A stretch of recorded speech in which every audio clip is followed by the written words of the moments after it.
Got it. Oh, right. I should probably open Roll20 because that's where we run this game from.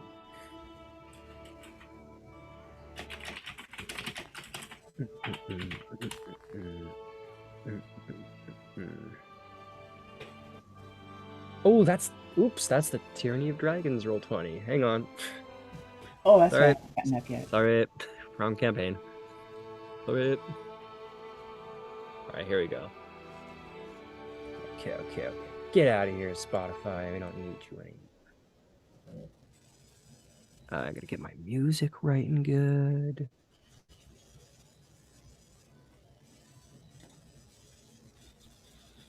Yeah, there we go.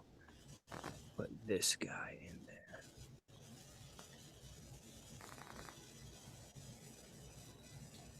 Give me that music.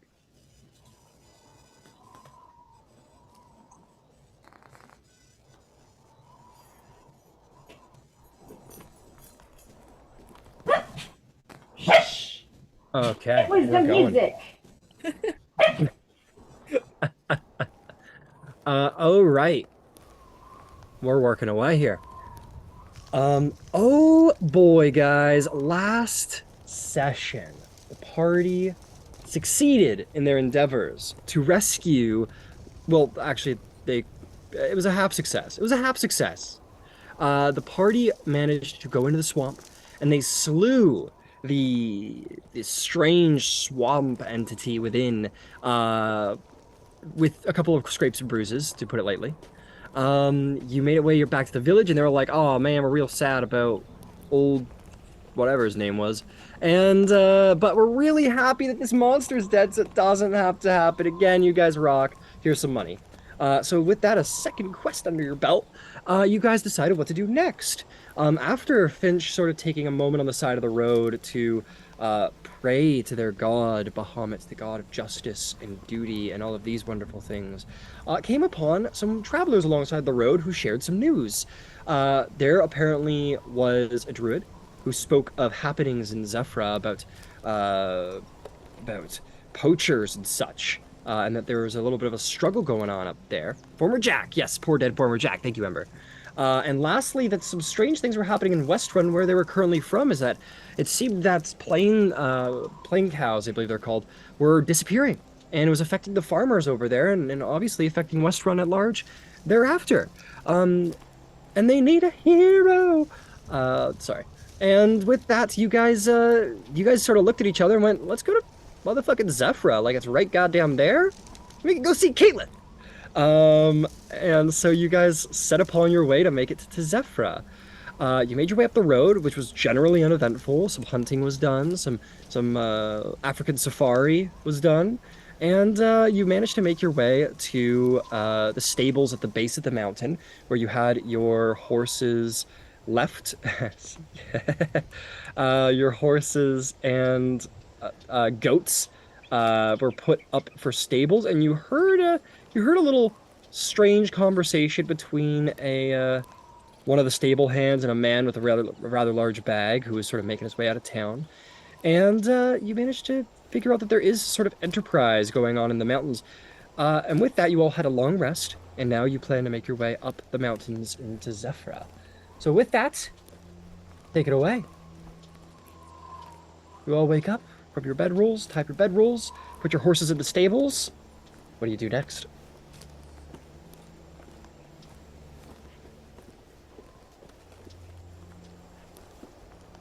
Well, Zarvog is going to say, "Night." Look Right. around. I want to talk to you about the plant beast. Okay.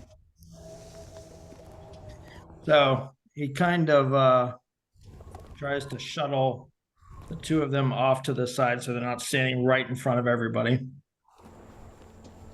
And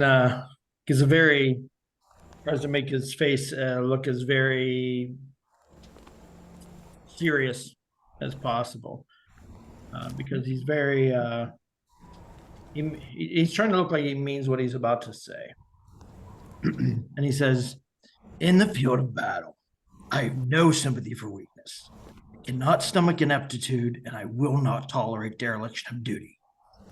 So, rest assured when I tell you that I do not believe any of those things were factors in the battle against the plant monster. You played your role well, and you did effectively protect the members of our group.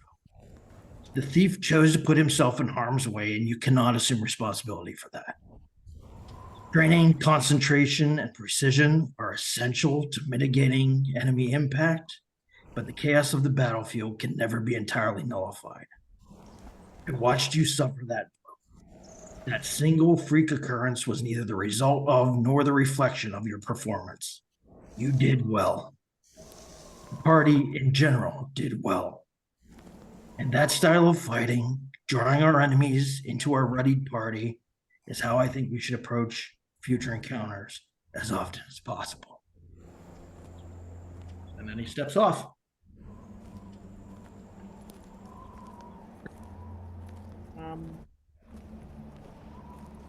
Finch will,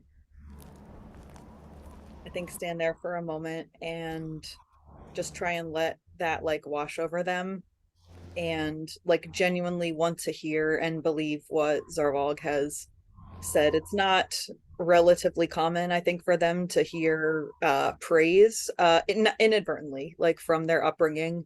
It was always just what was expected of them. So I'm not sure that they would really have like, I won't say the emotional intelligence to process everything like that was communicated, but they it hits them in their core, and I think they are trying to be gentle on themselves, and that helps.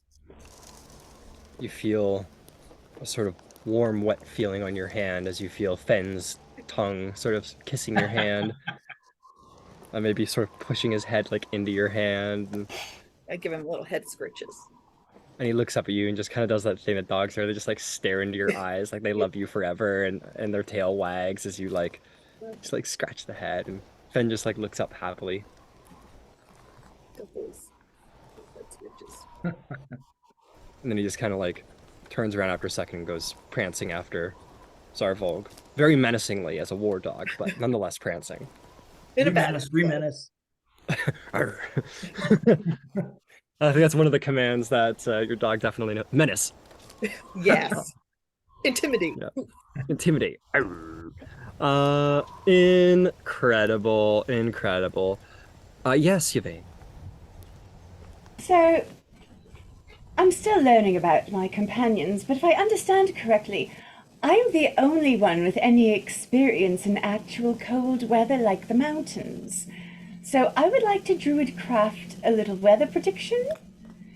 My understanding, if I am correct, we are 21 days past high summer, 22 days on this morning past high summer, if my math is correct based on my letters. However, winter can come, snowstorms can come early, so... And yeah, you would know that it is the 2nd of Fesseran, which is a little past high summer. God damn, blindside me with calendar information.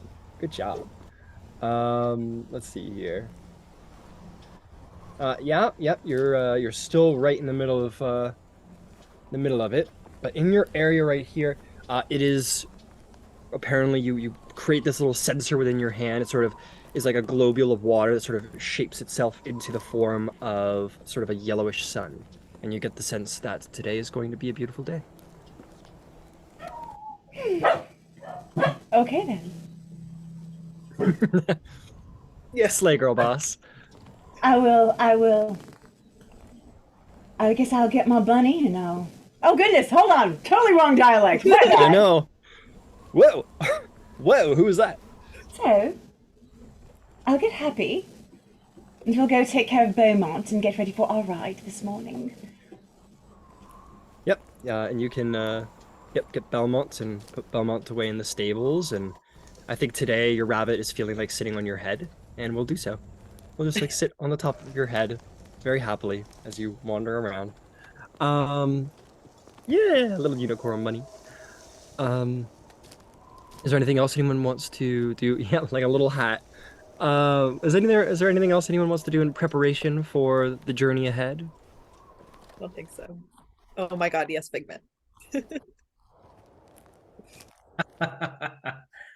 of like shakes itself out every now and then. Amazing. This little hamster bunny unicorn thing. Brilliant. This is the party. This is the party. Yeah, yeah. Okay, cool. Is there anything? If there's nothing else, you guys are all like, all right, let's do this, and you all sort of slow-mo walk towards the base of the mountain. Something explodes behind you, and you all go, "What the fuck?" There's a wind. Horses! Reservoir Yeah, dogs walk to the mountain. Exactly. Reservoir Dog walks to the mountain. Everyone puts the glasses on. Steve Buscemi's there for some reason. Steve Yes. Buscemi, get out of here! Get out of here! This isn't Boardwalk Empire. All right. You can... Amazing. There's so many Italians. All right. You guys get to the mountains. Zarvolg, my friend, you have experience with mountains, but it's been a little while. And you look up at that big mountain. You're like, it's gonna take a couple days probably, but we'll see how it goes. All right. Time for some mountain travel, folks. Give me a second.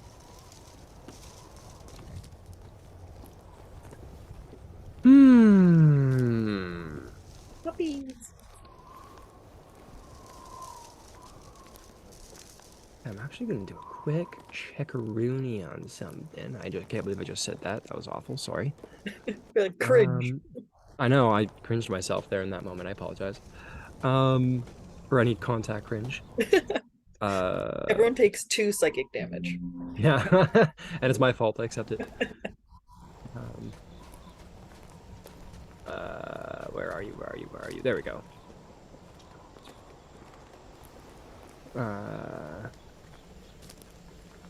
Okay. Okay, we're going up the mountain. So with the help of your ranger, it's going to be a little bit quicker, but that doesn't mean not entirely, safe. You guys begin to climb. Let's take a look here. What does this trail path road thing look like? Well, let's see here. You look at it and, there's absolutely a path to a degree. It's not the nicest. It is like you're not like just like fully trying to scale like an unclaimed mountain.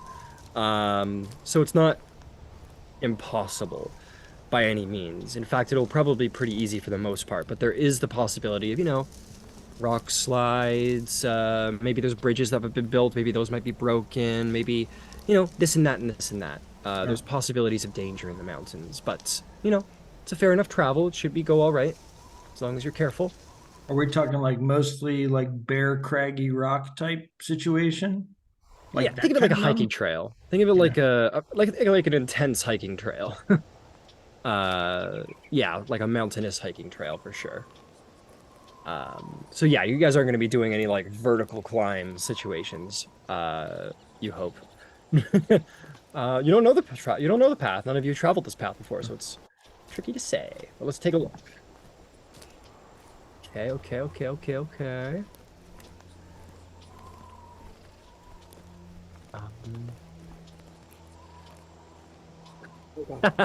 Yep, path with 7,000 steps. That's right. All right. Let's see. I need to get out a book. One of my favorite words is book. I don't know why. I just think.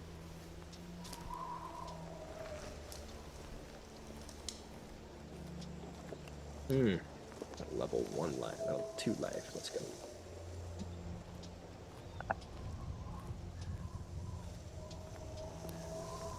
Shit. That's cool.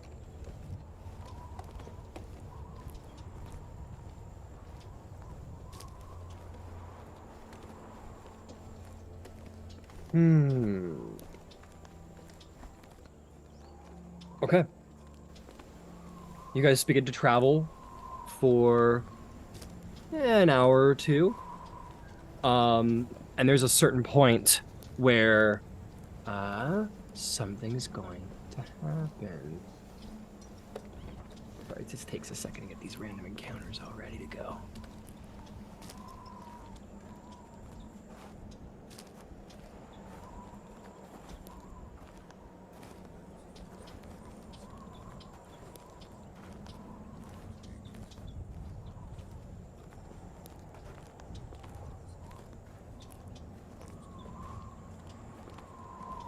Who's got a passive perception of 14 or higher? All right, my two nature lovers. You guys are traveling along the path. Let me get a marching order, actually. So who's in the front, who's in the back, who's in the where, who's in the here? Front. Zarbolg, yes, I imagine in the front. Who's next? Who's after Zarbolg? I'll go after him. Okay, Finch, who's next? Me. Dodger. Yvain, you're next. Ember in the back. That's fine. Understood. Okay, you guys are walking along. Zarvolg and Yvain, you guys catch a little. The rest of you gotten pretty used to it by now. This sort of like a couple rocks maybe tumble off the side of the mountain. Just a couple of tiny ones. Nothing that could hurt anybody. Not from very far up either. Nobody really thinks anything of it except for you two. You guys go, that means movement. And you look up the mountain and you see about. You guys are kind of like, there's like a slight cliff face to your right as you're walking down this like 5-foot path, like the drop is over there. And you look up and you see sort of curled against the side of the mountain on a very small ledge. You look up and you see a mountain lion looking down at you all hungrily. You're muted, Zephrah.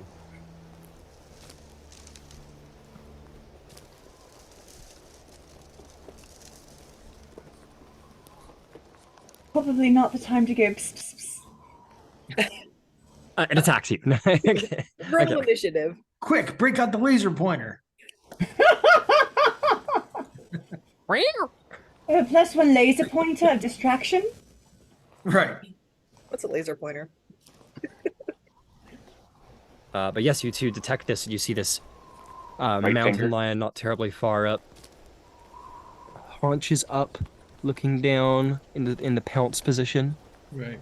Do you two do anything? Do you just keep walking?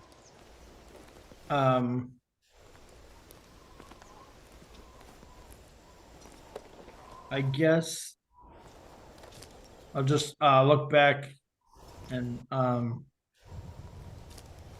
tell everybody to kind of squeeze together and basically near Finch. Everyone stand behind the paladin really quick. The paladin, a really loud armor. Right. But with the shield is what I was thinking, in case we get pounced. That's okay. That's okay. I have a +0 to stealth, so we're good. Well, it seems to see you, so that doesn't seem to be an issue at this point. I guess Okay. I mean we move cautiously forward. Okay. Okay. Half a moment.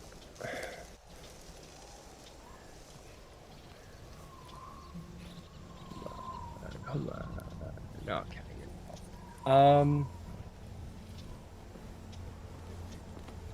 right. Luckily, you all spotted it, so that's not a worry. But as you guys continue to travel, it pounces. I need initiative. Yep.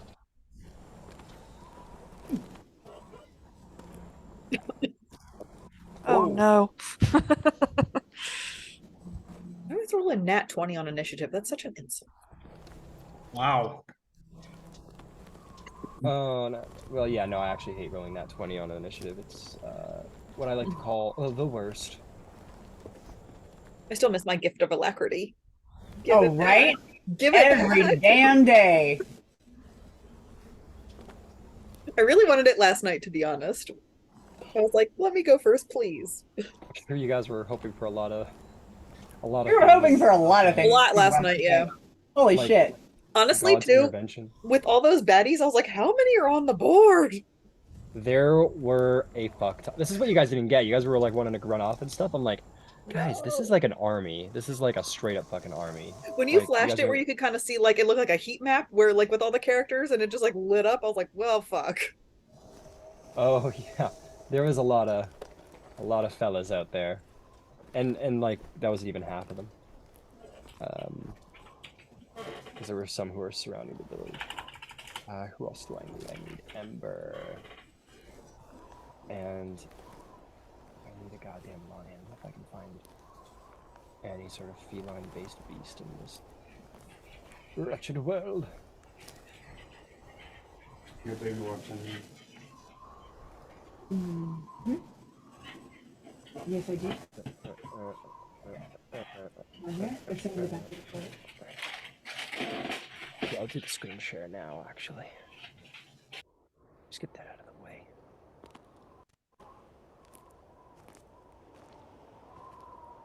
It's an initiative kind of week, apparently. Guess so. Yeah, not great. Come on, they don't have like a tiger. Oh, they got him. They don't have like a lion or a tiger or anything. They got a fucking beaver and they don't have a lion. They have a hippo, but they don't have a lion. I think I saw a pug. Yeah, they got a raccoon. Why don't I have a lion or a tiger? They have a fucking pterodactyl. You can't type in somewhere and search it for There's a narwhal. Yeah, I know. They have a narwhal and they don't have lions. No, I can't. That's This stupid. is this is the beast list, so that's all the beasts. Okay, we're using a. Please use that little black cat. Yeah. I don't. Okay, fine, we'll do it. But make big. Yes. Now it's just that's the most terrifying. No. Yep. Oh, great. He's hungry. I can just go eat you all up. No.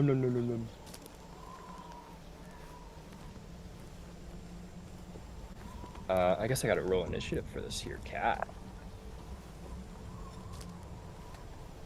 I actually think, I think the best way to do this is I'm actually gonna put the cat at the front of the initiative order because you guys kind of kept walking and it pounced. Right. So it was like ready to go. So I think it's just gonna hit the top of the order as it was waiting for the opportunity to strike, and you guys kind of took the risk, and unfortunately it didn't pay off. I need to put battle music on though. That's important.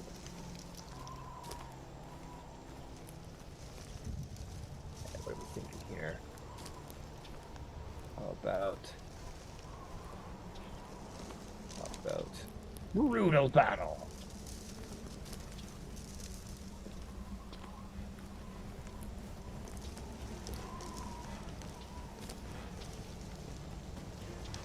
Turn down my shit. This always reminds me of like A New Hope. The desert. Alright, sizing. Okay, let's get going here. Cat's at the front. 25 to 20. I got 21. 20. 2021, fantastic. Okay, 20 to 15. I think Ember's actually ahead of me because I got 20 and he got 21, right? Oh, my mistake. East. There you go. 2015.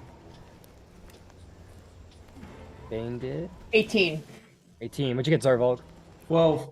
Well, what'd you get, Dodger? 6. All right, we're good. Okay. Cat's turn. Big cat. Big motherfucking cat. Did say it was like a 5-foot path, so I think gonna just like move the party into slightly tighter quarters for the moment. Cat is going to do what the cat does. It's gonna leap down. It's gonna sort of. Yeah, it's a fucking mountain lion. It's got like a climb. It's gonna go for bam. Bam, we're gonna do a little checky check, make sure he gets down there all right. Yep, no problem there. And I think, let's see. Oh, I don't want to do it. Oh, fuck. Okay. Yep, we're going after Fen. All right. a nice tasty meal in the front there. So the lion looks in and is going to pounce through the air. And is going to pounce through the air at Fen. Fen sort of growls loudly, protectively. The lion is going to, and it definitely moved 20 feet. It's going to pounce. It's going to make a straight towards a creature. Let's do the claw attack. It's going to make a claw attack against Fen. That is going to be a 24 against Fen. Oh yeah, that hits. That hits. Fen is going to be hit. Fen is going to take. He's going to take 7 slashing damage. Mm-hmm. It needs to make a strength saving throw. Sure.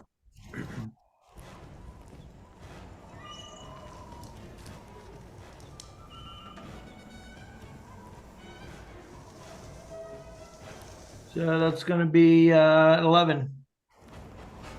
An 11. Unfortunately, that is a failure. And with that, Fen goes prone underneath the lion.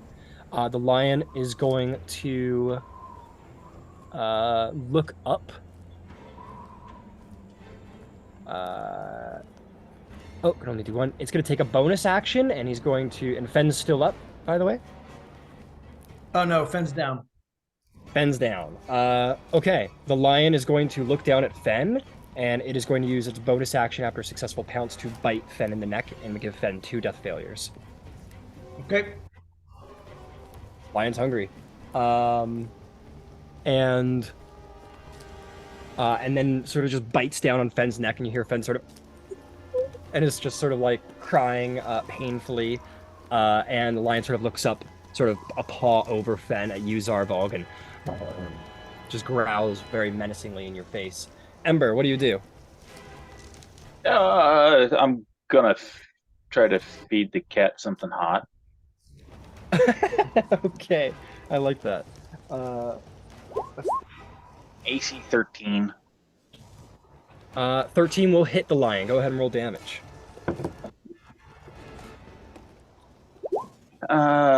That's 7 force and 2 fire. 7 force, 2 fire. Lion takes that damage for 9 damage. Blasts into the lion, and it definitely takes it to stutters, and then kind of like sort of does those that paw swipe sort of at you, Zarvalg, meaning like to sort of scare off the entire party. Head low, eyes piercing and yellow, teeth yellow and gnashing in front of your face, coated in the blood of the dog. Anything else? That's it for me. All right. Finch, the most important party member, is down. What are you going to do?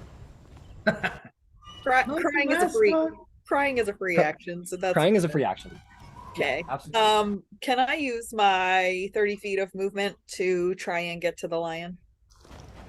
Let's see. The lion is... Yeah, we're going to say that you could just pop in next to Zarvalg right here, get right up to the lion and to Fen. Okay, and I am going to attack just with my warhammer. No smiting, just punchy. No smiting, just punchy. Okay. Oh, you're just gonna punch it in the face? No, I'll smack it with my warhammer. Oh, okay. Pop him right in the head. Can you imagine? It's like I'm punching. No. You're a badass, dude. You're just gonna punch a lion in the face. I'm just that mad. Let's see here. 18. Like the shark philosophy. If you punch it in the nose, it'll go away. Right, 23 to hit. Yeah, 23 hits it. Easy. 7 damage. All right, you bash the lion in the face, and it snarls loudly enough that you feel almost your armor seem to shake around you from just like the roar of this beast.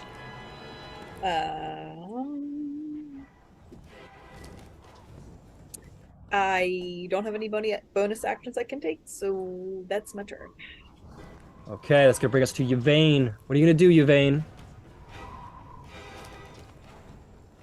Can I see Fen from here? Yes, you can. Healing word. Hell yeah, healing. Save the dog. Save the dog. All right, fantastic, Yvain. Go ahead and roll. For 6. See, I knew Yvain got it. 6, a 6, a 6, a 6. Fantastic. So Fen is back to full health, I believe. Yes. Fantastic. Yep, healing word and all of that sort of coated, like sort of those like open, like bleeding, spewing wounds on the neck immediately sort of seep together and just sort of completely close. And Fen sort of like begins to sort of like, like when a dog is in a fight starts to like sort of struggle on the ground, starts like just like gnashing and snarling up at the lion, who sort of like looks down, realizing Fen's back up. Well done. Anything else, Yvain? Do I have line of sight on the cat? You certainly do. All right, then I'll stay where I am. All right, fantastic. Zarvolg, I'm gonna hit you with what Fen does first, because Sure. Fen recovered, is going to be defensive and protective, and is going to leap up back onto his feet, and basically it's going to be like it's gonna be like Old Yeller versus like the Mountain Lion situation over Sure. here. Sure. And yeah, Fen's gonna take an attack. It is your beast, so I will allow you to make the attack. All right. Or the boar. I don't know what Old Yeller fought. I think he fought a bunch of things. Ooh, that's a 19. A 19. That will hit. Go ahead and roll that damage. And the lion... oh, shit. Might fail its saving throw. Oh, I'm sorry. It was actually 21. I got it wrong. That'll still hit. No problem. Yeah, the lion fails its saving throw. Fen sort of jumps up and like bites down on it and like uses the full weight of his body to like bring the lion prone. Right. All right. So full damage or 4 damage. 4 damage. Fen, like in this moment of like sort of snarling underneath the lion, managed to sort of squirm out, and around the two start like doing like the like mad like beast biting at each other. And Fen manages to get like a good bite in onto the neck of the mountain lion, and just like pushes off with his legs against the wall and pushes the lion underneath him. So the lion is prone and Fen's on top of him, and there's a nice opening for you, Zarvolg. Yeah. I am going in with my hand axe this time. Go for just go fucking axe the lion. Right. Shouldn't have bit the dog, bro. Hell yeah. Curb Don't stomp start this lion. shit, won't be shit. Right. That's right. Gonna 17. wear your skin. 17 hits. You have advantage, by the way, if you wanted to. Oh, To yeah. do that. That's true. Yeah, he's prone, so that's advantage.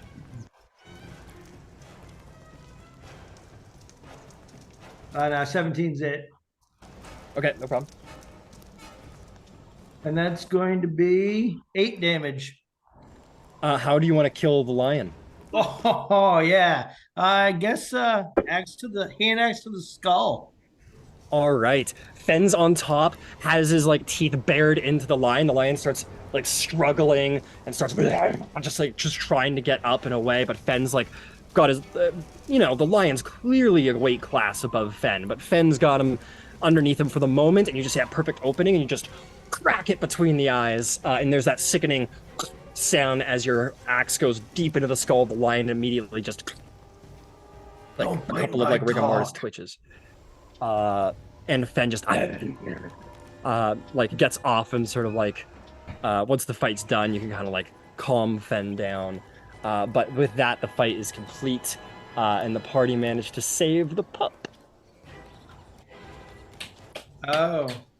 And in Undercommon, Zarvolg delivers a heartfelt thank you, witch. Of course. Fucking love that. They're my favorite. Well done, lion. And Yvain, you may add a lion to your beast shapes, if you want to. And you said it's clear to us that Fen is all the way back up, right? He doesn't need more healing. Yeah, like Zarvolg, as I'm sure you do, like in the fight, you like go through his fur, you're like, are you okay? And you see that like, oh shit, he did go down. Forgot all No! about that. Oh, No. yeah. No. Lingering Oh, injury. No. He's immune. He's immune. He's immune. He's totally immune. I didn't know it could happen to No, dog, no. He doesn't get a lingering injury. That's fucked. Why not? No. Dog is concussed. Let's hear what it is. Your All right, dog let's is go. concussed. Your dog has a broken nose.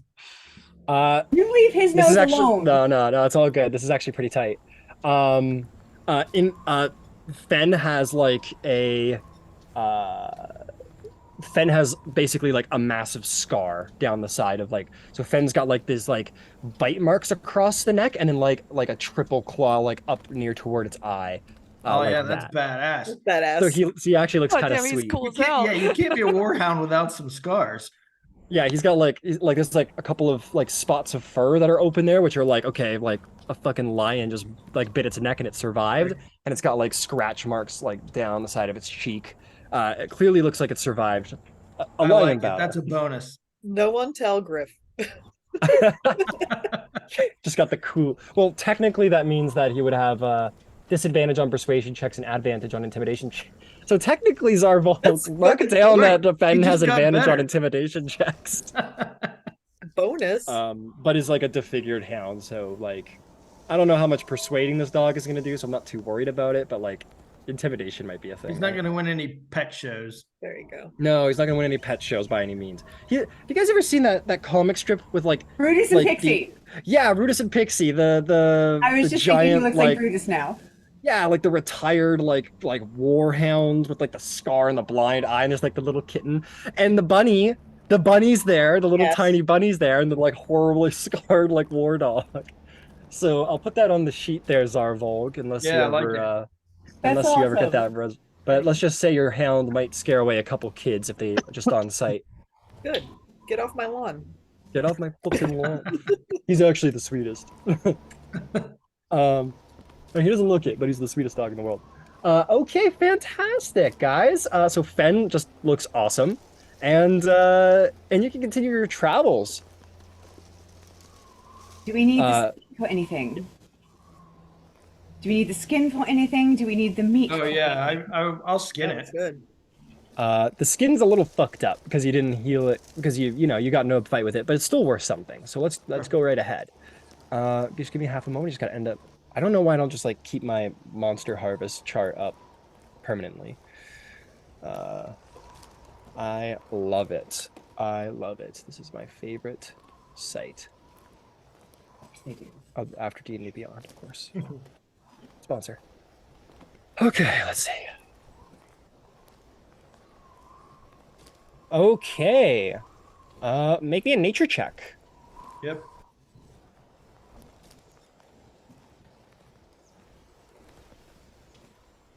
Oh, no good. 4. I'm gonna. You're proficient with leatherworkers tools. I'll give you advantage because you're trying to take its hide after all, and you're pretty skilled at this. Probably start carrying that over in the future. What about claws for teeth? Did you roll with advantage? Did you do it? Oh no, I'm sorry, I didn't. Yeah, go ahead. That's all good. Go ahead and take advantage, just because your proficiency. Not much better. 7. 7. You're looking at this hide and you're not terribly sure how you'd salvage it. There's like a big gashed hole in the side of its head, and there's like scorch marks down the side. It's pretty worn out fur. It does have claws, but they're like they don't look like they would be of much value. They're like kind of chipped and scratched, and they don't look as valuable as perhaps some other creatures, unfortunately.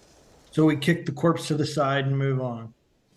Well, I will say you could always harvest the meat from it if you wanted to do a little meat harvest situation. That's always good. Nice Amber, light you want stew to- for dinner. You want panther meat? Don't know. Never tried it. All right. Could be Do tasty. we want to Is it nature edible? check that one too? Worth the shot. Right? We've had worse. We ate yeah. it still. We ate and still. There we go. There's a 16. Oh, okay. Yeah, I was just gonna carry over your original one because it's like a DC 5 to like harvest the food. Roll me 6d6 to see how many rations worth of meat you get. 66. 66. Yes, sir. 29. 29. You are going to get oh boy. Oh boy. Half a moment. Wish we had our horses now, huh?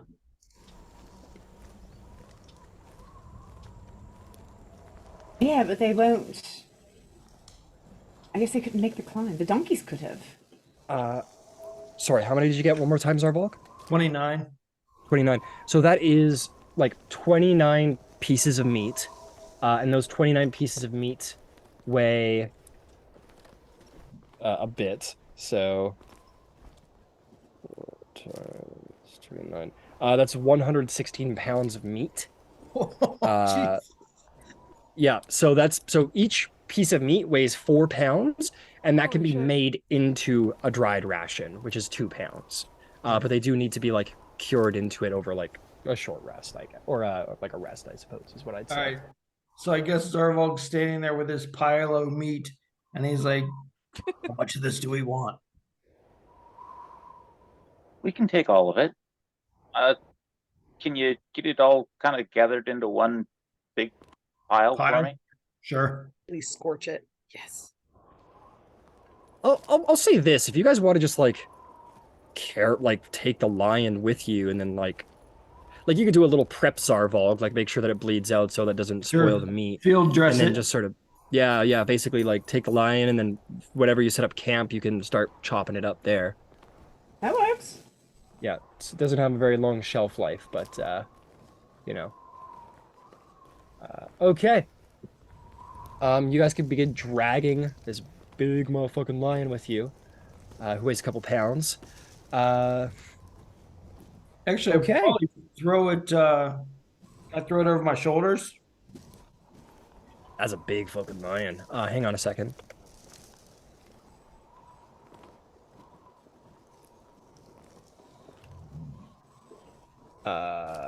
Shit.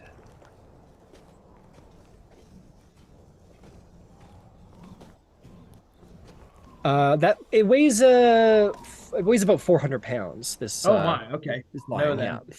You big boy. All right, so Well- maybe we'll just keep it simple, and you can just like take the meat. Like, how much meat do you guys want to take? Well, we can gather it all together. I have a plan. All right. So I make a meat pile. Make a meat pile. At Stand which back. point I'll slide my ring off and hand it to Zarvog and scoop, a double handful Now, of a full armload of meat and say, I'll be right back, and I'll vanish and disappear. is inside the ring that I'm holding? Yeah, well, why don't you tell me, Ember? Is there any like, what does that look like? What happens? It's he's standing there with like a double armload, like the world's worst laundry basket worth of meat, and he just drops down to a red moat, and that red moat, there's a red stone set in the ring, and that red moat just drops in there, and there's the instant it does that, there's kind of like a soft inner light on the ring, and Ember's gone for several minutes. I'm definitely probably putting this ring on. probably close to 20, and then after about 20 minutes, the that same red spark kind of jumps out of the stone, moves a little bit away from Zarvog, and resumes Ember's form. And Ember has got to change clothes. It's no longer covered in blood. Wow. All right. What the fuck just happened? Finch is bewildered. I went and put the You stuff went in next the to the ring. stove. In the ring, in the stove. What? Where's the stove? You went in the You ring. have a kitchen? You went in in the the ring? ring. You have a kitchen in your ring? Yeah. That's magnificent. Where does that take Yeah. you? Where did you go? I want a ring with a kitchen in it. Is that it? Is that Uh, what it is? It's just a traveling kitchen? Well, it's got a bed and that sort of stuff too, but Oh, I mostly filled it with, places so I can cook on the road because it seemed like it would be a good idea if I was traveling You live in the ring. some of the time, but look at not for very long. Genie. That's Can I have incredible. my ring back? Oh yeah. He takes it off. Takes it off and he hands it back somewhat reluctantly. Thanks. Kitchen in your ring. Kitchen. Well, the kitchen's on the second floor. The first floor is, It's got 2 floors. Floor? There's more than one floor? well, ish. It was. It took some effort. I want one of these rings. Well, Honestly, my father's a mason. He's very good, and our house only had one floor. That's like a palace. It is like a Like palace. a mansion. It's fancy. 2 stories. Magnificent. It's so posh. In a ring. well, it's not super posh. It mostly has got some little tiny cabinets and a little place where I can put a bonfire and cook some stuff. It's got like a barrel of water, just stuff. You put a But I can barrel- only go in and out once a day for a couple of hours. But, considering we had all of this meat, then it seemed like it would be a good idea for me to get it stored away. Makes sense to me. Absolutely. That's genius. Everybody's pretty awed by the ring. Yeah. By the ring house. Well, it's not every day there's a ring that you can just go in and have a home and a rest and then come out of it and clean clothes with your food, properly stored. It's quite magnificent. It's terribly convenient. It makes having to carry a lot less handy. Indeed. Where did you get this ring? It was my father's. Oh, Well, it was his Family wedding. It was his wedding ring. So, mom got it and gave it to dad. And when dad died, and then we came back and we found it, then he gave it to me. But it didn't do any of that until after I met Mr. Asterix. Mr. Your mom- Estrix. Yeah. I'm sorry, I don't think I've heard the name. A friend of Oh, yours. I introduced him to Feroxy back in Stillben when he came to visit. But Is he's that why you were still then? Were you visiting a friend? no.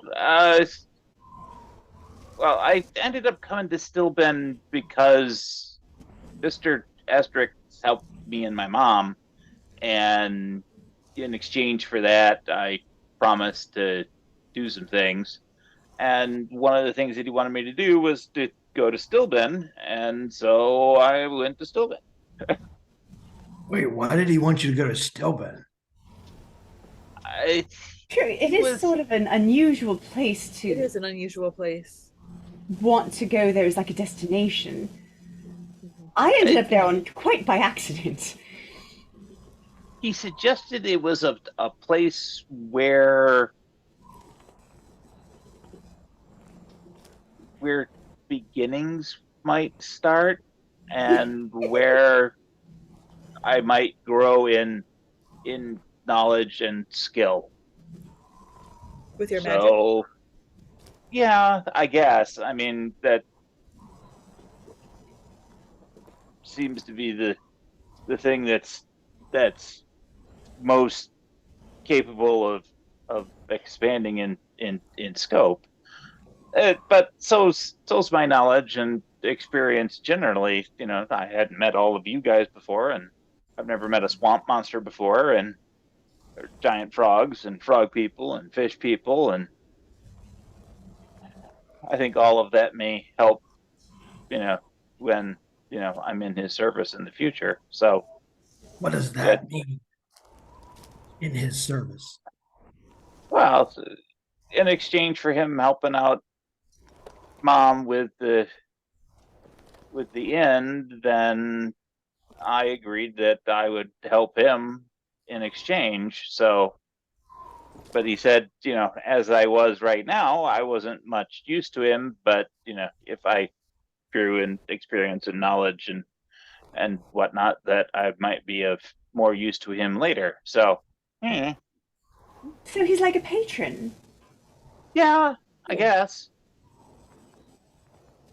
Oh, wonderful. Yeah. Sounds like he has interest in seeing you do well. Yeah, he hasn't steered me wrong so far. I met all of you, and I'm kind of happy about that. We are quite the bunch, aren't we? Speaking of which, let's walk and talk. Right. Right. I'm a man. On we go. Making my way. Making my way. These mountains be dangerous, apparently. Oh boy. Let's go. Right.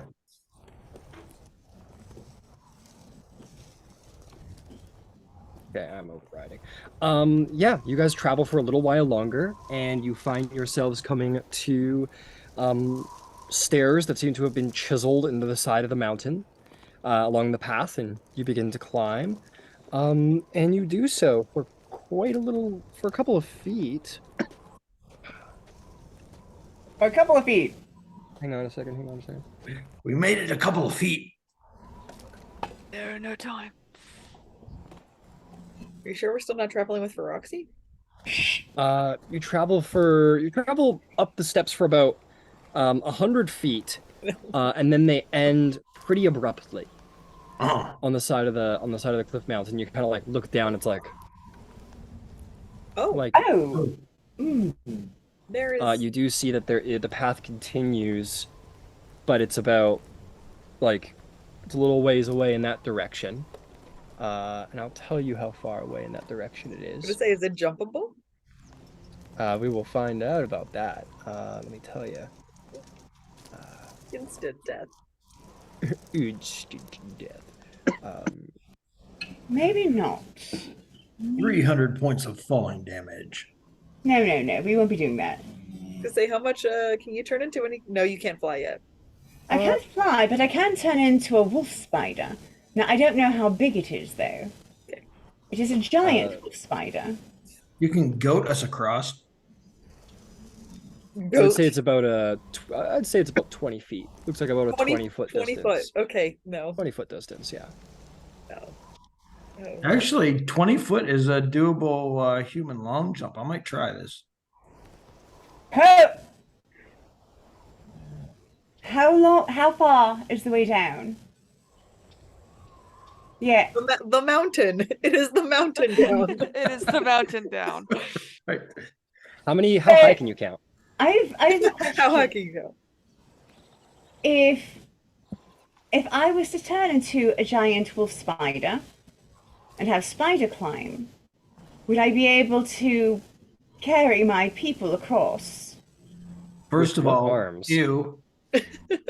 Well, I will also They would say have to that hold on, of course. yeah, I will also say there is like you're walking along sort of a pathway all around sort of like the outside of a mountain. I'll say the sheer cliff sort of continues on the side as you guys are sort of making an ascension right now. So there is cliff face on the side. But What if I turned into said spider and then knit a cable of silk across Yes. so they had something to hold on to? Roll for web bridge. I'm will trying also to make note- it easier for my friends. I will also note that every individual here has about 50 feet of rope on their person. Right. Oh, No, I like that. I like Kivane's idea better. I do like her idea. I just wanted to put that No. out there. he's right. I'm just using magic to use magic. We should use this stupid rule. You can Oh, use use it. the Do it. spell I just slot. wanted to just remind. That's all. Boring, I but we should can keep my do it mouth that shut, way. that's It's funny. fine. Okay, but the rope is fine, but what is it? It needs to be Is it- tied to something. Yeah, is there something to attach? Oh, somebody here's got climbing gear, right? We all have pythons. I think a Well, lot of I you. have, Yeah. yeah, I have rope, pythons, This and a is hammer. stupid. I'm turning into a spider. Yes. Do it. Hey, you turn into a giant wolf spider. Roll Yes. for web. Roll for web. Yvain turns into the largest, most scariest, like furry spider most of you have ever seen. bridge. Ugh. Ugh. I believe they're medium-sized creatures, if I'm not mistaken. So They are. this is a this is a big fucking spider. But we know it's Yvain. You know it's Yvain. Of course you do. The spider's purple. lavender and has bright pink eyes. Oh, 8 great big pink eyes, in fact. trying to Maybe remember more. All when right. when I took the shrooms. As a reminder, I you cannot probably speak as a had pretty spider. big mandibles. Where is this? Am I supposed rope? Um, Can we just tie rope to one of her many, many legs?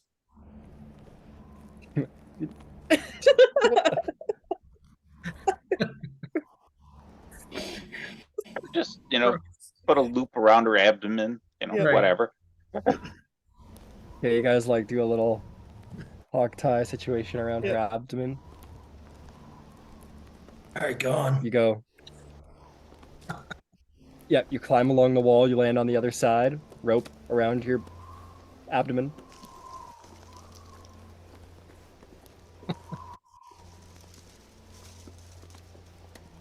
All right. About how many before I take unshift myself? Yeah.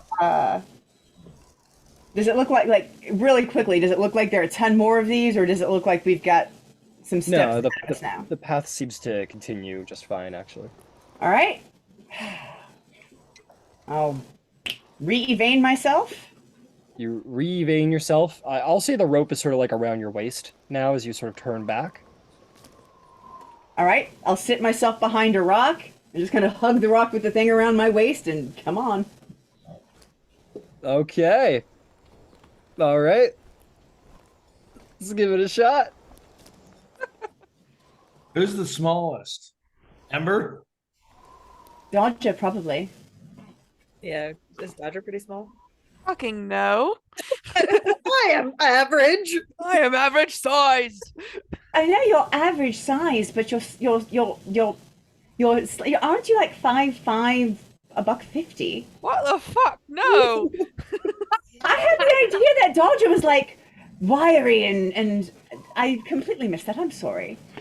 I'll go. Yvain Sure. thought she saw eye to eye with Dodger. Dodger puffs out like his No, he's chest. tall. He's fully like 6 foot something, I think. Oh shit!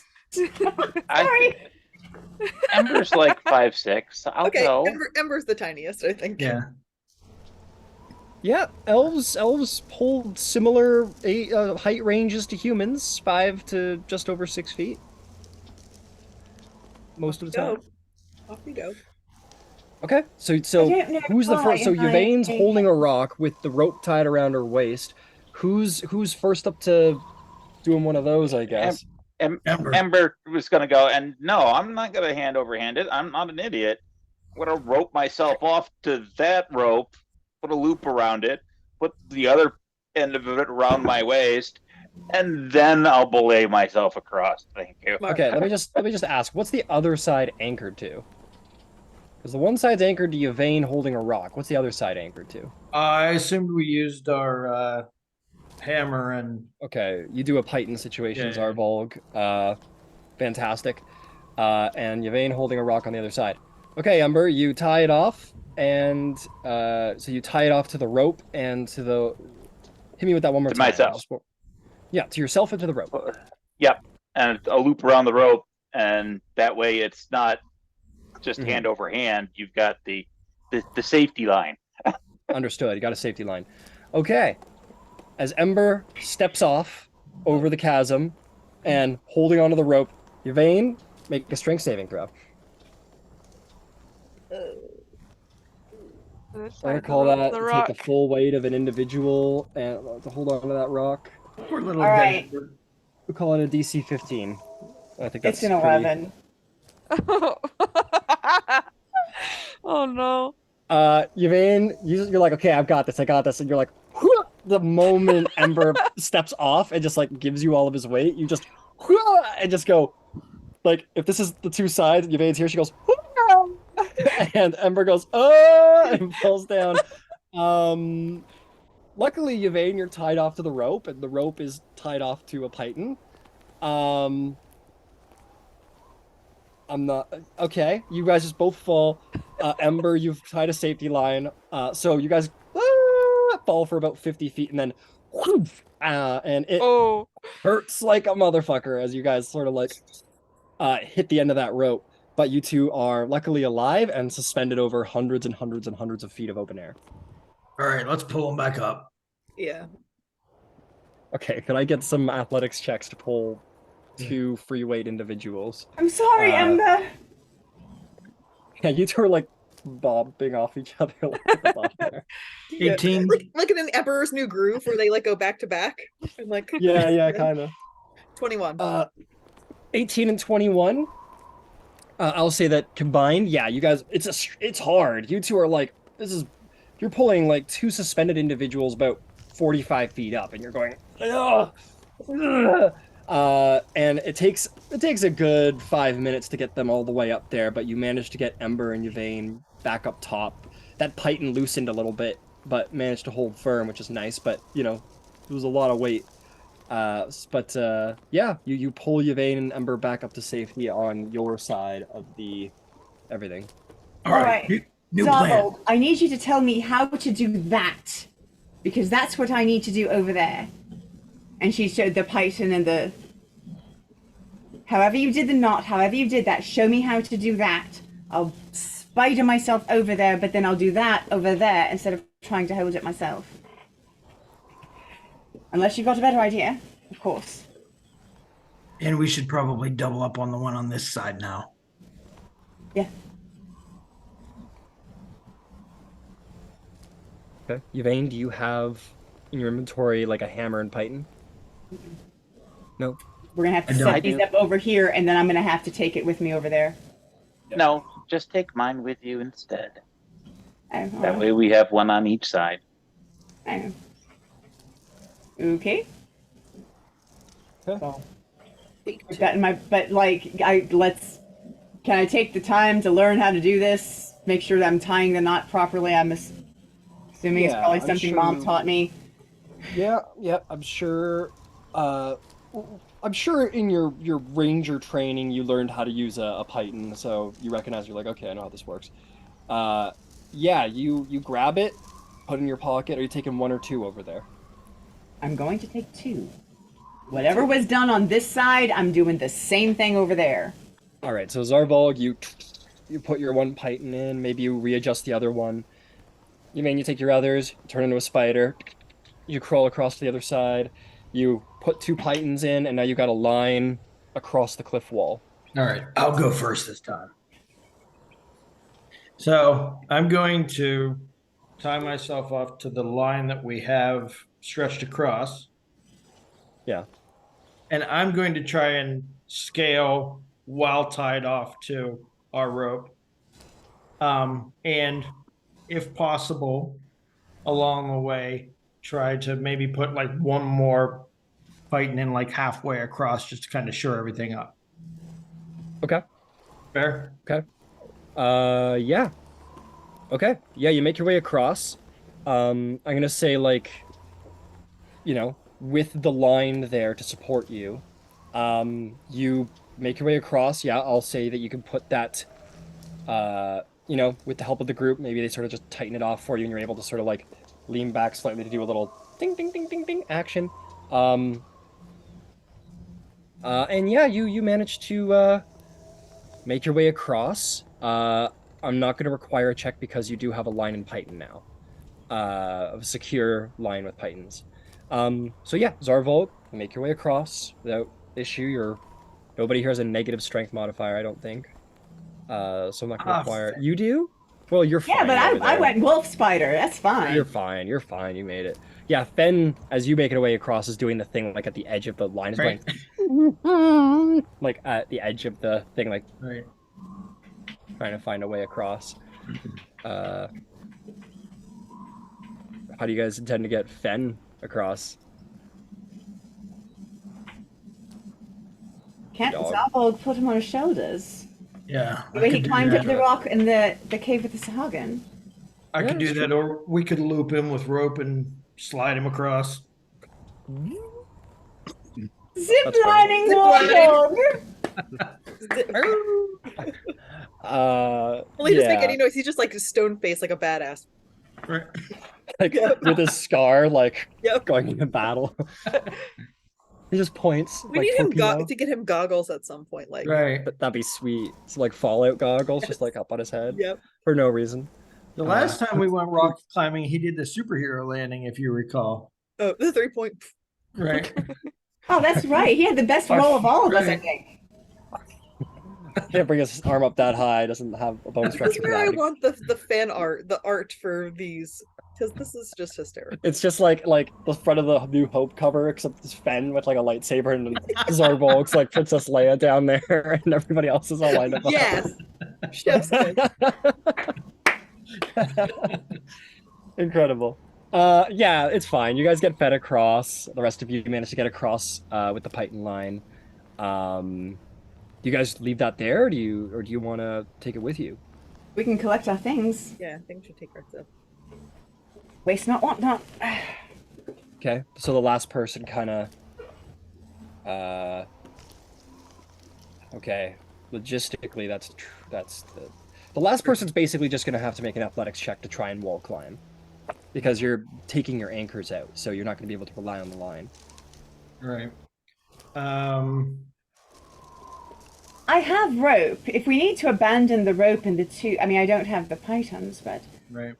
I can replace the rope with my own if we're thinking we need rope again. I mean, I can Yeah, try you and got get it. five- I can try and get it off. Yeah, you'll be Can I- able to can- like. Can I carefully try to get it off? Well, I'm gonna check. Yeah, the wall does an upper hand. Hand holds a foothold. You can make your own. A python as a steel pike with an eye. Through which you can loop a rope. Yeah, you'll be able to get that out of the wall without too much issue. I believe, too much issue. But making the climb back across will require an athletics check to do so, because you won't be anchored and you won't have the rope to rely on. All right. Well, can we get everybody else to hold a rope that's around my waist? Sure. Or, All right. or you could Oh, have yeah, that anchored to the we all last two do it. pythons, and that's fine. Yeah. Hang on, everybody. Yeah, if we anchored it around Finch, and then Ember and I both held on, and Alright. like just all of us. I could do that. 18. 18. Yeah, I wasn't having you guys roll because even if you guys let go, the rope would save you, so there's no real point at that point. But yeah, so Zarbolg, you're like make your way. You get those two pythons. You basically got to like free suspend and like pull that middle one out, which is the trickiest one to do. But with an 18, you manage to make your way back across, and you guys retrieve the 50 feet of rope and the 5 pythons that have been used. Right. That was worse than the lion. Yeah, you guys probably spent like 45 minutes here getting this all sorted out. Level 2. Zarborg, Yes. one day I shall be able to fly, so we should make something for Fen to make it easier for me to carry him. Oh, I like that. Thinking Yeah, we could probably attach a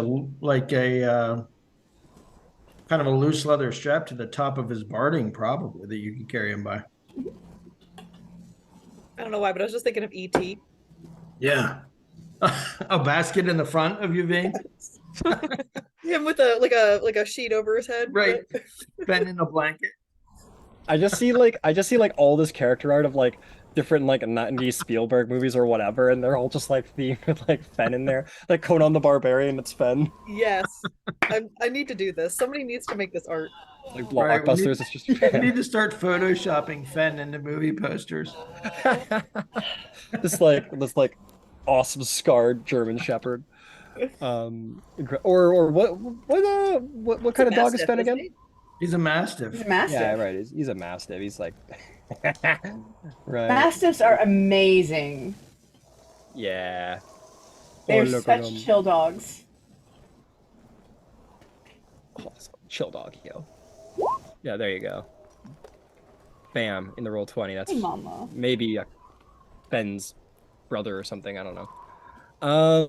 But anyway, okay. With that, your guys' day will go by without any more issues, which is going to bring us to a skill challenge to make it through the day and see if you guys make it through the day all right.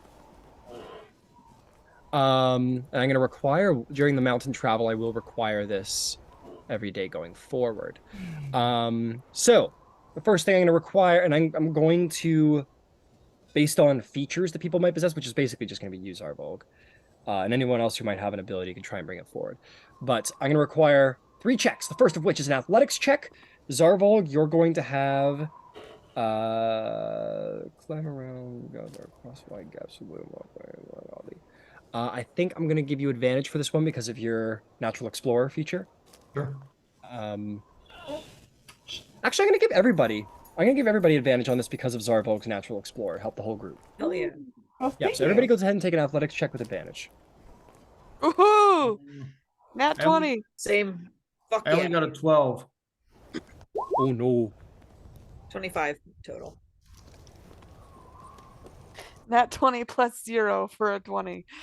Nice. What'd you get, Yvain? 17 minus 1 for 16. Nice. What'd you get, Ember? Muted. Sorry, dirty 20. No problem. Very nice. Ironically, Zarvolg, you're the only one who fails with a DC Okay. 15. I might say so- face on this. Sorry? Oh, yeah, save face on it? Go for Say it. face on what it is. Okay, go for it. Save face. So that's +5 makes 17. Then you will save, and there's no issue. I'll say, like, maybe during the course of the journey or something, like, I don't know, maybe Finch has a misstep, and you kind of, like, get in the way, and you kind of, like, put yourself in harm's way to kind of protect Finch and almost sort of fall off the path, but you save face and are able to just, like, your hand shoots out and, like, grabs an errant rock before you almost fall and just kind of pull yourself up, and Finch, you're like, oh, shit, this guy knows what he's doing. But little do you know, Zarvolg, you're like, I almost died. That was crazy. Did you see that shit? Actually, that was nuts. I've been meaning to do this anyway. So at some point, he looks up at the rest of the mountain with disapproval, kicks a bare rock, and says, "Witch, I don't like this place." He stubs his toe. A bird comes down and plucks his eye out. I want to give if everyone could look in the roll 20, I want to let you guys, or in the Facebook, I want to let you know what Fen rolled. It's usually what you do, Zarvolg. I just kind of, I don't know, I just kind of did it. This is what you rolled. Amazing. Because apparently Fen's God. Right. Hail all hail. Oh, Alrighty then. There's some nice Fen is now the mountain. Fen's like at the top of the mountain, like the sun's glowing behind Fen. I actually swear my oath to Fen. Sorry, Bahamut. Fuck you. Okay. It's been real, Incredible. but there's a dog. Yeah. Look at, he's such a good boy. And Bahamut's like, you know what? I'm not even mad. I'm not even mad. I'm not You know even mad. what? I'm not even Honestly, mad. I'm gonna convert. I'm done with my religion. Fen's the new prime deity. Okay.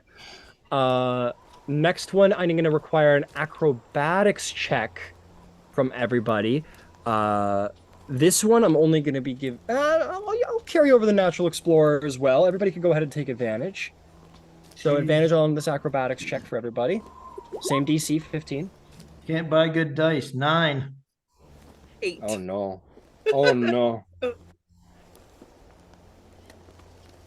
22. 23. Nat 20. Nice. Zarvolg and Finch, do you want to take damage or exhaustion? I'll take damage. Damage? What about you, Finch? Damage.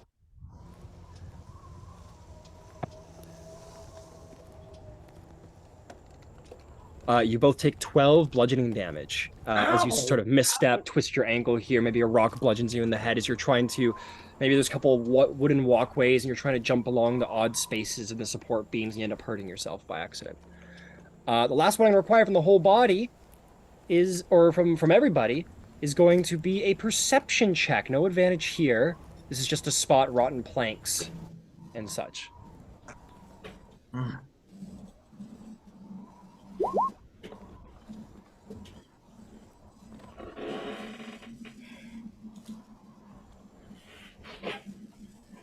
Nineteen. 15 on the nose. 17. 12. It was a 10 on 11. the dice. I got a +5. Fantastic. Okay. Who rolled 14 or lower? Zarvol? Yep. Okay, Zarvol, damage or exhaustion? I'll take exhaustion this time, I guess. I don't want to be dead. All right. Fair enough. That is 1 level of exhaustion for you, my friend.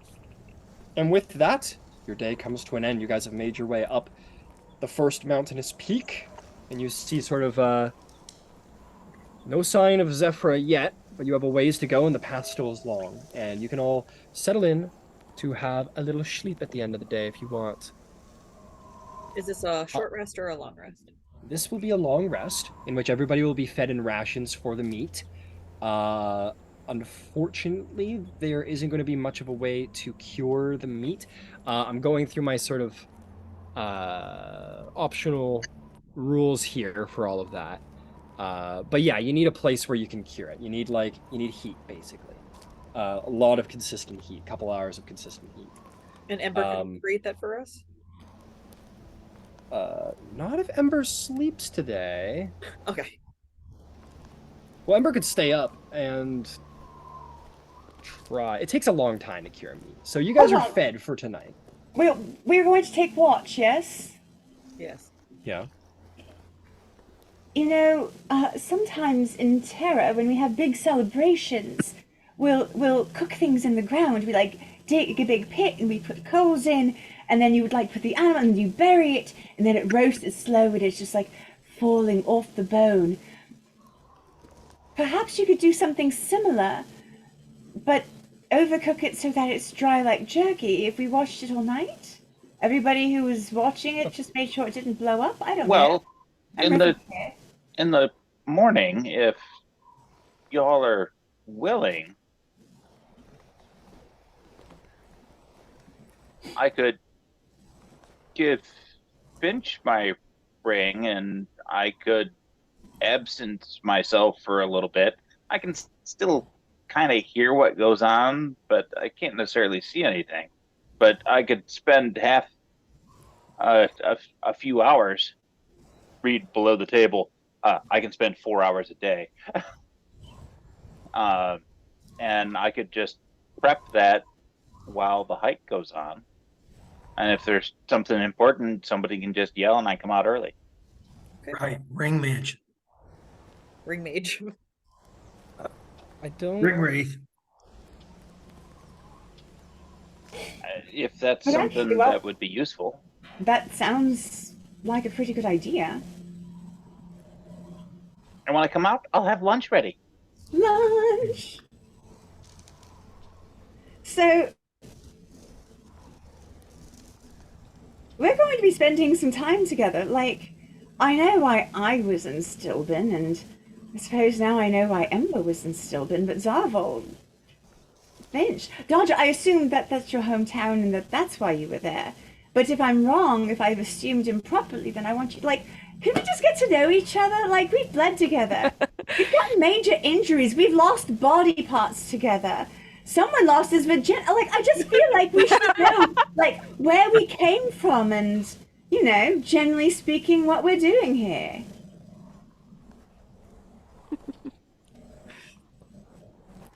I mean, I'll go first, but it's not like you don't know. Why don't you Darvo talk? just kind of looks at Finch, waiting for them to start. Yeah, my story's not very interesting. Yvain, go on. Tell us more about your journeys to wanting to go to Whitestone. So, I was the kid who was always in trouble because I was too curious for my own good, but really, really clumsy. So I wasn't very good at hiding the things I got into. I just got into everything. So I spent a lot of time with animals and such. So it just sort of made sense that I would be a ranger because my father's a mason and I'm terrible with stonework. Actually, I'm not very good with tools in general. Pretty good with an herbalist's kit, but other than that, not so much. So, well, after the test, like when you're done and you've done all, like you've passed everything else, you take a message from Terra to Whitestone. And poof, you're a ranger. And if shit goes sideways, you're going to be out in the woods protecting the city. And if the rift goes to shit, then you've got another set of responsibilities. And I was never going to be amazing. I'm not my mother. She's phenomenal. But I would be average. I would serve. Not everyone can be a star. Then I got lost. I don't know how I got lost, but I'm starting to think that I didn't just take a wrong turn. When you left, did they give you a map or did they just send you on your way? You're given sort of general instructions. Is that the point as a ranger to find your own way? Yeah, you sort of. I know the stars, right? I know how to follow the stars to get there. It's just all of the sudden the markers that I know were supposed to be there weren't there. They were totally different, and the world was different. It was trippy. I don't know how to explain it. Like the grass sung songs, and the sky was rainbow colored. The whole sky. It was gorgeous and stunning, and I fell asleep in the middle of a meadow, and I woke up in the nightmare woods. And I was chased by all manner of things, and it was awful, and I was probably going to die, and then I met Happy. And, Sounds like you ate the wrong thing. It says Sounds like you the ate wrong the thing. wrong thing. well, I met Happy, I ended up in Stillben and met you, so I don't know that I picked the wrong thing. But I'm thinking I'm a druid. My abilities lie in that direction. Is that a surprise? It's sort of. No, most of my family has very little magical aptitude, and I've never been able to do more than make a flower bloom or such. In Terra, I would be called a druid. I suppose. Wherever you're from, you said Kaimol? Yeah. So in Kaimol, someone with my skill set would be a witch. I really couldn't tell you. I've never seen anyone with skills like yours. Oh. I didn't see an incredible number of people growing up. You grew up alone or? Relatively. I stayed with an old dwarven man. Oh. So how did you end up with him? He purchased me He when I purchased. was a boy. Mhm. You think you were the only one? No, I was not the only. I mean, I was the only one with him. Yeah. Okay. I was not the only one purchased, but I grew up in the South, and I guess you might call them rebels, offered to take us north. I went north, but then there wasn't anyone to receive me on the other side, and so I was sold off. Oh. You said south. How far south? Quite far. Um,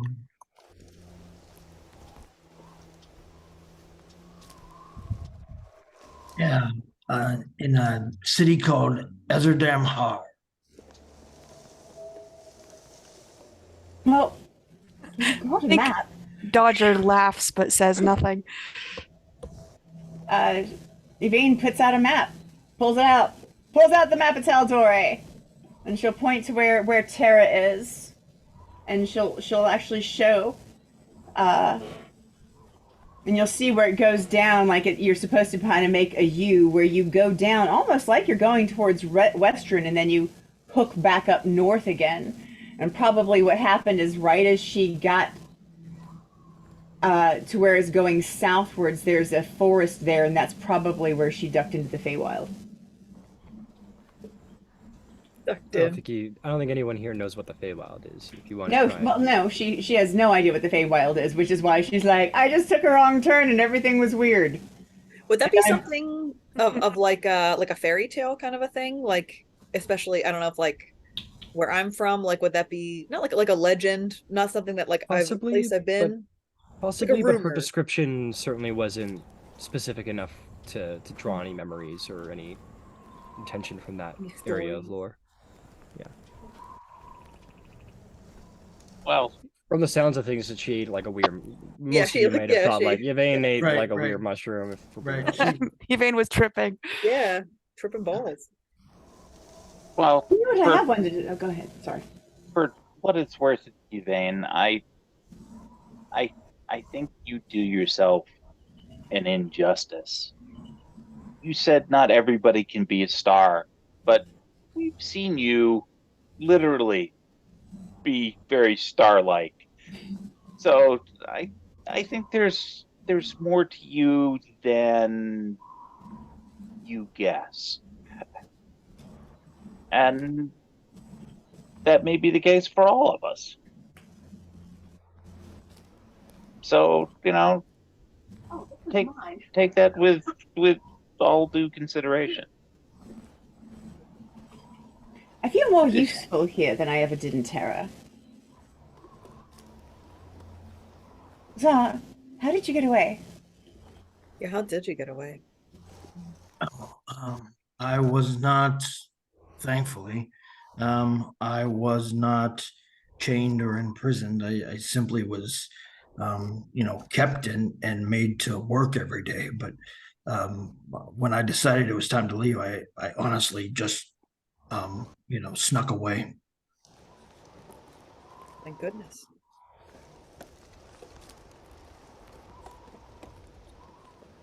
Didn't know things like that happened. I'm really My sorry. understanding is that up here they don't happen very often. That's a pretty. I think Finch would be pretty shocked at hearing about like slave trade.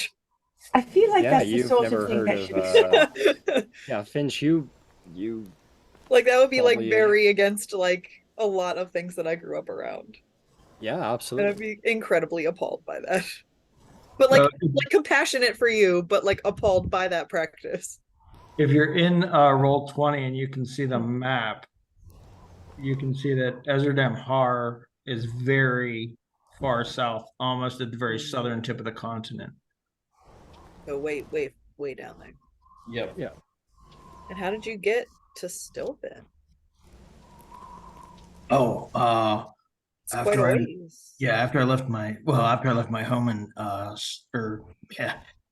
his home in Stillben, in Kaimal, I just stole enough to pay for passage and rode with a caravan to Stillben until we got close enough.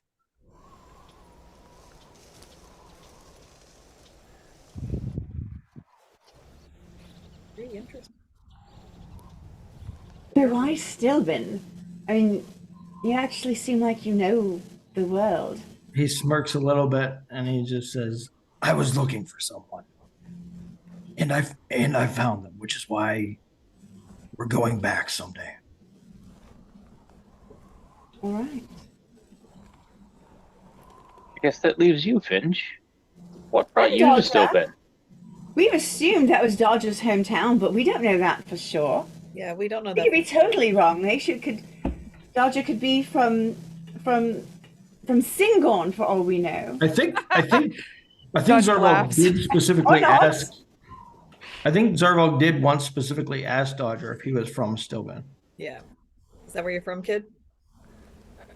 All right. Watch it. I lived there for 15 years, but it's not home. Well, it is home, but not where I was born. No. Where were you born? South. South? Do you know? But do you know? Or no? I was born. He will lean over the map and point south, and where Zarvolg indicated, he'll indicate a little to the right. Oh my. So similar. Very Yeah. similar. I was born in Autumn Villak. Okay. And how did you end up in Stilpen? Away when I was 15. Kept going, ended up in Stilben. There a reason? For Stilben, no, it was just the end of the road.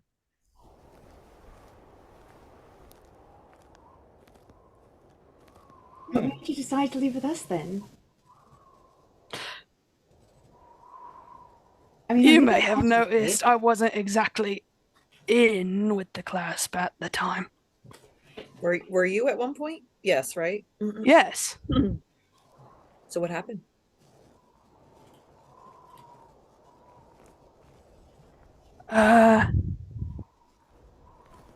I fucked up. We all fuck up. I was just thinking that. We all fuck up.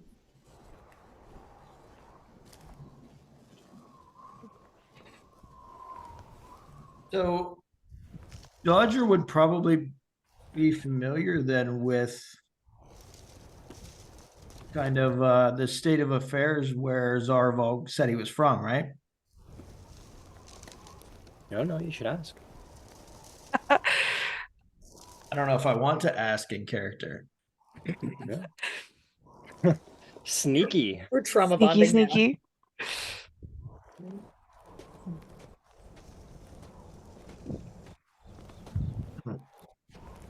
Yeah, that's basically it, though. Knight, you're last. So funny you call me that, because it's from where I'm from.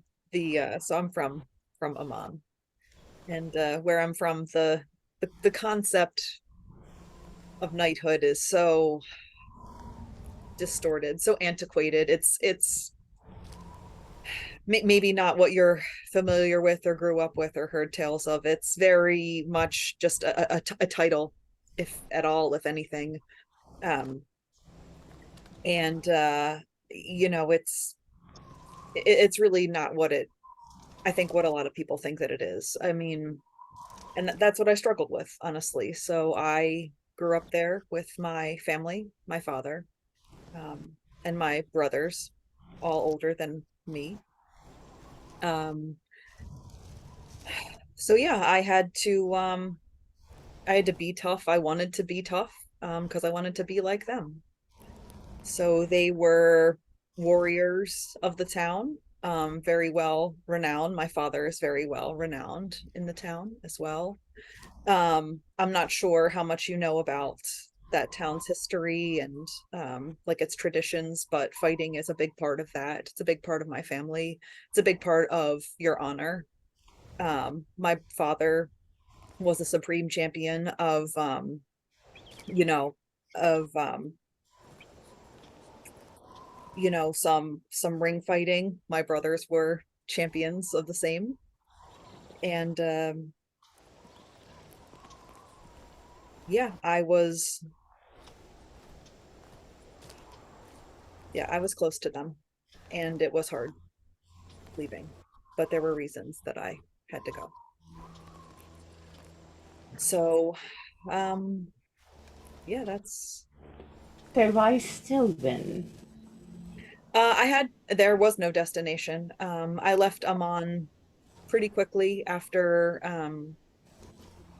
some things, and essentially I needed to go. I needed to get myself out.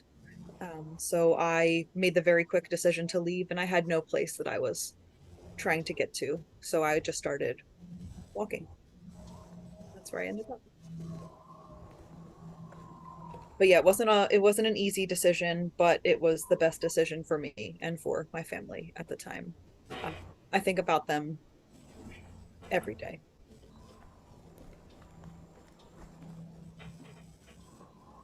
On a slightly different topic, I've been mulling something over in my head. The folks at Dunghill at one point asked who we were, and Oh, that's yeah. been playing over and over in my head. And Hmm. I have a thought. Okay. Um, Amongst us, we have a breadth of different types of light, be it the druidic, fancy, glowy stuff that Yvain has done, plus her starlight stuff. Badass. The the I'll just call it what I think that it is, the divine light thing that you have going on, Finch. I obviously have some gift with fire. And we even have people who prefer the dark and shadows, the absence of light. Um, and we seem to come to agreement, not by fiat, not by a cult of personality, but by coming to some kind of concord. And the name, the Aurora Concordant, is something that I keep hearing in the back of my head, because it represents what we each bring to this particular group. I don't know, it's just something that rattles around in my head, but I figured it might do for a time when people ask, "Who are you?" to be able to give them something. And it kind of sounds a little fancy. Vox Machina always sounded kind of fancy, and it turned out okay for them. So, Yeah, heck something yeah. Branding. a little Yes, fancy. branding. TM. I love it. Copyright it now. Yeah, The, I like uh, it. It's a great idea. the I like mage that. brings up another good point. Me. We don't have an order, a leader, a system of ranks. Wouldn't that be more productive? I I come from a system of ranks, and I gotta tell you, it's not as productive as you would think it is. Like I said, If back I could, home, it's for show. It's I don't think it's as meaningful as you think that it is. let me put this forward. Yeah. So, Zar, let's say you're the leader, and you're responsible for telling me what I'm supposed to do in battle. Go. Do you have any real understanding of my abilities, or how you would use me as a weapon? Sure. And if you do, please let me know, because I'm clueless. Most of the time, I'm riding by the seat of my pants anyway. I left Terra thinking I was one way and found out I was something else. So But he we're actually. all, I'm sorry? No, go ahead. I'm sorry. I thought you were finished. Go ahead. We're all very, very good at reading the field and killing what needs to be done. We read each other really well. We do. And I almost feel like that kind of organic response is a whole lot faster than if we had to wait for a chain of command. That just seems like it would be slower. Mhm. Maybe for people who weren't as observant of each other, you know? I agree. Yeah, so as she's speaking, he's clearly more and more in agreement. Yeah, I guess that's what I'll say about that. And so he ends up basically nodding along and saying, Maybe just a designated speaker then.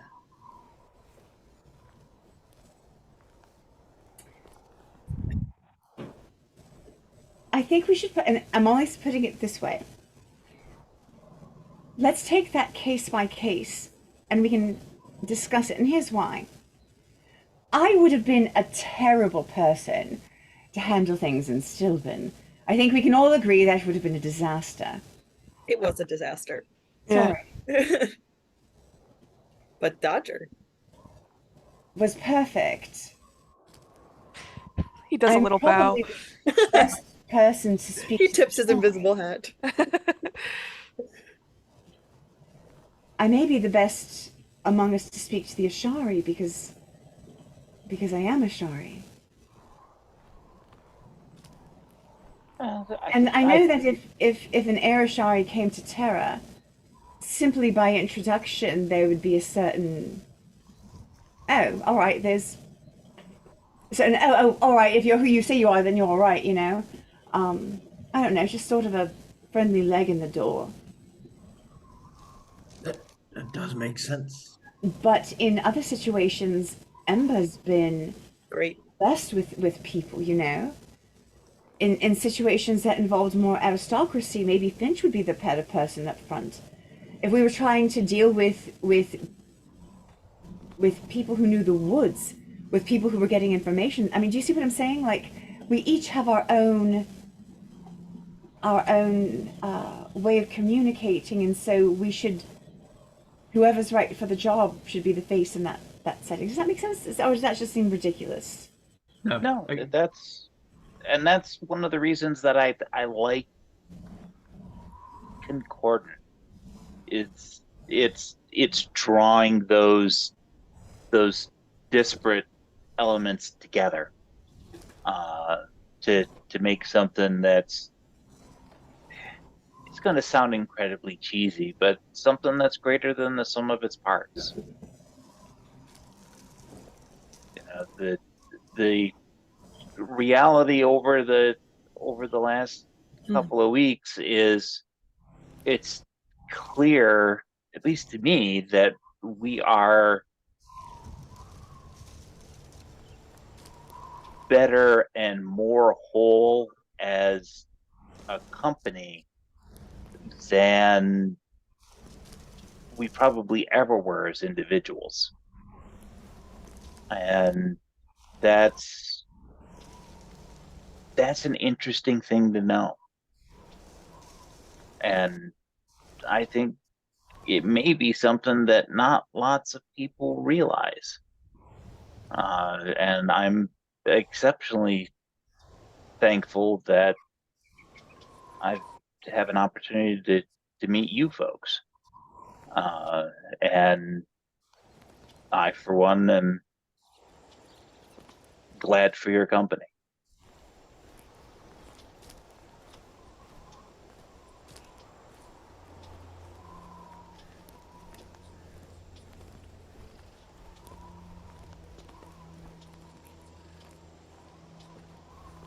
Now, we should probably all get a nap in because tomorrow's apt to be a long day. All right, let's. Take watch. Yeah, we're setting watches, so I guess he's going to roll to see if something happens, and if something happens, we determine who's on what watch. Oh I yeah. remember it. You all head to bed. Just keep watches because you're out in the wilds. There's no safety. There's no guaranteed safety. But luckily enough, nothing comes your way. You may all get a long rest. Um,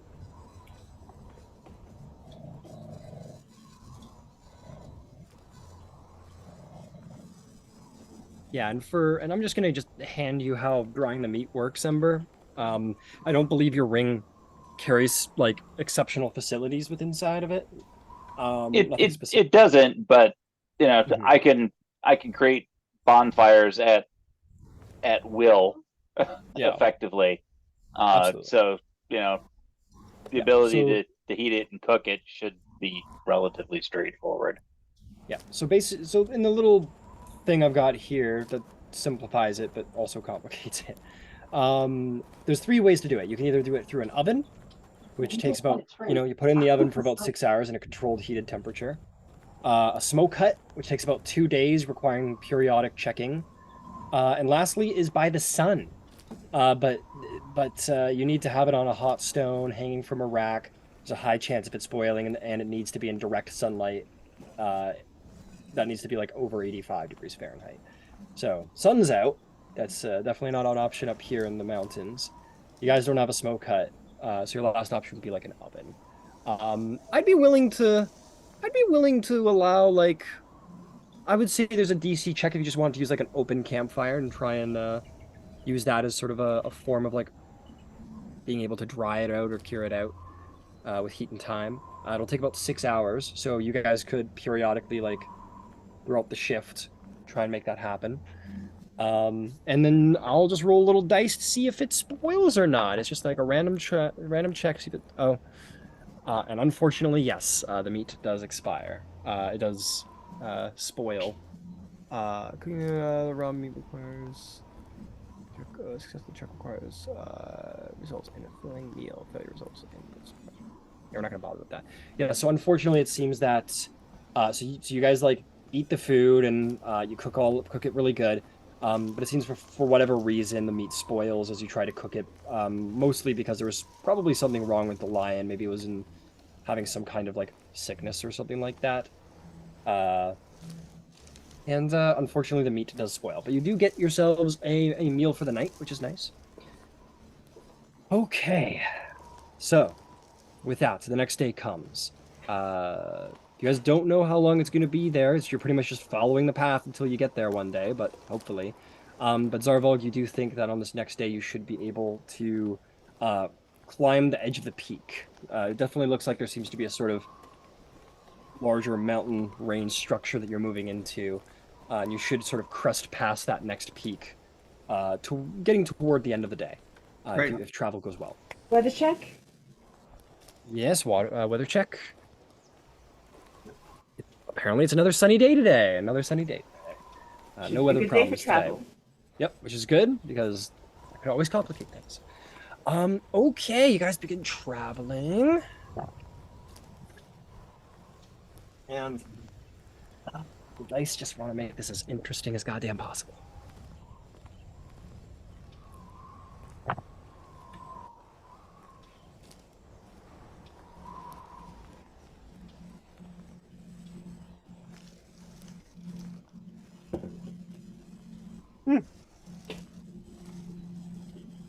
Yeah, sure, why not? You guys are wandering along, and you begin to hear up ahead the sound of ding ding ding ding ding ding ding ding ding ding ding ding ding ding ding ding ding ding. You just start to hear the sound of individuals up ahead. You also hear what sounds like pickaxes, sort of tinking against the side of rocks. You also hear perhaps the sound of some beasts of burden, some mules. All right. Should I scout ahead? Sure. Roll me a stealth check. Going in scouting stealthy like. 18. Jesus Christ. Yeah, you scout up ahead, you go off nice and quiet. Perhaps leaving Fen behind. And you make and crest the corner and you begin to very clearly hear the sound of the language of Dwarvish. And you look around the corner and you see 12 dwarves, all pretty basically armed. They basically have like simple spears and some simple armor. And they're a workforce. They seem to be a workforce, and they seem to be working a vein of metal in the side of the mountain. And they have a couple of they have about 6 mules with them. And some people are pickaxing away, some people are standing guard for whatever creatures that may be about. You see some of them sort of taking the ore and loading it onto the mules, and it seems to just be like a little couple dwarves working away, doing a little mining. Right. All right. So I'm going to track back to the group and let them know what I saw. Fantastic. Pretty harmless. Right. People work. Yeah. Maybe Might they could be. tell us how long it is to Terra. Or if they've run into or seen any hide nor hair of that Rizix The fella. brigands. Or, Yeah. yes. Entrepreneurs. All right. So we advance casually. All right. You advance very casually, make your way around the corner. As you do so, you see some of these. They're all wearing like chain shirts and they have spears. And you come around the corner, and I'd say like the 3 people who are just like standing guards or like see you and kind of turn and point their spears, and they go, and then they kind of like, who goes there? Zarvog looks at really anybody else in the group. I was really I- waiting for him to step up as the spokesperson. No, he doesn't even like dwarves. Ember will step forward. Hi, Oi. we're headed to Zephrah. We were told this is the path. Zephrah looks around at all of you, and you guys are all standing pretty idly. Make a persuasion check, Ember.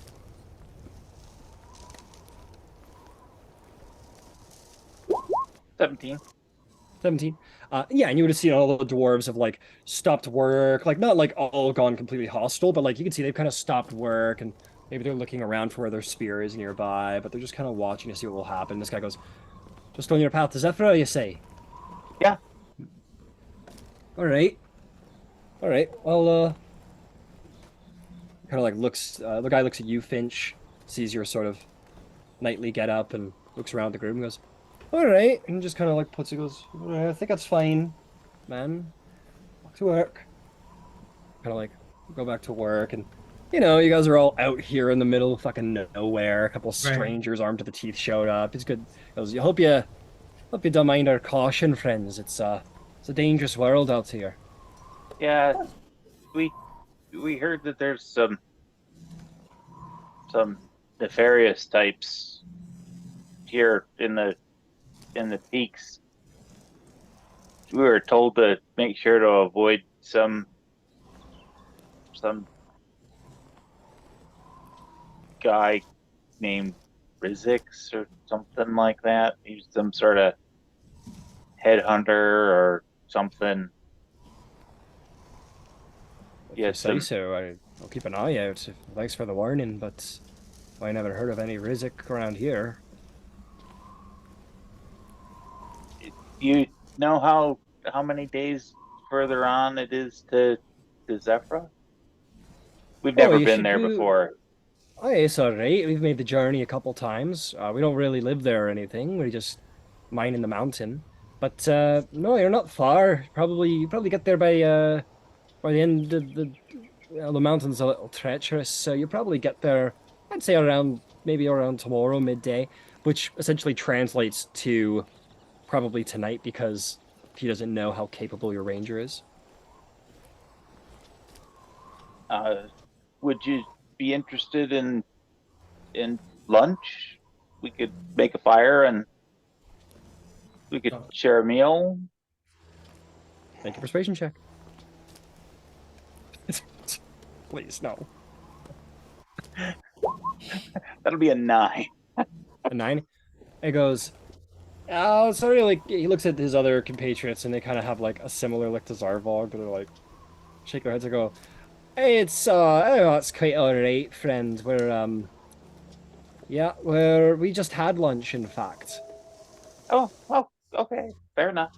Thank you for the directions. That was very helpful. Oh, my name's Glad to help. Ember. Sorry. Oh, pleasure. He kind of like takes his thing. He go, will like shake your hand, give it like a very short, brief shake. Go, the name is Bandar. We're all just a bunch of just doing some mining out here, is all. Right, let's move on.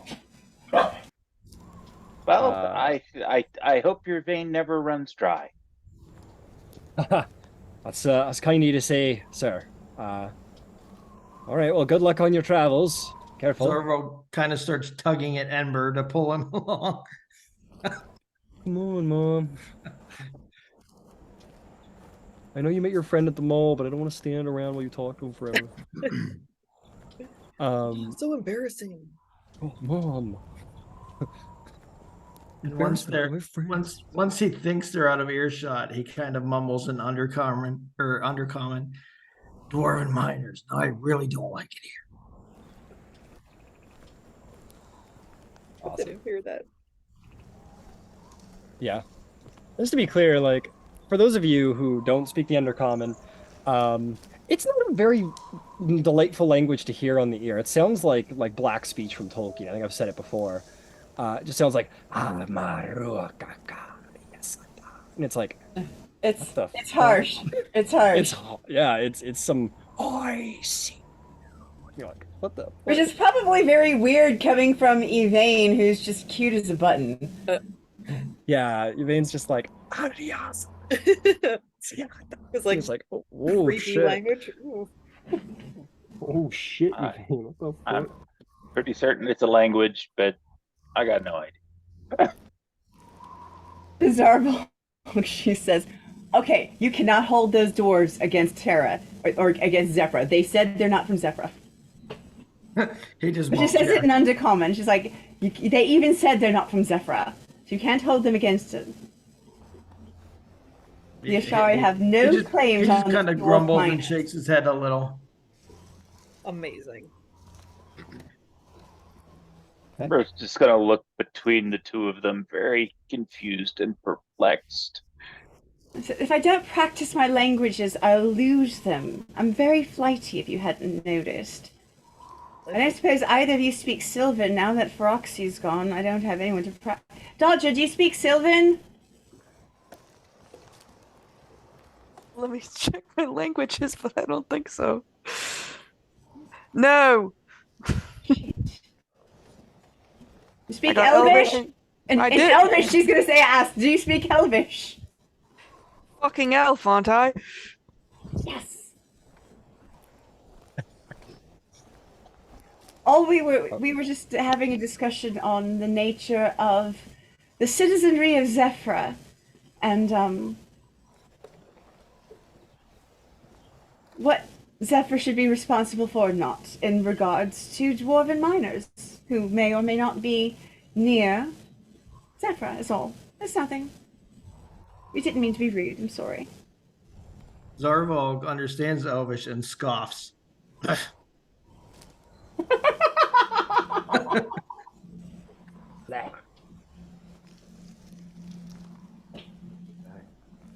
You guys travel on. A couple Yeah. more hours go by. You have a little lunch, maybe. And as you're traveling, it's not going to be hard to see. You're going to notice as you're sort of making your way through a little bit of a nicer sort of path, you find yourself sort of cresting, getting closer towards the top of the mountain where like it's not quite as steep a climb. You're definitely not against any cliff face. You're just kind of making your way through the mountains. You're going to notice that there's some birds up ahead. There's some birds up in the sky that are sort of encircling around you, and you notice that it's starting to get like it was like two or three. It was like about three birds at first, and then a couple more sort of joined together, and it's like a concerningly large number of birds seem to be circling up above you. About 7 birds at this point are kind of like circling up, and they start like landing on the rocks like ahead or around you all, and are kind of like looking down. You see these crimson feathered, fairly large, about the size of like a bald eagle. If you've ever seen a bald eagle, it's a big ass bird. But like a 2.5 foot tall bird. You see these like hawks with crimson feathers and these like long sharp daggers that come to like a very specific point. And they all sort of like look down, and just sort of echoes through the mountains as they're all like kind of looking down at you like carrion birds in a way. All right. Nature check. Know anything about these? You make a nature check. Yeah, may I also make a nature check? Go for it. 17. 17. Waiting on you, Vane's roll. Dirty 20, I believe. It might be higher. Let me see. All right, you got it. Actually, yeah, 22. Yeah, you guys absolutely know these are what are known as bloodhawks. Fucking hell, I knew it. They are very aggressive pack animals. They are known to flock together in large numbers and will attack as a pack to take down prey. They will attack pretty much anything fearlessly by stabbing it to death with their dagger-like beaks and then eating the meat and taking it away and running away. So they're very brazen, aggressive pack birds. So I guess Zarvog points up at him and says, "Mean birds." Mean birds. Yeah, they're likely to attack. We I'll tell you attack guys first. what. I'll tell you guys what. I'll give you a fun thing here that I found in Tosh's. You know, at some point we should talk tactics. Perhaps now isn't it, but if we can get things in a group on the ground, I can snare them all in one place and then we can just pick them off from afar. No one has to get hit by them. I keep trying it, but I keep not doing it. And I will say, if you guys were like, yeah, they're aggressive, mean fucking birds, and you get the sense like they're here for meat. That's what they're here for. How far away are they? Bow range. I haven't decided yet. Let me put that. They're Okay. keeping a. You also know that they're fast as fuck. They're like these things can fly. These are Right. pretty quick creatures. So I they're- would say they're probably sitting at like. They're not close right now. They're probably like 100 feet away at closest. And they're currently perched though, right? Like one or two are perched. The rest are sort of flying around. You get the sense like they're getting ready. You want me to? I can probably, if they're at that distance. I mean, I'll look to Zarvog and Devane. I could probably hit them from here. Oh, we can hit them from here. Do we want to start that? Well, they might not like being set on fire. Well, they're not likely to be set on fire, but they're likely to get slammed around a little bit. And Which? Honestly, they're coming for us. We might as well get the first hit in. Okay. Oh, when I throw starfire at something, it's easier to hit it, so just be mindful of that. They all begin to swoop in on you. Everybody roll initiative. Fuck. No, Yeah, you guys took a little time, a little too long, I'm afraid.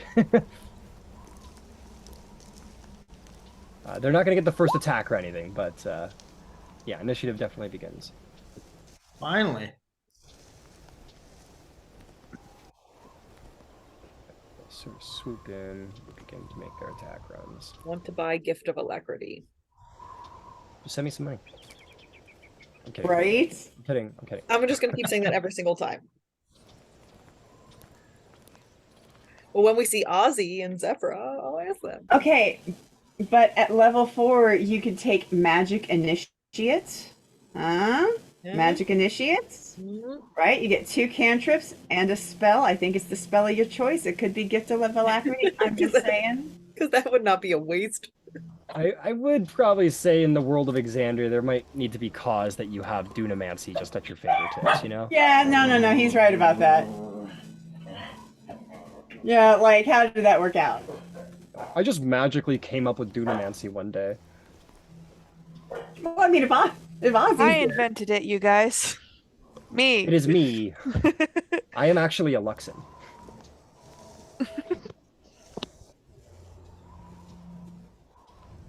That's my backstory. That's your backstory. That's actually kind of a cool backstory. Like the apprentice of the guy who made Dunamancy or whatever.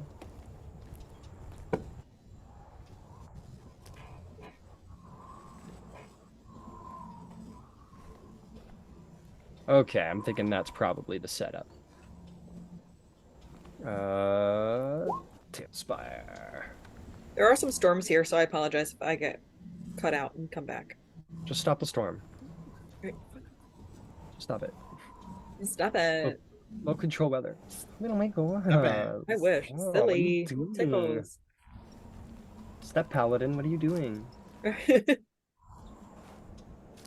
I the think that's fuck I good. want. What the fuck? Oh.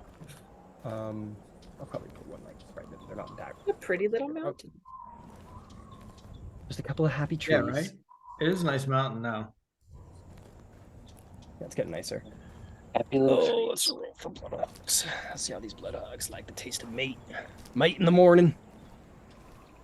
I'm impressed you guys have gotten through this mountain without any like major lingering injuries. I was half expecting you guys would show up like ripped, so I don't know why. It just seems to be a recurring theme. But speaking it into the universe. Get out We of have, here. we have Borman's spirit looking over us. It's true. Okay, let's get some initiative going. 25 to 20. 20. Thorvald. Very nice. 20 to 15. 19. Very nice, Dodger. 15 to 10. 13. 13. Ember can go Who first. is that? Who is that? Oh, that's Finch. Okay. Everybody Yeah. can go first. What'd you get, Yvain? 8. Just the Bloodhawks just got on you. Okay, so you guys are all looking up and you're like, okay, maybe take the first shot, and like those two sort of take off. Like, okay, maybe we do. Oh shit! And then they begin to swoop in, and you quickly react, and you put some battle music on. But in the meantime, what do?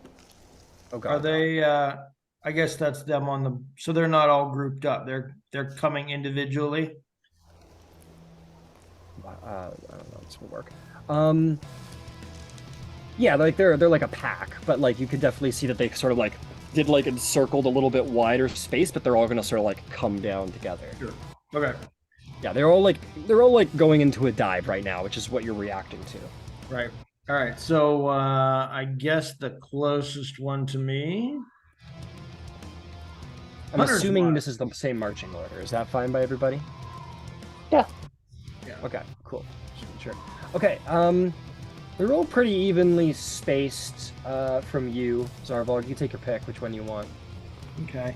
I guess this one, like, kind of that one right there. That one right there? Okay, go for it. Take an attack. Right. Oh, Hunter's Mark. Okay.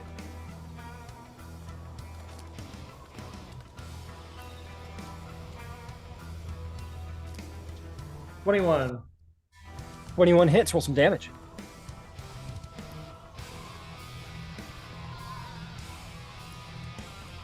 That Jesus, this is is gonna Music be is sick. 12. Falls out of the air dead. Yeah. One down. One down. All right, that's it for me. Okay, fantastic. Dodger. There's birds. There's birds. Are there any that are within 20 feet? No. Could I move so they are within 20 feet? Unfortunately, the issue is elevation. Yeah. Let's see if we can't fix that. You could try and climb up this rock up to here, and I then got a you'll be broken within 20 arm. feet. I don't know. Well, you could give it a shot. You can give it a try. Nah. Yeah. I will bonus action hide, Okay. and I'll. Where are you hiding? is the Oh, issue, I would that's say. a good question. That's a good point.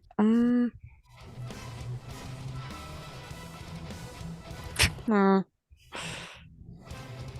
really anywhere. Behind me. I hide behind Finch. Yeah. I'm gonna say you're at a little. Well, it depends on who you want to try and hide from. You can try and like push yourself up against the wall, hide, and then take a shot and step out of cover. You can try something like that. Get a little fancy. Yeah, like over here. You run up to beside Finch. Yeah. And you can hide from those birds up in the front there, those 3 birds. All right. All right, stealth check.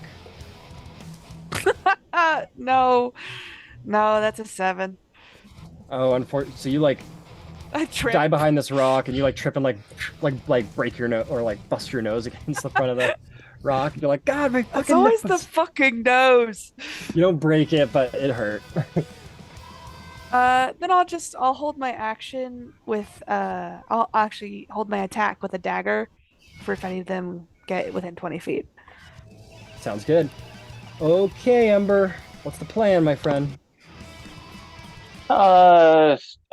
Take a pot shot at one of the birds towards the back, whoever's the furthest away. All right, furthest away at the back would be probably that guy. He's at 35 feet. Okay, we'll shoot at that one then. Go for it.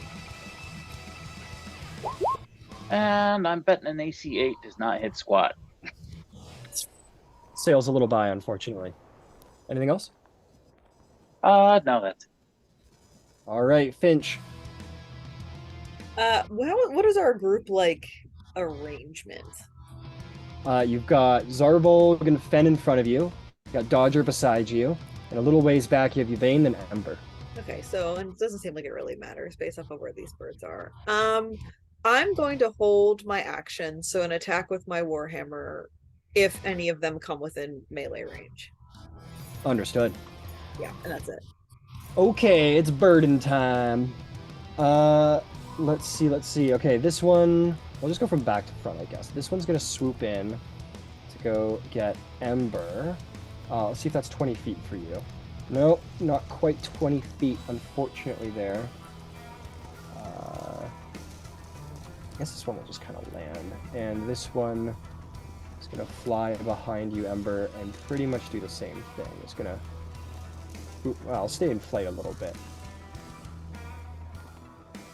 I believe that's also going to be out of range for you, Dodger. Yep. Okay, these two are going to attack you, Ember. Pack tactics. They'll have advantage. 14 to hit. Got a miss. Miss. One tries to stab at you. You get out of the way. The other one tries. 16 to hit. That meets. That meets and beats it. That's going to be 5 piercing damage to you, my friend. As its dagger beak sort of like stabs into your arm and you gush a little bit of blood.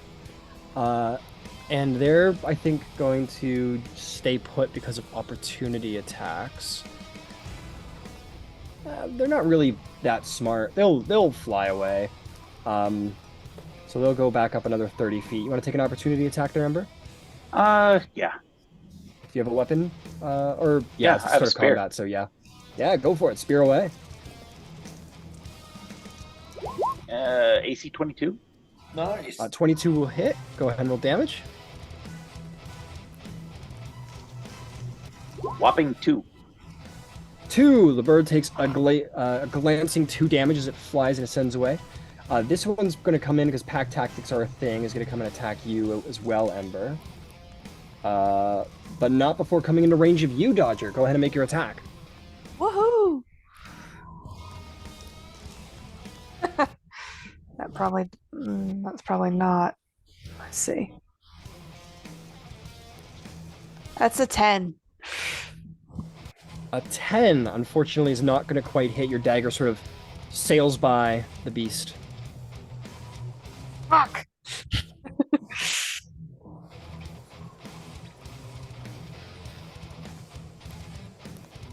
Yep, unfortunately, does not hit. Okay, then he was going to come in. He's going to attack you as well. They're pack tactics, so they're going to just utilize that. That's what they do. 12 will miss, though, Ember. Despite the torrent of attacks from these birds, only one managed to get a good beak strike in on you. This one only flew 20 feet, so it's going to go 40 feet this way. No opportunity attack, because one's already been spent. And then this one's going to do the same thing. And it's going to fly with a 35. Yvain, you can take an opportunity attack if you want.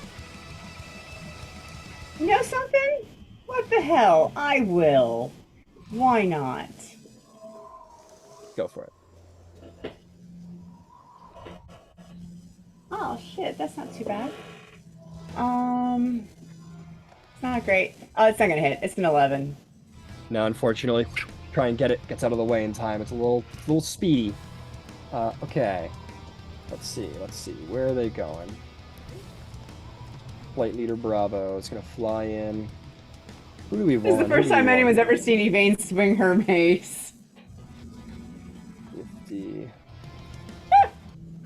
45. 40. Okay, they're all coming after you, Zarvolg. Pack tactics, 23 to hit. All right. Oh yeah, that hits. 4 piercing damage, roll a con save. All right.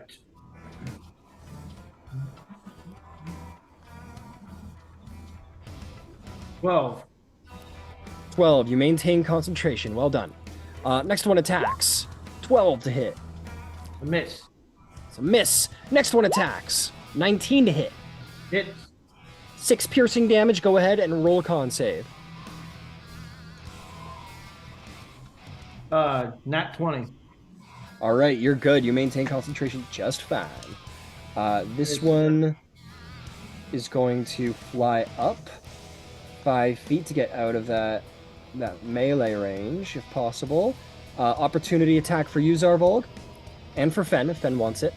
Yeah. Not to make this harder on myself, but since I have my bow, which I have to have in both hands, am I able to draw a melee weapon to take an opportunity Unfortunately attack? not, no. Okay. You can, use it as, an improvised weapon and try and, bat at it with, your bow, if you want. Or take an unarmed strike. Unarmed strike is fine. Alright, go ahead and try and just, punch it. Punch the bird. That's metal as King fuck. pigeons in the 9, park. no. It is metal as fuck. 9. 9, unfortunately, you're like, you try and grab the bird, but it flies out of your range. Go ahead and roll one for Fen. Yeah.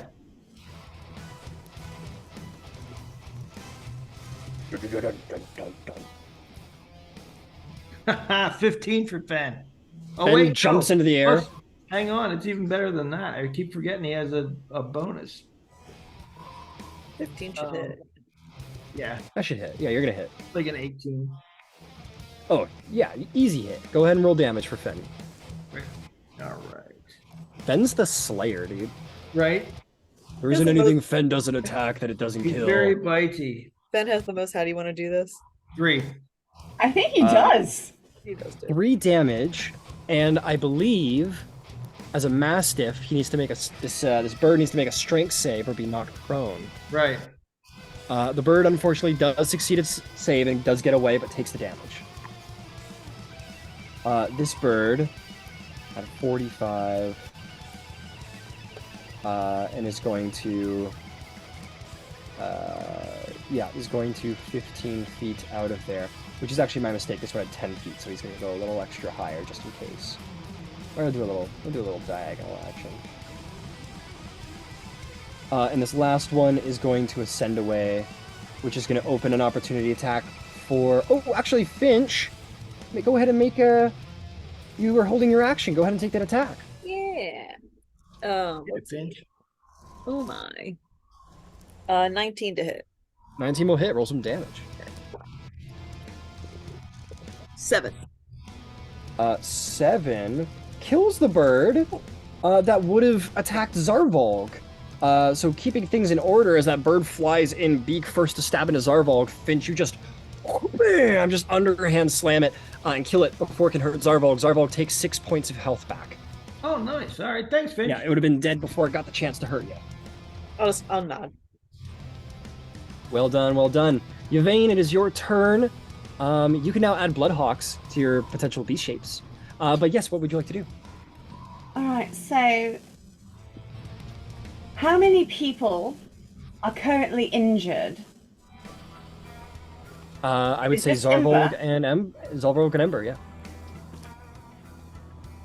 Alright, so I'm going to kind of run in between, a little more towards Zarvolg, and then up against the wall. Okay. 15 feet. Yeah, that looks good. And Oh, I don't want to be in front of Finch.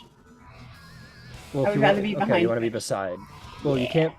Okay, you can be. Beside is wanna be fine. there? Beside is Besides, fine. fine. Okay, cool, Yeah. cool, cool. I am going to change into my chalice form, All right.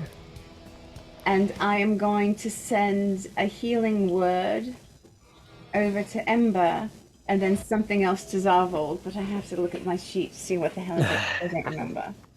Go right ahead, no problem. But anyway, you see Yvain, she takes out this strange scroll she has produced out for the last little while, and seemingly enhancing her power. And a couple of stars align into the shape of a chalice, and as she like spreads her arms apart, it creates an alignment of stars across her arms that sort of connect in a low cup across her body, and just magic begins to sort of pour from her as if her cup were overfilled with magic. That's awesome. All right, so actually, not that, because I get to roll that again. No better. That sucks. All right, so Ember, take 4, Okay, thank you. and Zarvolg, you have 1d8, which is 6 plus 3. You get 9 back. Woo! And as Yvain speaks the sort of magical druidic word, Feeling good. yep, magic flows into both of you, and you feel your health restored to you. Good stuff, good stuff, good stuff. Is that all, Yvain? Bonus action. There is no. Yeah, I'm brilliant. There's nowhere I can hide. No, I'll just stay here. All right, fantastic. Zarvol, that brings us to your turn. Oh yeah. Okay, so I guess I already took one down with one shot, so I'll try and zero in on one of the ones that doesn't look like it's been damaged yet. Okay. Do you want to assign your hunter's mark to it? Yes. Yeah. I'm sorry. Okay. Transfer This my guy hunter's over mark. here. Yeah, no problem. This guy over here definitely has not been harmed yet. You mark it. That little sort of green X appears only toward your vision. If anyone were to look into Zarvolg's eyes right now, you'd see like a similar sort of like green X across his eyes, and Across his yellow eyes, by the way. across his yellow eyes. And you can fire in there and use the power of divination to find its weakest point.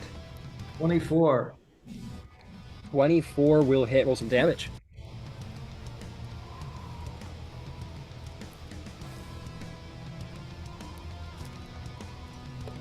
Ten. 10. That is one dead bird. Zarvolg takes another down. It falls down, rolls down the side of the hill, dead at your feet. Anything else? No, that's it for me. All right, Dodger.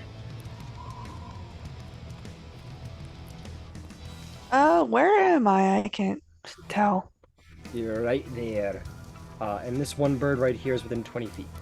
Yeah! Dagger! Dagger, go ahead.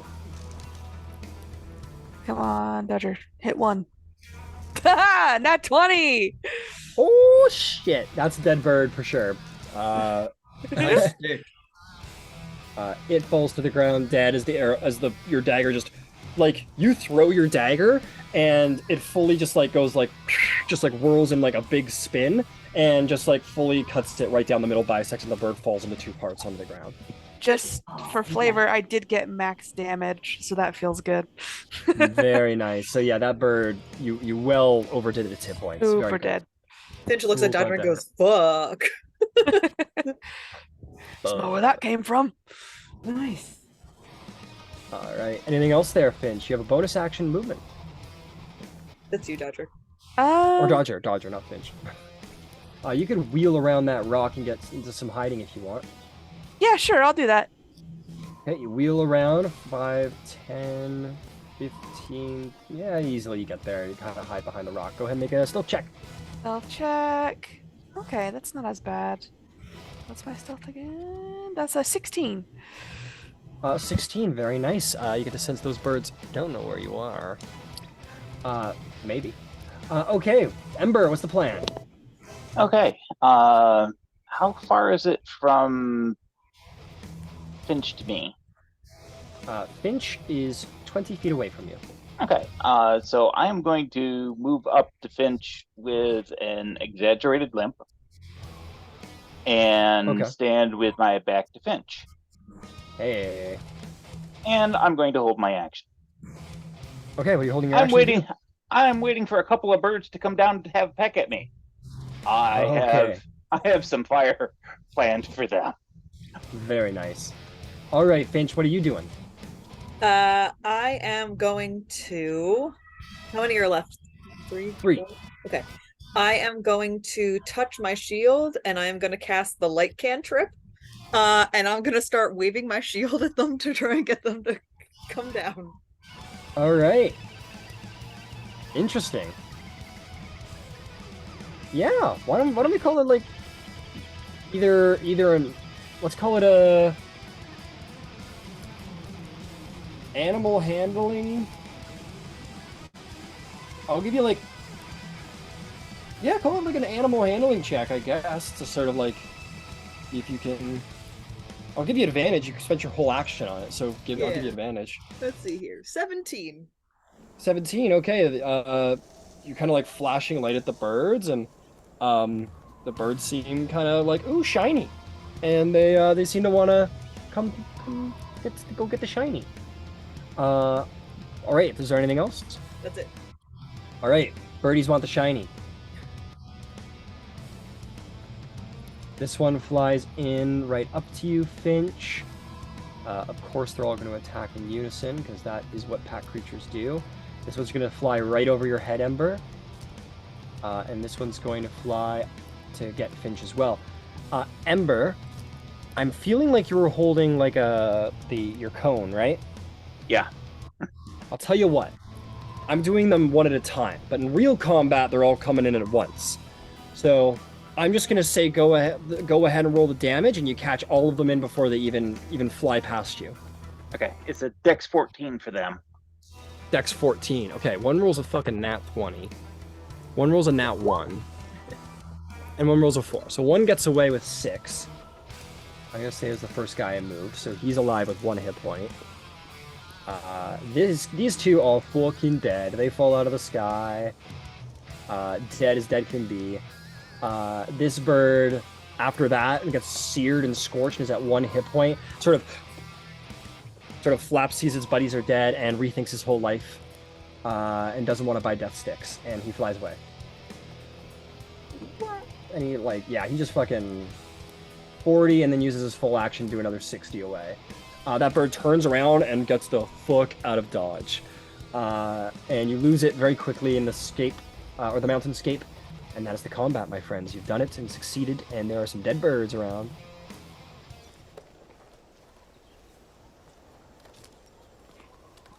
Yeah, pretty good team there, huh? Yeah, that worked out well. It worked out really well. Yeah. What was that move that you did there? What did you turn into? Like staring at you, Vane. Oh, I needed to be able to send healing in 2 different directions at once. So it's sort of like a tide flowing. There's a constellation in the sky. That's the chalice. That's just the one that sort of activated. So yeah, but that I wish I. I'm glad I have that now. Observing the party, is everyone like good? Does anyone need healing? I'm good. Above the table, I'm 1 point off of max. Okay. So we good. You see, Ember has a Good. couple scrapes, but nothing in serious. We could grab a couple of these blood chickens for dinner. I will say, Zarvolg and Yvain, who rolled so very well before, you two would know that bloodhawk feathers, when found in large batches, they sell pretty good. So I would if you want to go to one bloodhawk and pluck all its feathers out, That's about 3 silver. If you can get a batch of 10, which is very difficult, but if you can get a batch of 10, or 10 batches, excuse me, they go for 10 times as much. All right, well, we've got 6 of these chickens. Let's start taking the feathers. Get to plucking. All right. Whoever wants to pluck a chicken, make me a nature check. DC 5. DC 5. Pulling feathers. 8. Critical pluck. Fuck yeah. 13 for me. 15. Yvain? A 9. I'm picturing 9. Finch just doing it really slowly, and Zarvog is like, And Dodger apparently just watches. He's keeping an eye out. Keeping an eye out. Fair enough. Fair enough. Oh no, that's valuable, actually. Okay, fantastic. So each of you can add Bloodhawk feathers to their inventory, worth 3 silver pieces. There's also 2 extra ones if anyone wants an extra one. Who wants the odd 2? You know what? I would, because I'll make quills with them. Fantastic. Yeah, you can make you can make quills. They can be fashioned into jewelry or decoration. But yes, tailors will pay a fine sum if you can find 10 bunches or 10 bundles. Yeah. Okay. So Yvain, you've got 3 Bloodhawk feather. We're calling them batches. Yeah. Or times. You can just do times 3. Bloodhawk feathers times 3. Okay. Incredible. Chaser's got 2. Yep. So everybody should have 1 except for Dodger, and Yvain should have 3. It sounds like. You just add them to your other possessions. They are not existing items. Okay. And yeah, if anyone wants to take meat, each bird has well, I can roll them for you if you want to know how much meat you get, if you want to extract meat from these things. Well, we can field dress them and then just carry them. Yeah, you can field take the feathers out and then take them to camp and deal with them at camp. Yeah. Squab. Yeah. All right.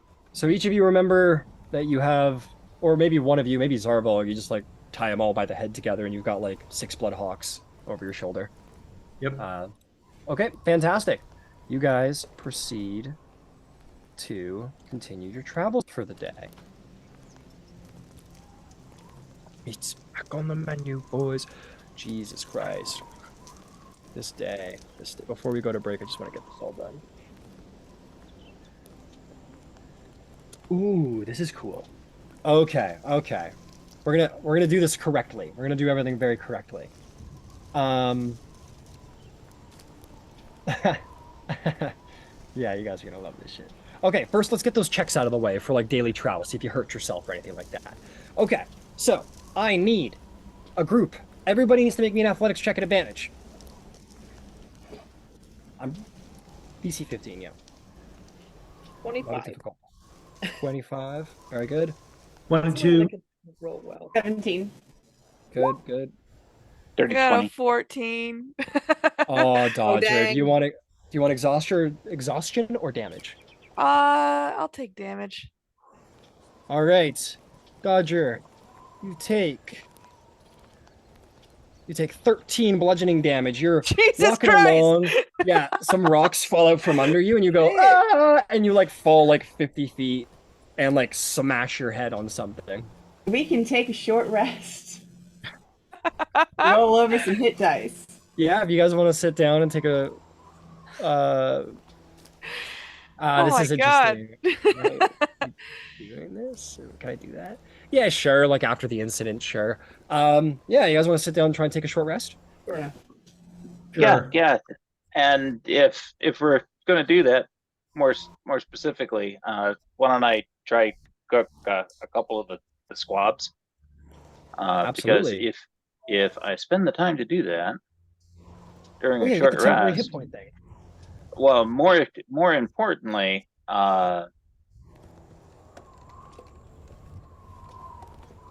if people are spending a hit dice to heal, and I've prepped the food, you get an extra die 8, which might be important for Ooh. anybody who say has a broken arm. Not naming names. Not naming names. Everyone looks at Dodger. Yeah, you all get a short rest in. You can all go ahead and roll and hit the button. No problem. A set broken arm. I just wanted to set. say it's been set. This is set It's broken. not arm, that is healing all broken. fucked up.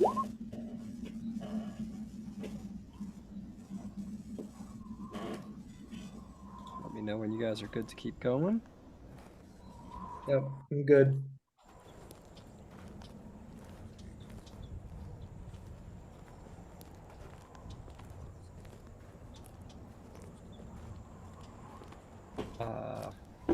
Prepare meals. Part of a short rest, you can prepare a tasty meal that helps your companions regain their strength. Even up to 5 creatures of your choice regain 1 extra hit point per hit dice spent during a short rest. But go ahead and roll me, Ember, to see how good this meal is, how restorative it is. Roll me that that meal check. Proficiency plus, I think we said intelligence. Okay. Because it's sort of like a recipe. It's like a 19. 19. It's very good. You make like this hearty, helpful healing gourmet. You find a couple of herbs, a couple of like little healing spices around.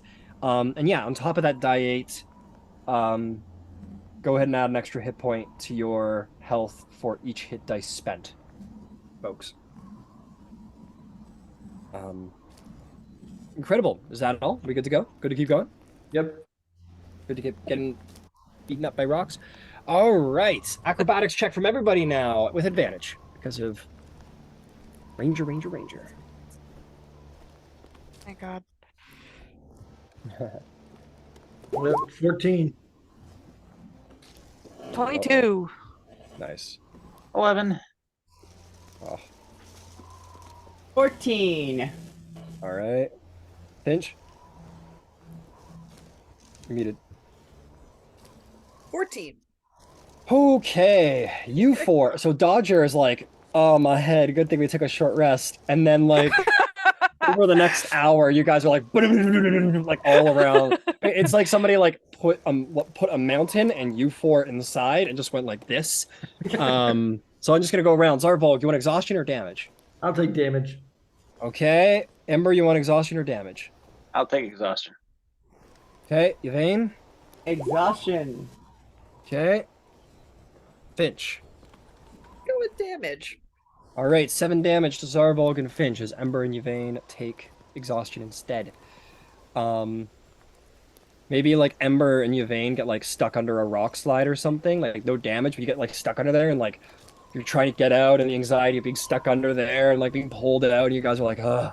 You're just like mentally exhausted after. Zarvolg and Finch, you got like maybe a couple rocks hit you too. You didn't get out of the way in time, and Dodger is just like, last but not least, I need a perception check from everybody. This one's just a flat perception check.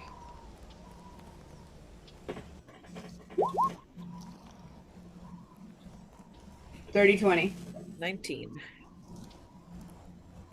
13. 17. 22. Zarvolg? 13. Zarvolg, damage or exhaustion? I'll take exhaustion this time. All right, exhaustion this time. And as a reminder, exhaustion makes disadvantage on ability checks. So whoever took exhaustion should have rolled that at disadvantage. Yep. Reminder. Okay.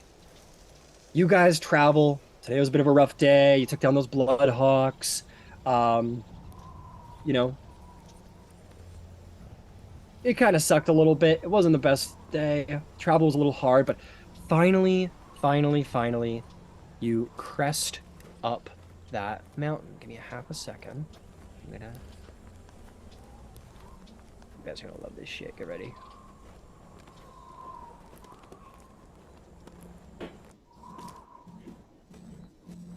You guys crest the top of the final hill over top of the mountainscape. As you do so, you guys hear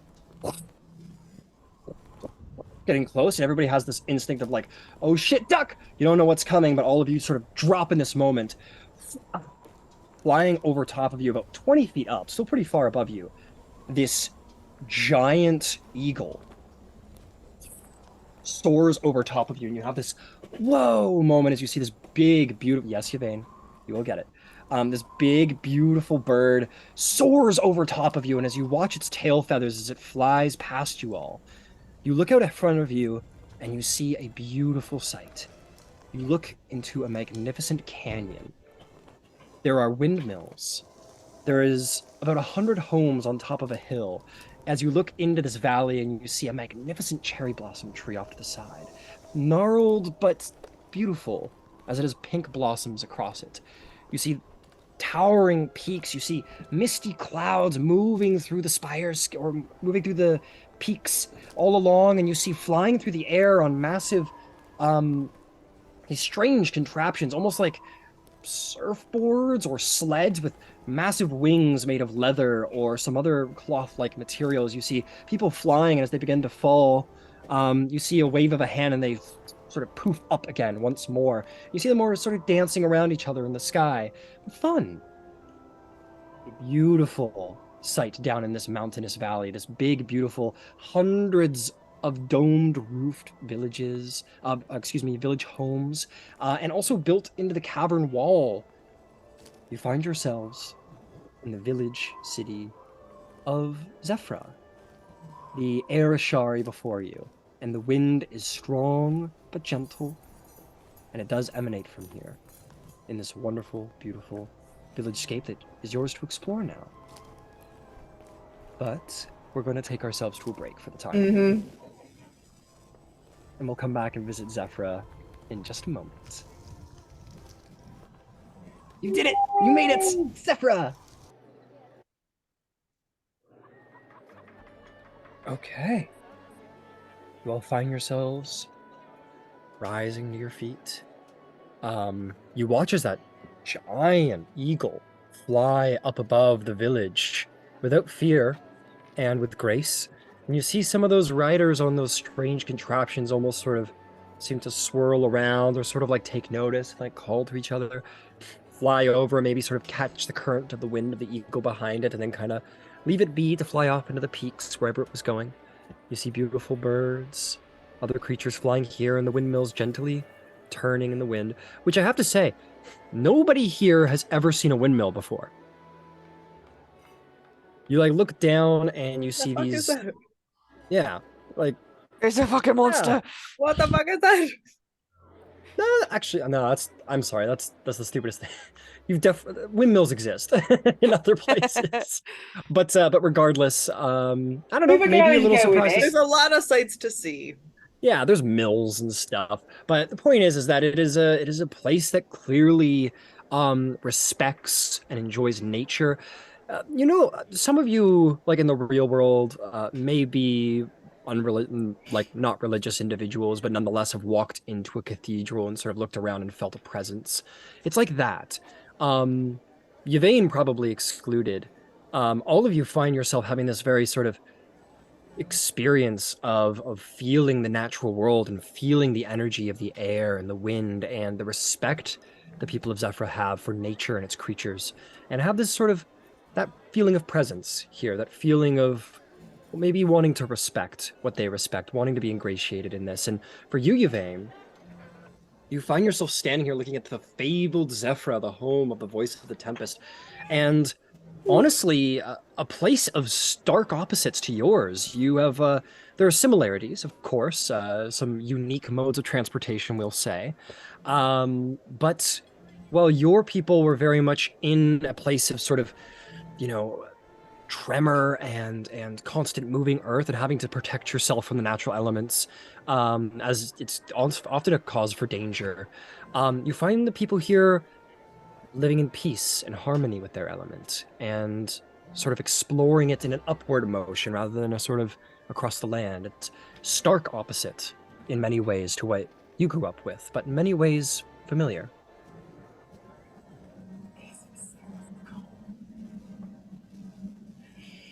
All right, well, we go forward, eventually someone will stop us. Okay. guys descend into the village of Zephrah. You see these Zarvog flying. is going to hang toward the back of this group. He's not comfortable. He's intimidated. Finch Fair will be up front with you, Vane. Oh, and if they buzz by again, Yvain will totally wave to them.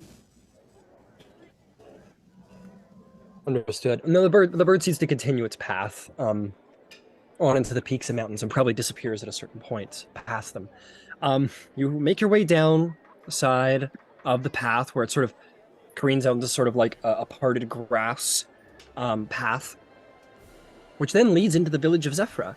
And you see sort of up on, it wouldn't be hard to get there, but you see that big, beautiful cherry blossom tree up to the top.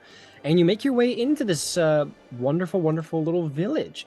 Oh, come on. I put it away. Hang on a second. I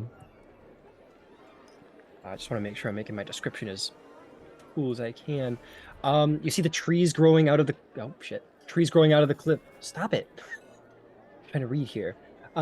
Trees growing out of the cliff sides that outskirt the village. You see... let's see. Yeah, you make your way into the village and you see these beautiful but simple homes built on this hill and some into the actual mountainside. You see some caves that move into the actual mountain beyond the hills where the homes are. And the homes are simple but natural. They're all dome-shaped and they're made from stone and leather.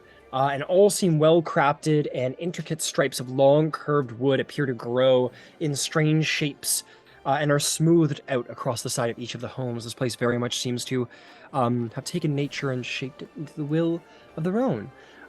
Some are built around or from trees. Some trees seem to grow right out of some buildings. And indeed, windmills sort of turning around in the village. And as you walk through, you see perhaps the largest population of half-elves you've ever seen. It's definitely a majority of half-elves around here, just sort of wandering here and there. You see other individuals who seem to, as they walk by, there's almost a slight translucentness to their skin as they go by, and maybe a sort of little of the wind just sort of seems to follow them. Their hair always seems to be moving in some direction or whatnot. And then there's, a deep minority of humans and halflings, and a couple tieflings, and of course other members of the race, but seems to be a wonderful, peaceful kind of place high atop the mountains. We should find an inn. Yeah. You're the expert, Yvain. It's all you. Dodge is actually the expert on cities, but I would say we should find an inn, find a place to rest, take baths. I have never been in a city like this. It's quite lovely, isn't it? Did you It is grow a- up in a place like this? Pardon? It is a village, to be clear. It's only got about 100 homes. I said city, but it's more of a village. It's quaint. Yeah, it's half again as big as Terra. So Terra's 3/4 this size, maybe. A lot more about you makes sense now.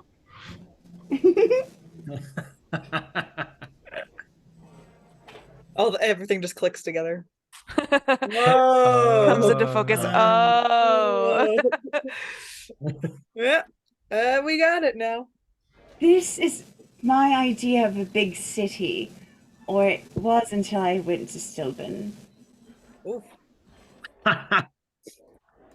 Yeah, I would say Zephrah's. It's a little bigger. It's a little bigger than Terra, but close. As far as like population goes, anyway. I'll have to take you to Amon sometime. I've heard of Amon. I've heard it's huge. It is. Okay. Find an inn? Yeah. You go looking around. You're looking around for like an inn. Oh God, sorry. And you talk to some of the folks there. There's one half elven woman. She says, "Oh, we don't. Yeah, no, we. I guess they would have an inn. Yeah, I guess that makes sense. Sure. Um, no, I feel like they don't. She goes, no, we don't have any inns here. We have this, but we do have the sort of it has a couple of names, but a lot of people just call it the Longhouse. It's for pilgrims and travelers and such. It's sort of like a large, long, sort of communal living space with plenty of places to sleep and to, cook food and such. If you just go over there, and she sort of points through the village, and you guys are going to find yourselves before a rather large building. And if it's built like many other places here. It's sort of domed. It's a long domed building with the similar architectural designs in the interior. Yeah, it sort of has a Native American longhouse style to it, where, seems that weary travelers are allowed to sleep here free of charge. And you know, there's no services per se, but it's a roof over your head and it's shelter. Not a lot of privacy either, but it's shelter and it's free. Time is it? Toward the end of the day, It's right? late. It's evening. You have a couple hours of daylight, maybe like an hour, 2 hours of daylight left. Golden hour's on its way. We still need to get our injured people to a doctor, yeah? Yeah. I We think some of us we took should some do that bumps and first. bruises on the road too, didn't we? We didn't have a rest after that, right? No. We have people with exhaustion who are exhausted and a little battered, a little bruised. Yeah, I mean, Zarvog's probably so. This whole time, he's unusually reserved and quiet, and just kind of staring around, very wide-eyed. Like this is a lot for him to take in. But Um, in fear or just like overwhelming? just overwhelming, right? Like it's just all very new information. This is not Sensory overload. right. And he got beat up on the road here, so True. he's probably going to be happy to just kind of settle in in the longhouse and put himself in a quiet position and relax. Yeah, you find yourself one of these cots to rest your head in. It's comfortable. Everything here is comfortable and clean. You see a couple of people from the village do seem to maintain the place. And there's a couple people here. There's a couple other individuals who are living in this communal space, but there's plenty of space. It's meant to carry much more people than who are living here right now. Not even by I'd say it's maybe a quarter full of individuals, maybe a little bit more. And yeah, you can find yourself somewhere to kind of lay down after Right. your woes and wearies.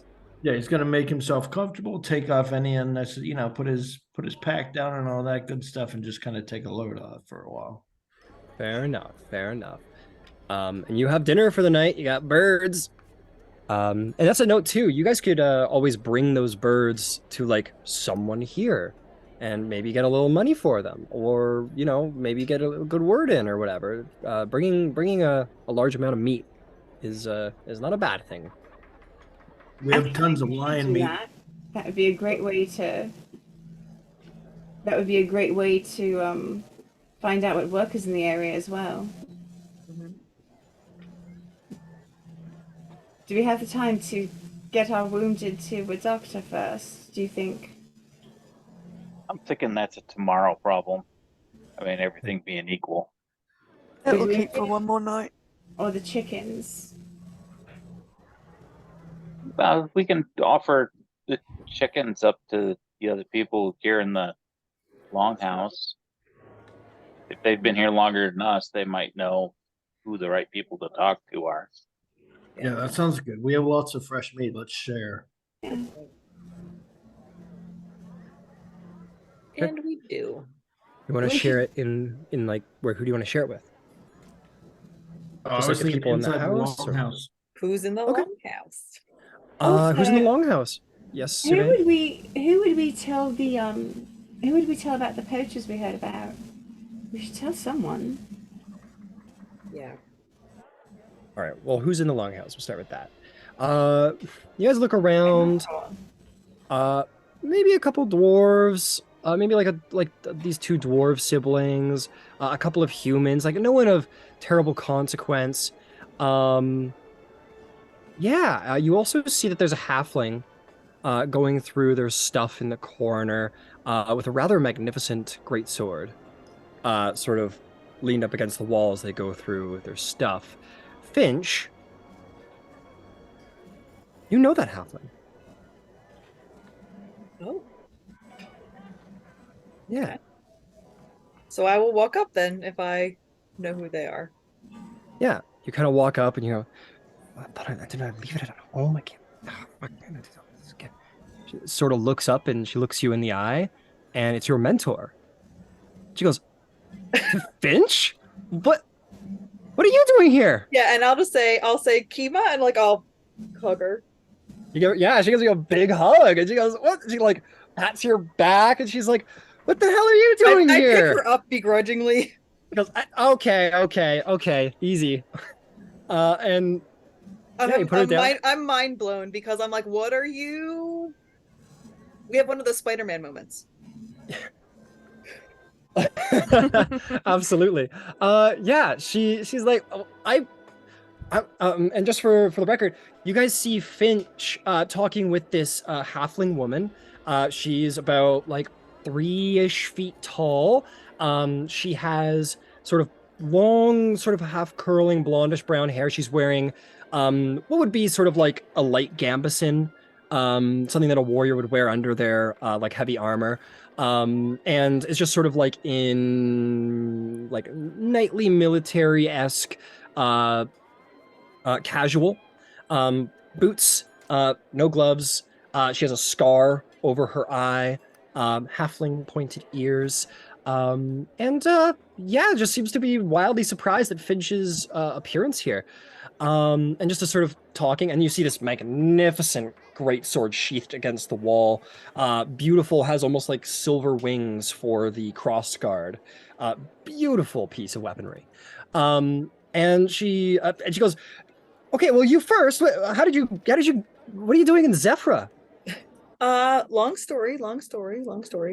But after I left home, I just started wandering down the road and ended up close to Stillben. Don't ask about how I ended up there, but all right. Yeah, through all of that, I met a great group of individuals who I'm here with, and I'll like gesticulate. And yeah. I'm sure she'll like maybe you'll go introduce her in a second, but like I imagine you guys are down the longhouse being like, who the fuck is Finch talking to? Like, how does Finch know something in Zephrah? Yeah, so yeah, I met this group of individuals, and we've done a little bit of work together. Always upholding the sacred charge, though, of course, and not like yeah, right, yeah, the sacred, right. Oh, you know me. Yeah, you're real. Yeah, you lean into it. Hey, introduce me to your friends. And I'll lead her over, and I will say, so is everyone She definitely there? takes her greatsword and she kind of like puts it on her shoulder and kind of walks over looking real cool, like. Yeah. Brings her swag with her. Right? The sword's like as big as she is. And I'll introduce her to everybody, and I'll go around like to each person, and I'll like, say their name and give like a little like summary about them, and I'll introduce them to my mentor, Lady Kima. Yeah, I'm how's it going? I'm Kima, Lady Kima of Ord. Yeah, you all been hanging out with Finch here? We have. Cool. Does she do have you been doing it the side swing I've been trying to teach you properly about there, Finch? Doing my best. I'm doing my best. They can vouch for that. I'm still pretty hard on myself, but trying to they've been teaching me a lot of patience and kindness towards myself. They've kept us alive on more than one occasion. And that's the real truth of the matter. Okay, that sounds a little bit more dangerous than things have been. I might have almost died. It's not important. It's not important. I mean, are you adventuring if you're not dying or almost dying? So what are you doing here? Oh, I'm visiting I was visiting a friend. Asked for me for a little help with something, but yeah, but she had to take off, so A I friend? don't. Oh, you'll name dropper you. I actually intentionally didn't name drop. You'll notice, Finch. But You yeah, no, I didn't was need just to say. And I'll like no. wink. Oh God. She Tell us the goes name, by Ryan. She goes, anyway, no, I'm just, yeah, well, she had to take off, so I'm just kind of got left up here for a little bit, but she'll be back. Yeah, so crazy world bumping into each other. Yeah, it is a crazy world. How is everything back home? Have you Oh, talked to my have you things talked are. to my dad? She like looks around the group and looks back at you and goes, "Yeah, no, I've talked to your dad. He was pissed, pointed the finger at me a couple times. Didn't appreciate it, but that's okay. He's that's fair. He's was a little upset, and that's fair. Um, they miss you, but like I did my best to kind of smooth things over for you, but you can tell she's like trying to not Yeah, like. She's like, I don't know what I can say. Basically, right. is like clearly the look on her face. Says, but yeah, I tried to smooth things These are over. friends. These are friends here. You can speak Oh, over. all right, all right. Yeah, no, just I guess that's pretty much it. Yeah, your dad was worried about you, but I smoothed things over, Bahamut and everything, The platinum and dragon, you know. yeah, Platinum Dragon, and he understands, but I'm sure he'd love to see you. By now things have definitely smoothed out in Amon. I mean, you could, if you start name dropping and everything, I'm sure everyone's gonna start rioting again. But I mean, Yeah. but man, yeah, you guys should have been there in Amon when everyone found out that Finch was an No, Isomar. that's okay. Not that. Oh, no, what? I thought you said we were. I'm Okay. like, okay. Was a She's what? Like, nothing. Let's You go said, find you out. said we were Robert. You said I could say Elaine thinks she heard that. She's not going You to said say I could. anything. You said I could. You told me that if we. Oh, Damn no, it. all right. Yes, okay. And my brothers, are they staying out of trouble? I guess the answer is no. How much No. trouble have they gotten in? Not there. No, I think it varies. Nothing too serious, but clearly, I mean, after your spectacle, there's definitely a little bit of compensation required for some of them. You know what I mean? Yeah, okay. All right. Yeah. A little bit of a dick swinging competition in Amon right now, but that's Wow, okay. what a surprise. I didn't see that my entire life.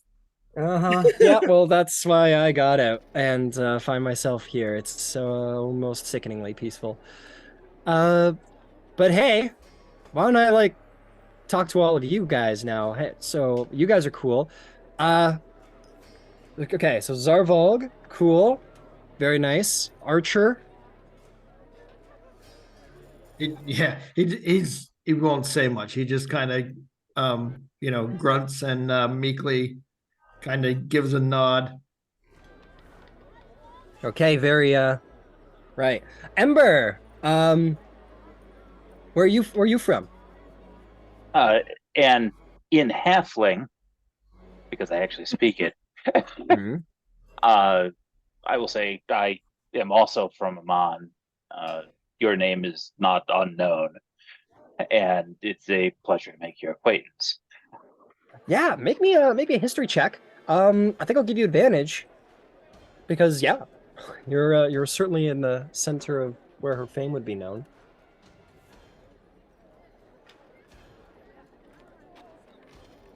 Fucking Lady Kima! Alright, I'm fine. I'm fine.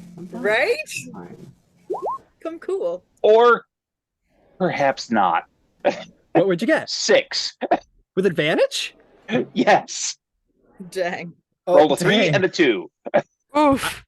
Jesus. I guess I'll say that, like, yeah, you've heard of Lady Kima, and she's like that's pretty much it. She's like a hero of Exandria, and that's basically the extent of your knowledge.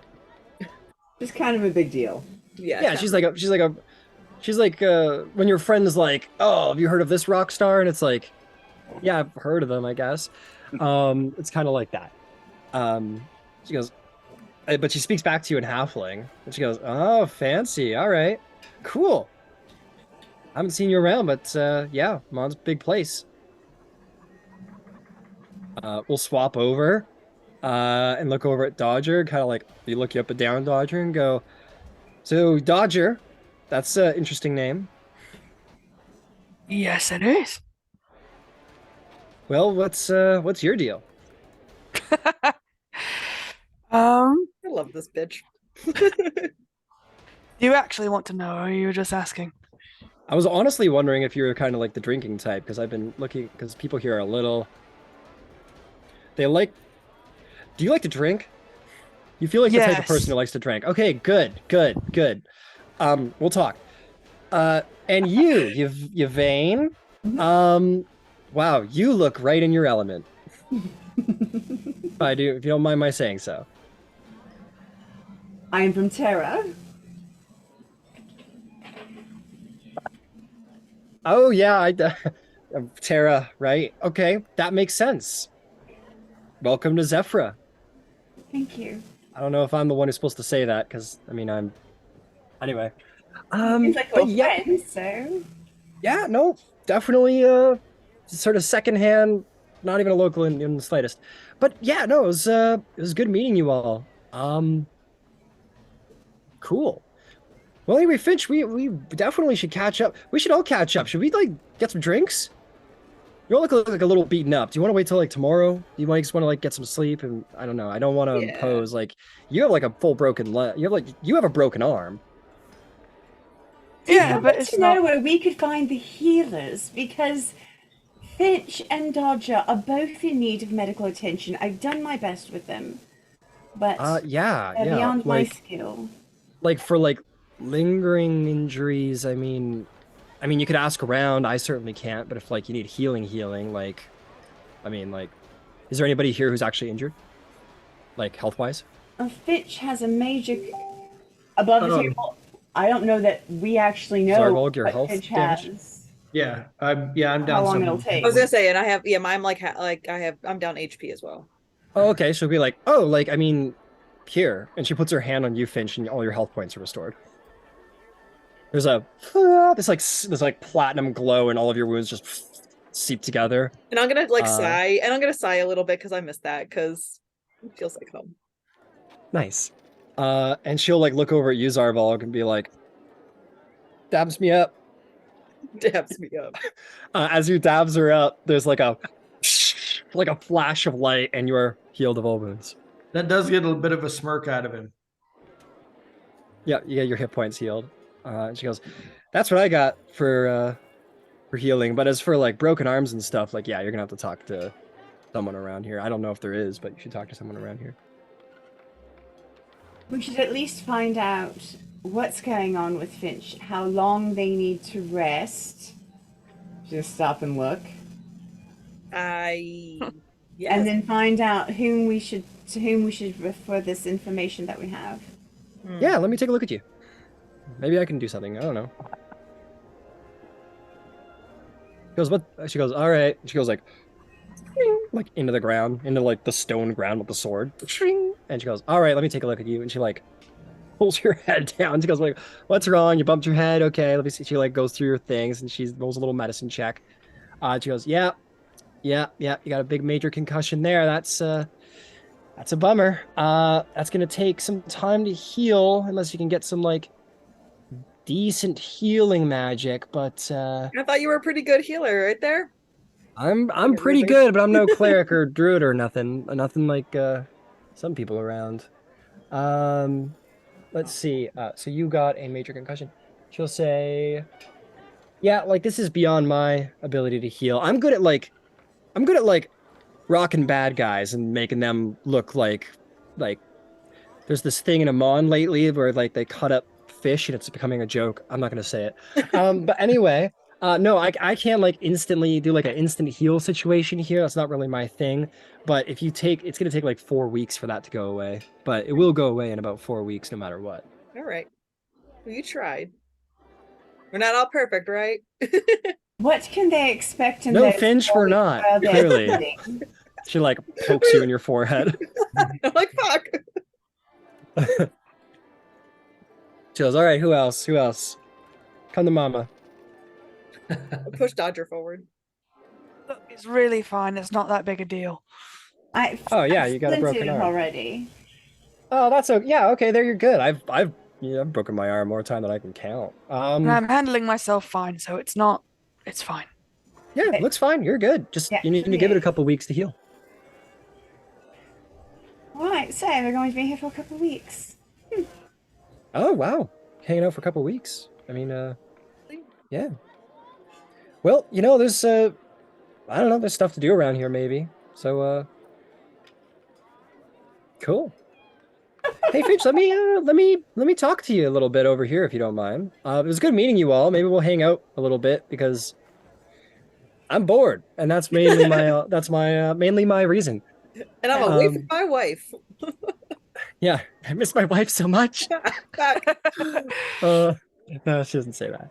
But yeah, she like pulls you aside, Finch. She goes, "So, hey, how's so you sound like you're getting some trouble out there, huh?"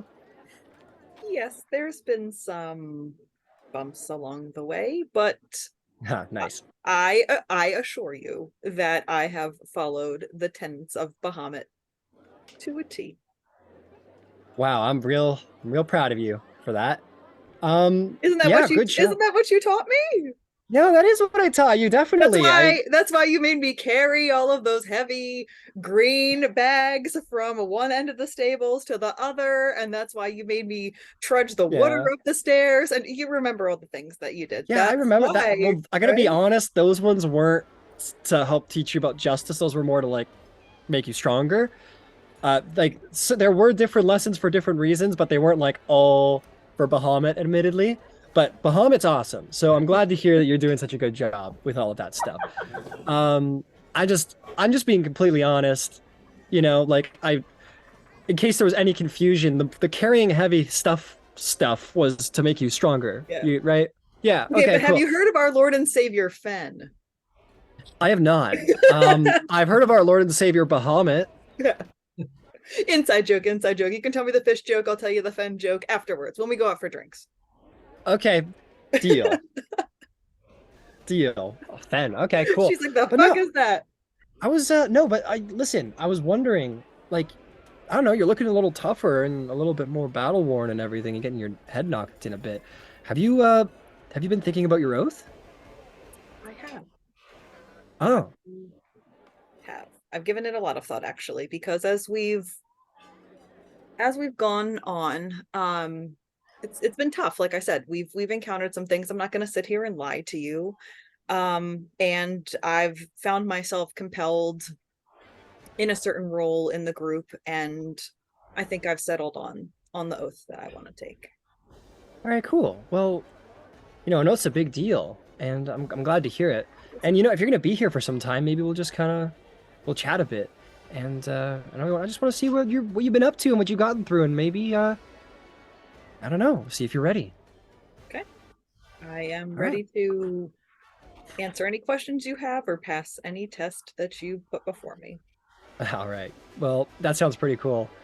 Yeah.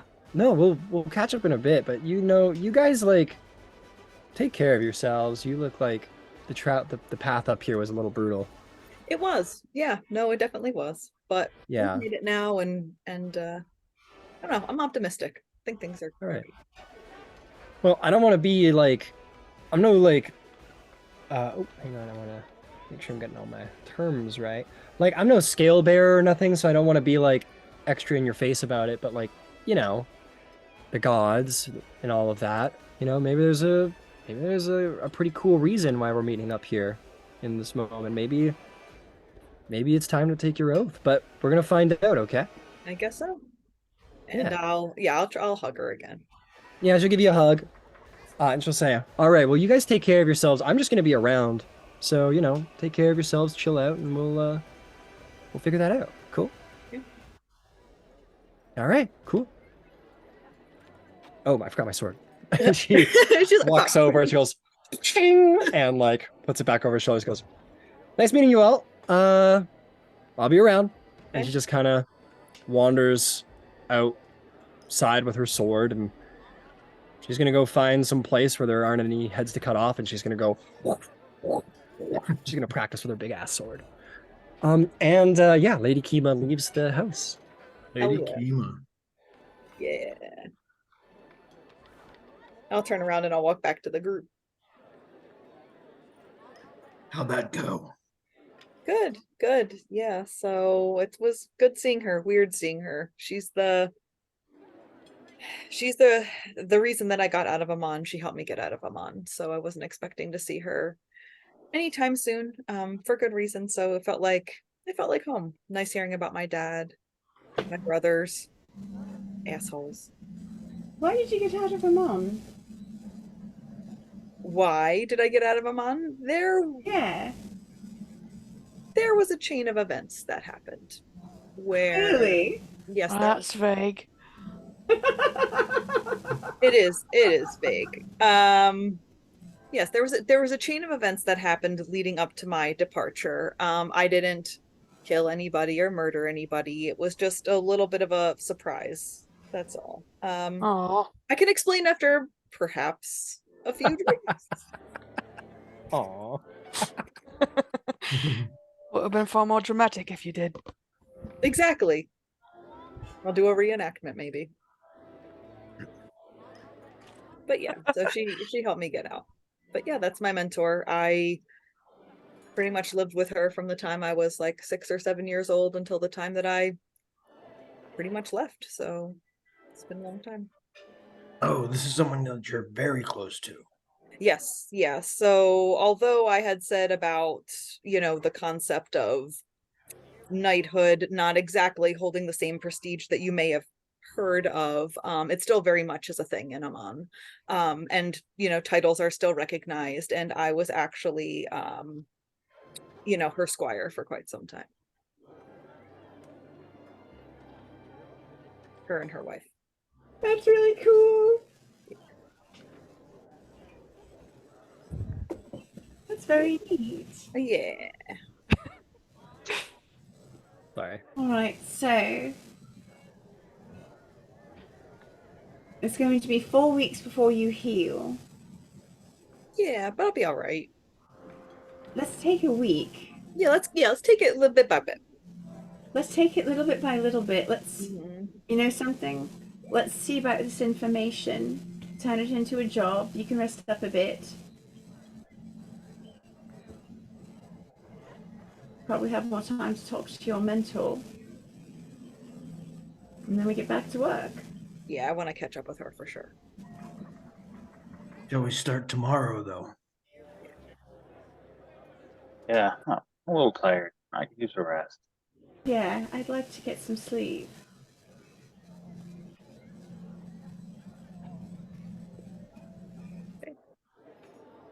Take a long rest. All right. Your party, at this point, after visiting Kima, sees the sun fading behind the peaks of Zephrah, and all of you find your way into one of these bunks near and not too far from each other, and feel the gentle breeze travel down through the longhouse. And some of you, maybe with sort of the excitement of your location, other of you feeling the sort of peace so far away from the rest of the world and all of its troubles. You find yourselves to a very, very peaceful long rest, and all of you may hit the long rest button.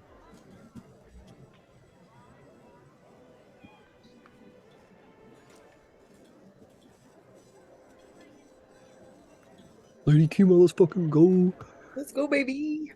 Let's go, baby. Yeah, that's cool. Okay. You all awaken the next morning. What would you like to do? Much to do in Zephrah, perhaps. Or not. It's a druid village. Like, what are you doing at the druid village? Perhaps a lot, actually. Plenty of stuff to do. Alright, well, there has to be a town centre. Like, there has to be a place to report when things are going sideways. But let's go find that place. And then maybe look in a shop, perhaps? I don't know. I want to see about those flying things. Yeah, oh yeah. Fuck Well, are those those? the eggs. Okay, so the flying things, the eggs that. Hang on, hang on. You might not know what these are because these are from Zephrah, not from Terra. You can roll a history check though if you want to see if you are aware of what they are and how they function, what they do. Hold it. I thought that the 20 I rolled for Tell Me About Zephrah would have given me the griffin since it's such a huge part of Zephrah. Yeah, I'm still part of the game. I'm Alright, gonna have you roll. Did you say history? Yep, history. Alright, so 17. Yep, you are aware of sky sails. Yeah. If they're considered magic items that are infused with the power of air by the Ereshkigal. This is the only place in the entire world to purchase one, if you wished to. They're constructed of leather and bone or cloth and wood, and set into a sturdy wooden pole to help them remain stable during flight. Well, you know, the wings are open, riding the sky sail. You can glide through the air with a flying speed of 60 feet, but must descend at least 10 feet by the end of each of your turns, and you can't gain altitude.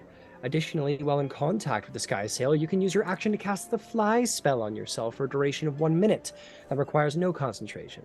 The spell ends when you lose physical contact with the sky sail. Once this property is used, it can't be used again until the next dawn or unless the sky sail is immersed in powerful magics of elemental air, such as, you know, local events. So yeah, you're aware of how they work. They're magic items. This is the only place in the world to buy them. It's the only place in the world you'll probably ever see one.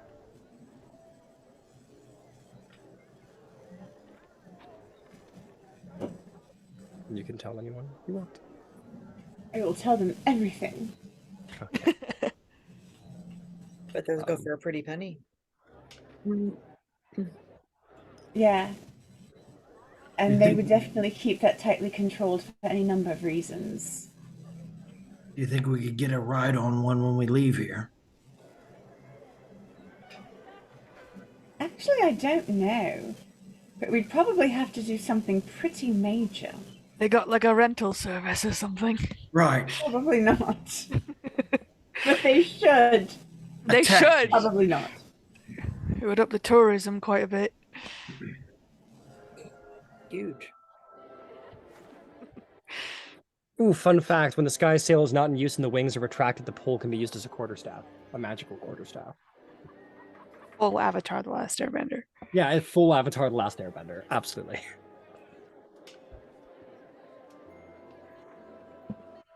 Right, so town center.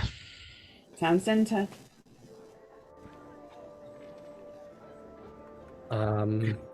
Fantastic. Yvain, you're the druid. This is your deal. Roll me a d6. 6. 6. Okay.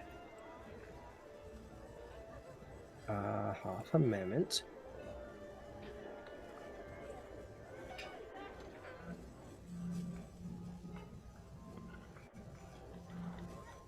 Okay.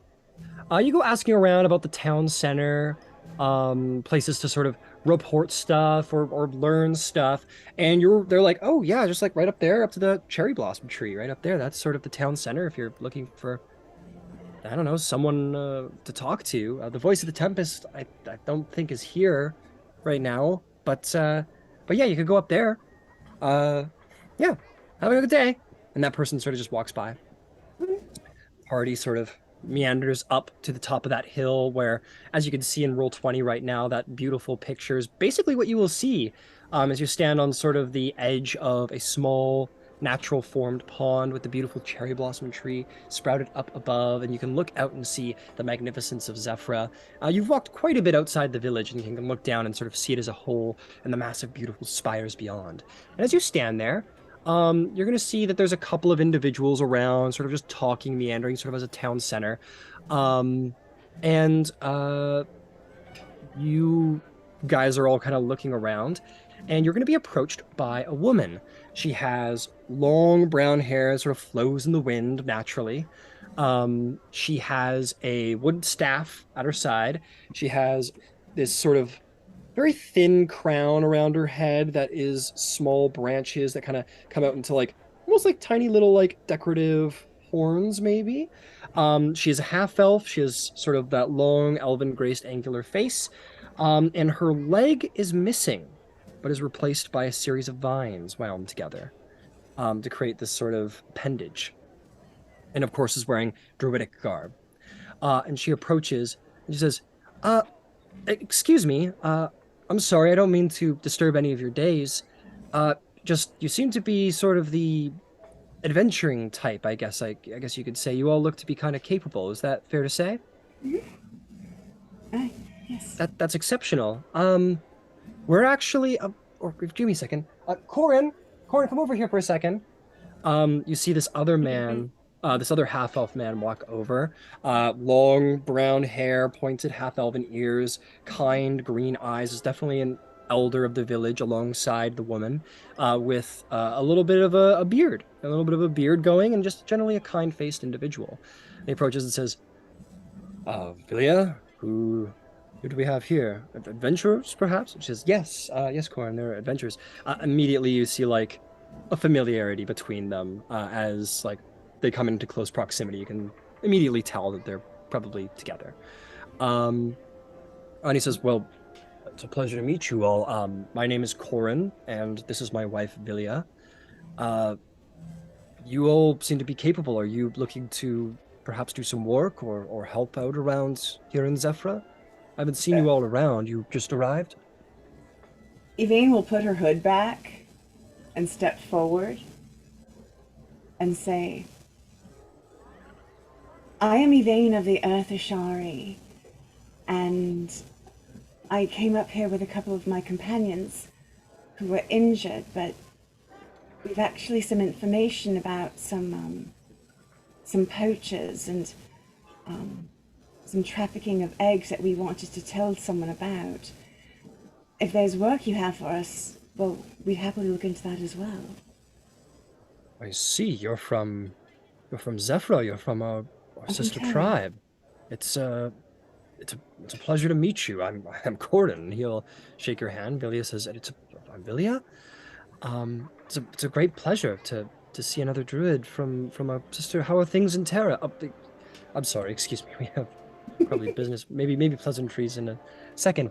But yes, actually, that was what we were going to talk to you about. We've been having terrible issues with poachers. If that's why you were here, we would absolutely could use the help. Yeah, that's exactly why we're here. Excellent. And Corin says, "This is wonderful. Please walk with us." And they'll just kind of like walk along. No, my friends Ember and Finch, they firsthand know the information. So I would suggest speaking directly with them. And my friend Zarvolk here, he's our guide in just about everything, and Dodger's incredible with a bow. Well, not right now, but usually. It's incredible with a bow. Like Corin and Vilya like pointedly look at your arm. And then like very quickly look away as they realize the rudeness perhaps of their reaction. I say, well, it's a great pleasure to meet you all. I hope I'm not being rude. Perhaps is your group known? Do you have a name?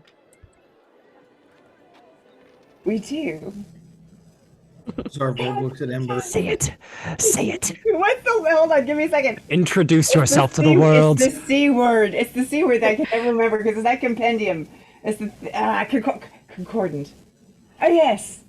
I'm sorry. We just had a discussion about this. We're the Aurora Concordant.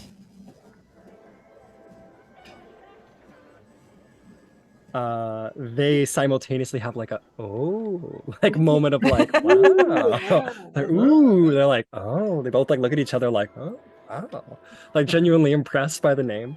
And it says, well, the Aurora Concordant, or this is Corin. He says, well, that's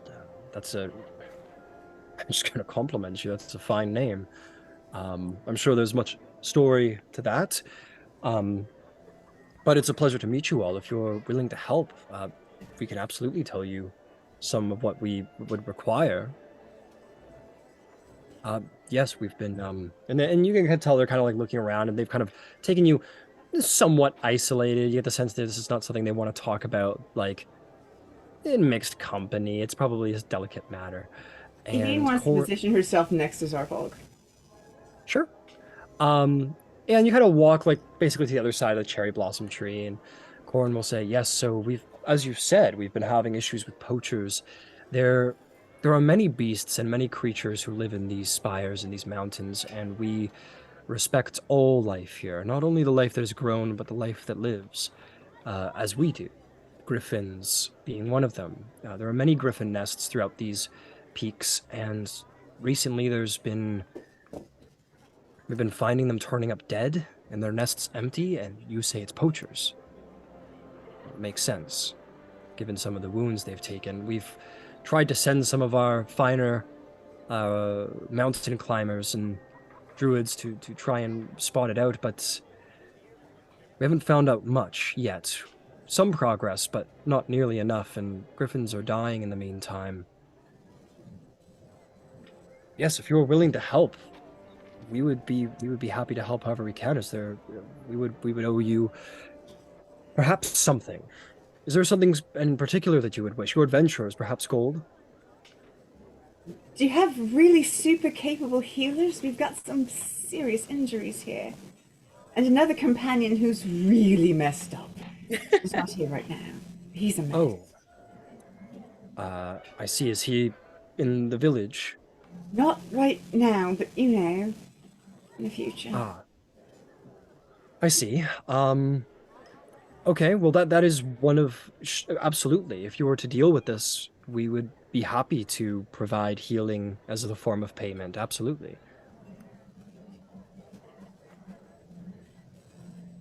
I'm not the best one to do dealing, and I'm going to step back.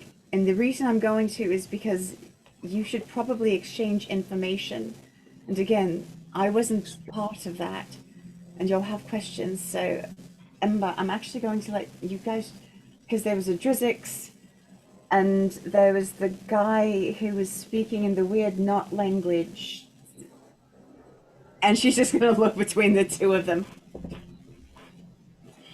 Well, the condensed version, and honestly, that's all the information we have. Is we ran into somebody at the stable at the foot of the mountain who was headed to Stillben. He was carrying a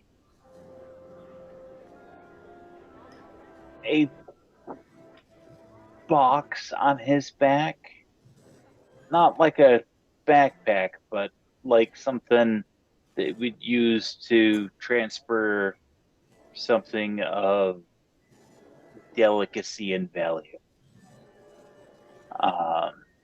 And his business was very clandestine. We had an opportunity to talk with the stable hand that he exchanged some chit chat with.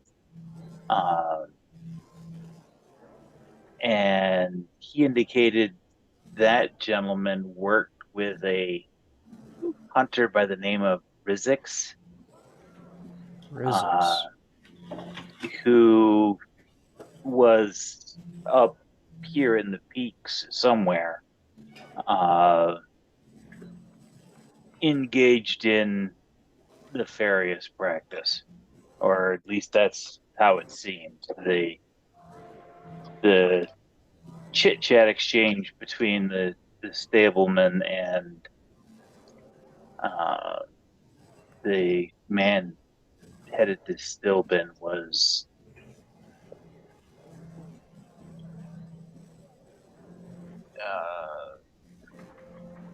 the larcenous dialogue that the black market sometimes share.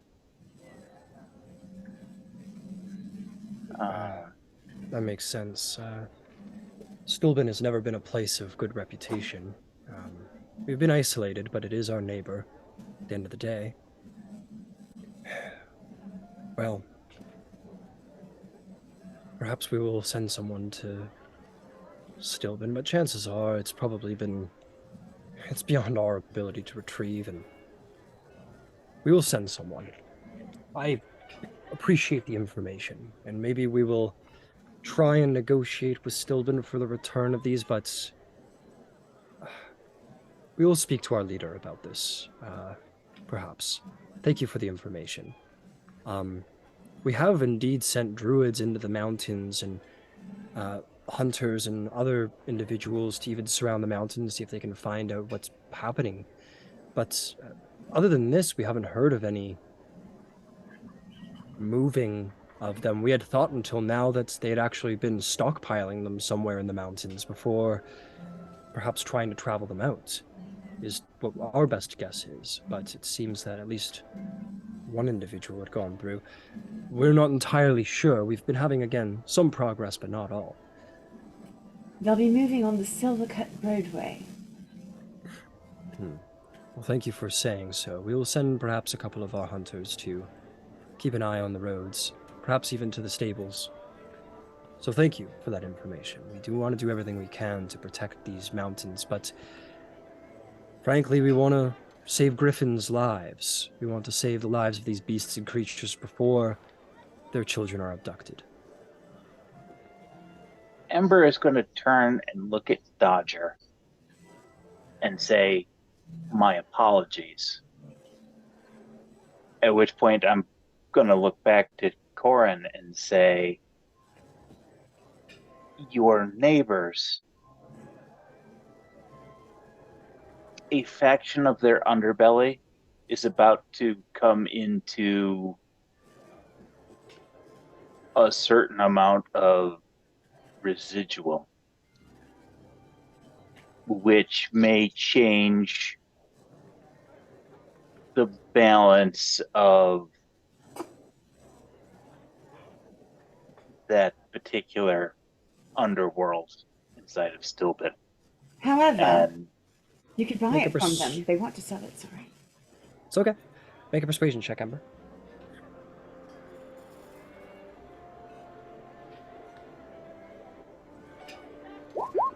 19. 19. That is troubling, to say the least. We have never had much trouble with Stilben. We are maybe neighbors, but we are of course quite high in the mountains. This is important information. Thank you for saying so. It May I ask? seemed appropriate. By all means, Savannah, I'm sorry. This is a ridiculous question to ask, and it's probably stupid, and I'm sorry, but is there any way that you could get hold of Whitestone? Here's what I'm thinking. If you don't want the situation to change, well, they want the money. So just send in a buyer. Someone in Whitestone probably could do it. Corin and Villia kind of look at one another and sort of share a glance that perhaps carries an amount of words that you all don't interpret between two individuals who know each other so well.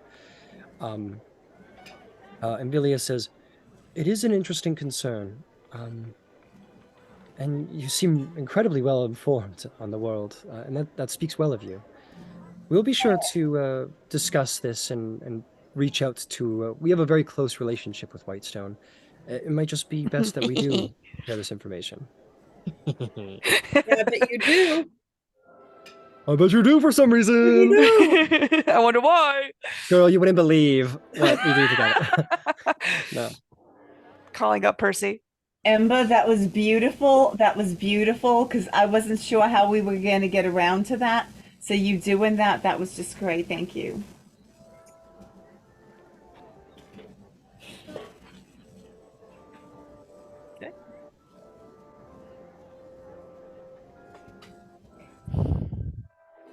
But they basically say, well, they look at, Corin will look at you, Ember, and say, "Well, I certainly don't know what Zephrah has done to deserve such forthright honesty from you and your group, but you, we thank you.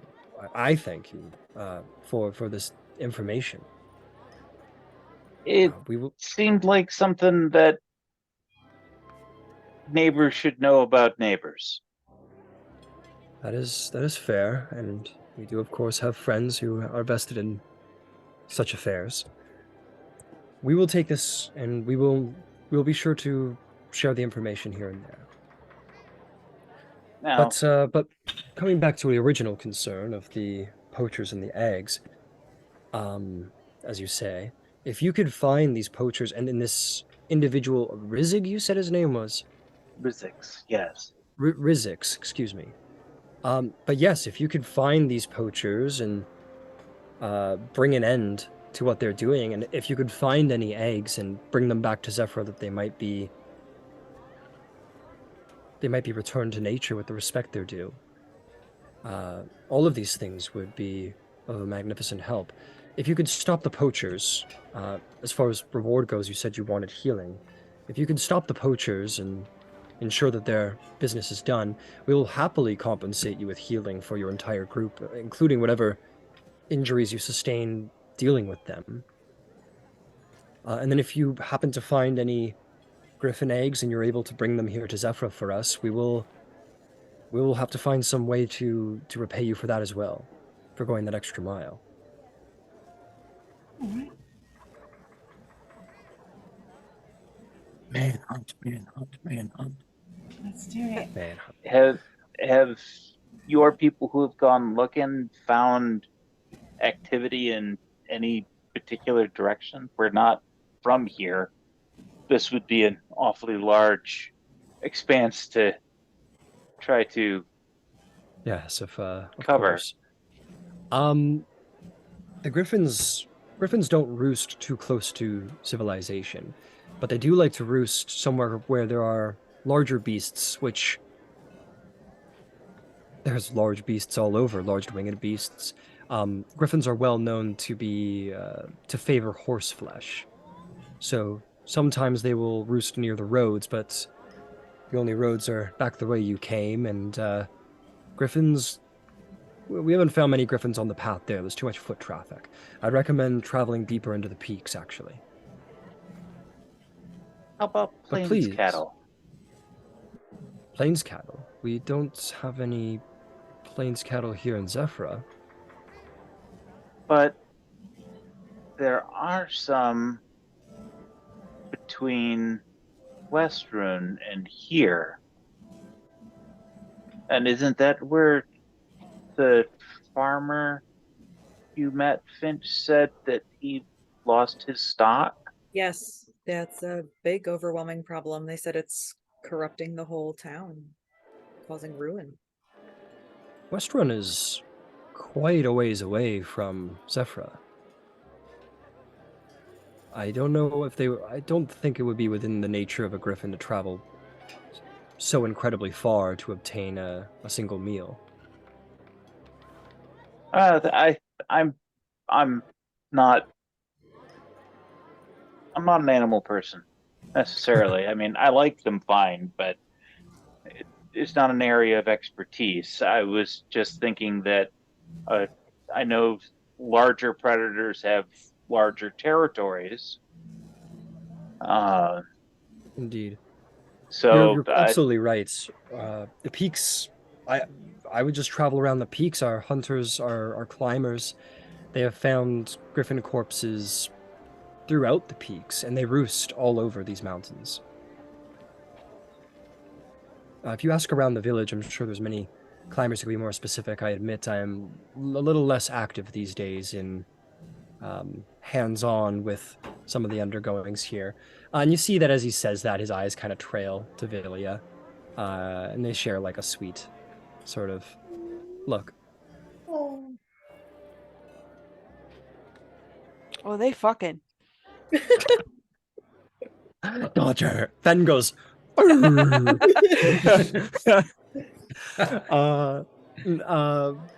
yes, Vilia You know what? I'll say at that point, like Villia's like on her knee, and she's like scratching like under Fen's like mouth, and she's kind of like whispering to Fen. Fen's head's kind of like tilting at her, like Oh. kind of excitedly, and she's sort of like whispering something to Fen, as she sort of like scratches his head, and he kind of like just like looks at her with like stunned interest. Right. In a way I don't think you've ever really seen before, Zarvolk. Mhm. Got it. Like with you, but just like Right. sort of interest in word. I think is Sure. more where, yeah. Right. Like he's Um, more attentive to it. Yeah, he's more attentive to the word, and he's sort of like listening and trying to understand to the best of his ability, or is perhaps. But yes, Corin says, I would recommend returning to the village. I'm sure there is climbing equipment that you might find useful to travel through these peaks a little easier. There will not be roads when you travel deeper in. And perhaps you might speak to some of the climbers and hunters there who might have a little more hands-on information than me and Vilya have. But let us know if you need anything else or learn of anything else, and if you could solve this for Zephrah, you would deeply honor us.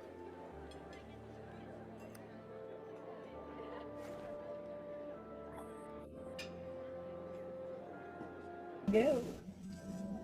Vilya stands up and goes, and she sort of smiles at Corin and says like one last thing to Fen quietly, and Fen just sort of like, just kind of like licks her hand a little bit in response, and she like gives him one last pat, and she sort of stands up and kind of, Corin puts his arm sort of like around like on her back, and she says, well, thank you very much, and hopefully we'll be hearing for you in the next couple days. We really appreciate the help. Thank you. I want to say it right, but I don't know what they fucking say. Kakiate. Kakiate, that's right. No, Corin will look at you and he'll say Kakiate. So good. And the two of them will sort of return back to sort of the square with the other individuals and druids and such. Let's go. Right. I can make healing potions. I can have one finished tonight. But it takes a full day to make one. How many do you have right now? After I finish this one, I'll have one. Oh. Yeah, as a Why- note, you guys could. Sorry, go ahead. I Why thought you don't did in the we- last session. Why don't we take a couple of days? Zarvog, you have you speak hunter. Sure. Perhaps you can talk with other hunters in this community to kind of find out where in the peaks is a lot of area. If we can narrow it down, that would be beneficial to us. Yvain can work on her stuff. We can gather some extra climbing gear, maybe practice with the climbing gear so we don't have problems like we had earlier. Shit. Yeah, that's fair. And once we have information, some supplies, and some resources, then we go. And for Dodger and Finch, it gives you guys an opportunity to rest and recover a little bit before putting yourselves back under stress. I'm gonna want to go find my mentor. I know she's around, so. And it sounds like there's some catching up that needs to go on in that space anyway. There is, yes. Sounds good. Individuals are going in their separate directions to begin Yep. preparations Yeah, I for go- this. Yeah, go find her. All right. I am going to start with you, Finch. You walk into the village. The day's going. You walk in to see that indeed people are going about their business and smiling and speaking, exchanging coins for other services and such. And you do find yourself to a little watering hole, a little tavern-esque situation. Not like it's sort of like an it's got a roof but it is sort of like open walled, and you know, there's a couple tables around and people sort of serving drinks and you know, enjoying. And you see sort of Kima sitting at a table with an ale. She's just kind of like moving it around in her hands, kind of like looking into it. Just kind of, again, dressed fairly casually. Sword on her back, or sword sort of lean up against the table beside her. Amulet, just like simple gambeson, just sort of like looking into her drink. Yeah, I'll walk up to her and like I won't startle her. Like I'll try and make sure like she knows like I'm approaching, and I'll say, "Hey, long time no see." She cuts her head off by accident. Right. I'm kidding. I'm kidding. Oh my god! Dead. Oh my god! Revivify! Oh fuck! I cut her head off. Revivify, gotcha there. Yeah, revivify. Got you. Prank. Prank wars. No. She sort of like she's in calm. She's not a particularly jumpy individual. She looks up and sees. She goes, "Oh, Finch, hey, great to see you. Grab a seat. Grab a seat." I'll just pull up a seat beside her.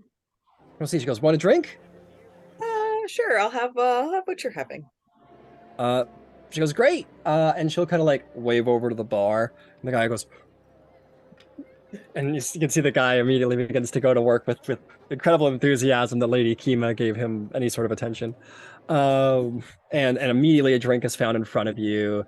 Yeah, you kind of talk with Kima. She goes, "So tell me about tell me what you've been up to so far. Tell me about the road. Tell me about Stillman. Tell me about this group of people you found out about. You've become really quickly found yourself in the adventuring life." And you can just sort of, if you don't want to review the entire several sessions we run, we can say like you tell her the story. I'll tell her I'll tell her the story, and I'll explain, you know, I'll kind of add in there like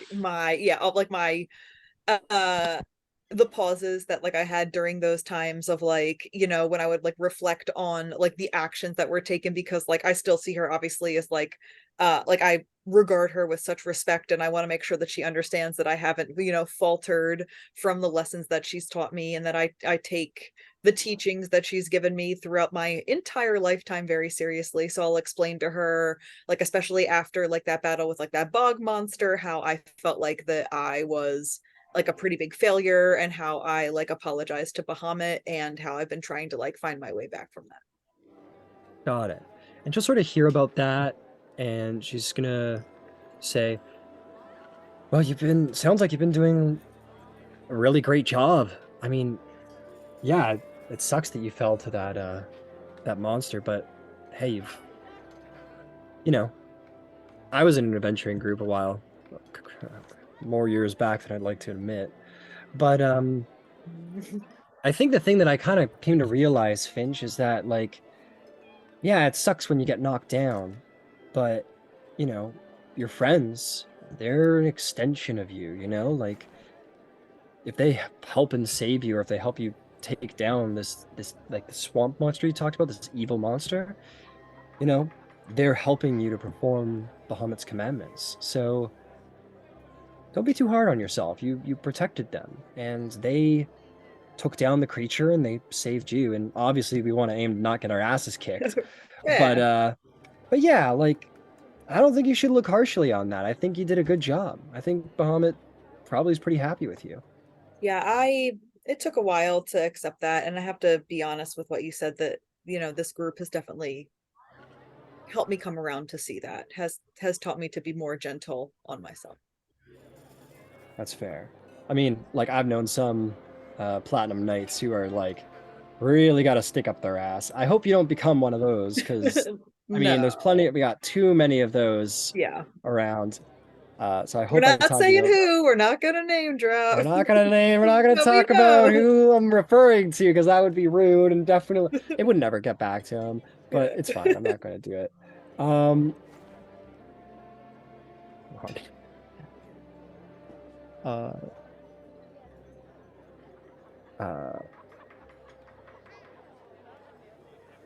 mean, I'm not gonna like name drop anyone. I'm not gonna. I mean, there's a couple people. I mean, I'm not gonna say that the High Bearer maybe needs to cool it a little bit sometimes, or that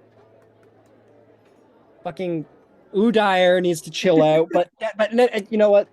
It's fine. It's not going to get back to them. We're in a goddamn mountain. They're never going to come That's here. you and I. We're good. Yeah, yes. You don't ever tell them I said that, please. I mean, you can actually. I don't care. Listen. Point is, there's too many people with giant platinum poles up their asses. Okay, so I hope one thing I've imparted upon you is like, follow the commandments of Bahamut, but don't take it so seriously that it like ruins your life. It's Yeah. hard to like look out for people when no one wants to be around you. Right. That's fair. And I also can't look out for people if I'm not looking out for myself. So Yeah, and we're paladins, dude. We've got to like inspire and like believe in ourselves and our oaths and everything. So, you gotta let yourself, you gotta cut yourself some slack, Mhm. Yeah. have some confidence. You gotta, I think that's probably the most important thing, other than being really strong and kicking a lot of ass with a really big sword. I think the thing right after that is probably, frankly, just believing in yourself and believing in your oath and believing in Bahamut and believing that like you're doing the right thing. You got to believe in that before anything else. Yeah. Speaking of my oath, you asked me about that last night. Yeah, I did. I want you to make a persuasion check Ooh. for your, and I want you to do it at advantage as you've Okay. told her your tale and you have indeed upheld the commandments of Bahamut. Let's see here. Persuasion.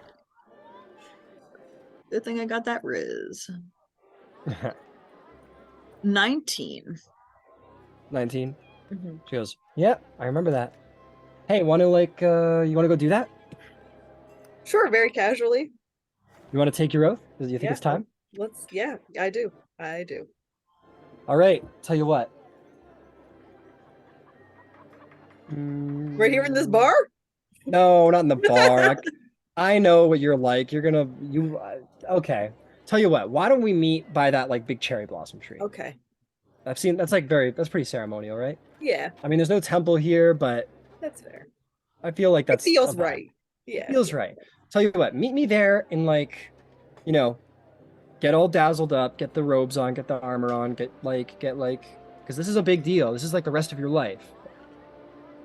No big deal, just committing to something forever. Yeah, it's a big deal. So, I've get thought about yourself looking real ceremonial, and I'm going to as well, and I'll meet you under the tree. And you're gonna see a real serious Lady Kima, okay? Okay. All right, see you there in like I finger guns. she finger guns you back. She's like, see you there in like 20 minutes. Okay. All right, and she wanders away, and maybe you do as well, and equip yourself as you have been taught to, vestments and armor and such. And is that what you do? And you head over to the cherry blossom tree? I run away. Yes, no, I go to the cherry blossom tree. I'm not ready for commitment. Could you imagine No. a paladin with commitment issues? Right. Jesus, the hardest first 2 levels of their life. I get on one of those things and I God. fly away. Just steal one, fly away, become an Arashari. What the fuck? What the fuck? Come back. This was available the whole time? I taught you for years, you dick. Fuck you. Okay, so you get all razzle dazzled. Give me a moment here. We got to set the scene here. We got to set the vibe Okay. here.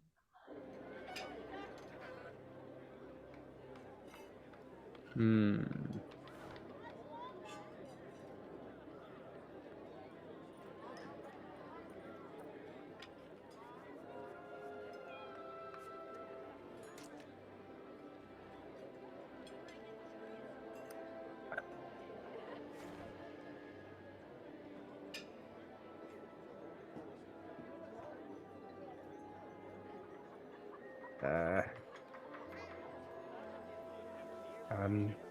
Come on now.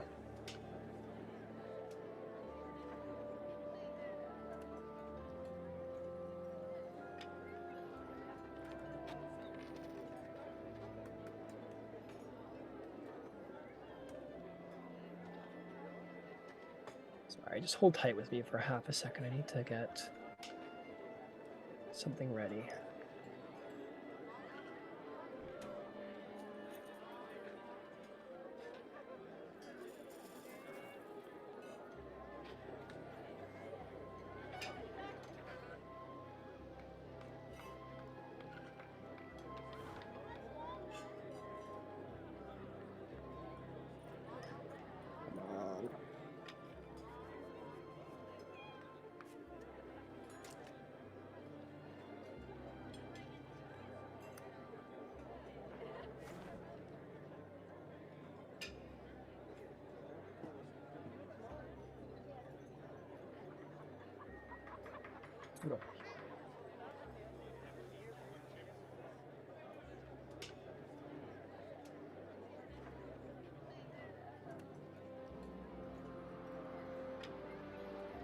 Quite a good tune for this.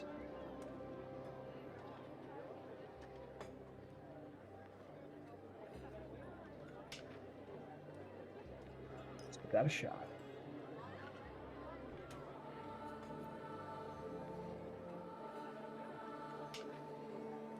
Sorry. Here we go. That's the one. Soundtrack. Okay. You think, Finch, as you equip your armor, put your hammer at the side, take that symbol of Bahamut, the Platinum Dragon, this god who your life has been sort of thrust toward. You have upheld its commandments in your own independence, and you have before you the opportunity to swear your oath upon his name, upon this god's name, and all that he sees fit in this world to defend. You have been a faithful warrior and a faithful believer for many long years, and now you go to take your oath before Lady Kima, and this is the mark of a true paladin, is their oath. That is where their power truly stems from, and you know this, you've been told this many times. You find yourself walking, perhaps in a haze, as you march through the street, and some people sort of watch you go by with interest. As you walk through the streets and perhaps feel strange, like you're leaving something behind,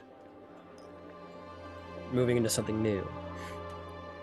You make your way through the street and you find yourself before that cherry blossom tree. Nobody's there anymore.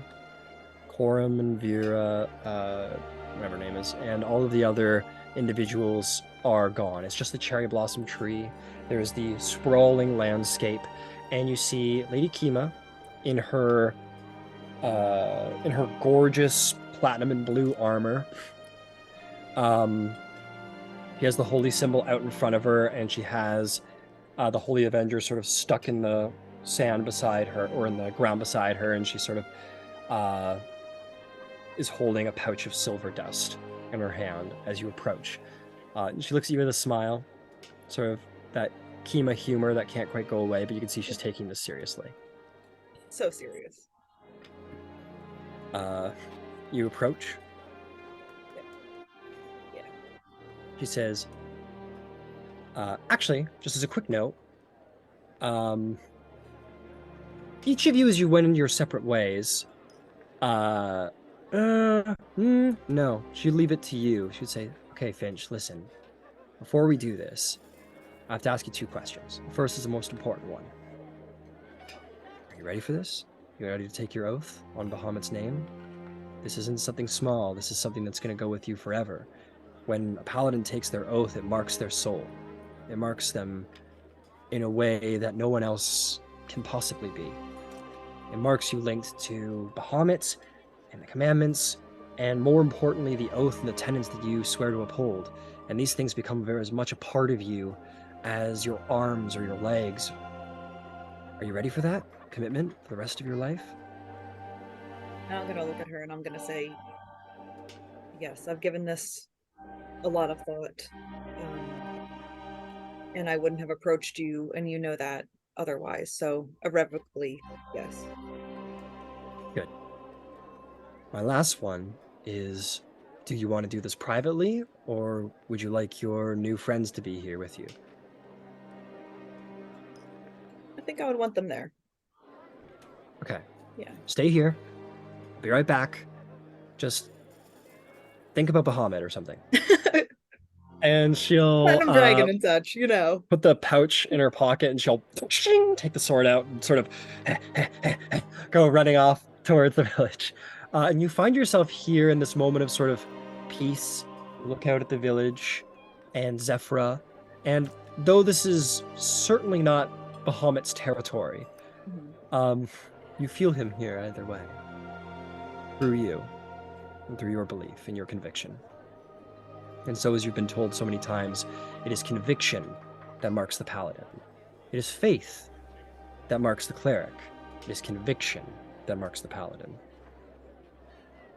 In each of your own time, a fully armored, sword-sheathed, not at all out of breath because she's in incredible shape.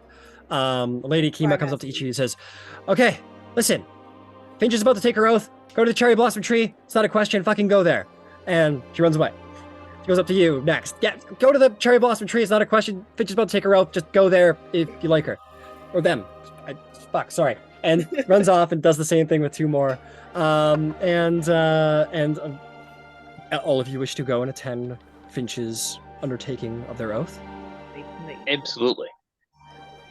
Yeah, for sure. This is something that Zarvo would respect. Absolutely. Dodger? Yeah, this will be funny. This will be funny. All right. All of you find yourselves there at the cherry blossom tree. You see Finch, perhaps somewhat contemplative, somewhat severe. And then with the last person approaching, perhaps with Dodger, he was like, "Oh yeah, like we gotta get the ale here is pretty cool. I mean, we should get a drink." Anyway, I mean, no, we'll meet up tonight or something. You know what I mean? We'll get a drink. It'll be cool. We're gonna. Yeah, absolutely. Okay, cool. All right, I gotta get serious here for a moment. Sorry. And so all of you sort of find yourselves there around the cherry blossom tree, and he says, "Okay, everyone, settle in. This is gonna take a minute." She begins to cast the ceremony spell. Picking the silver dust. This is going to be an hour-long ceremony.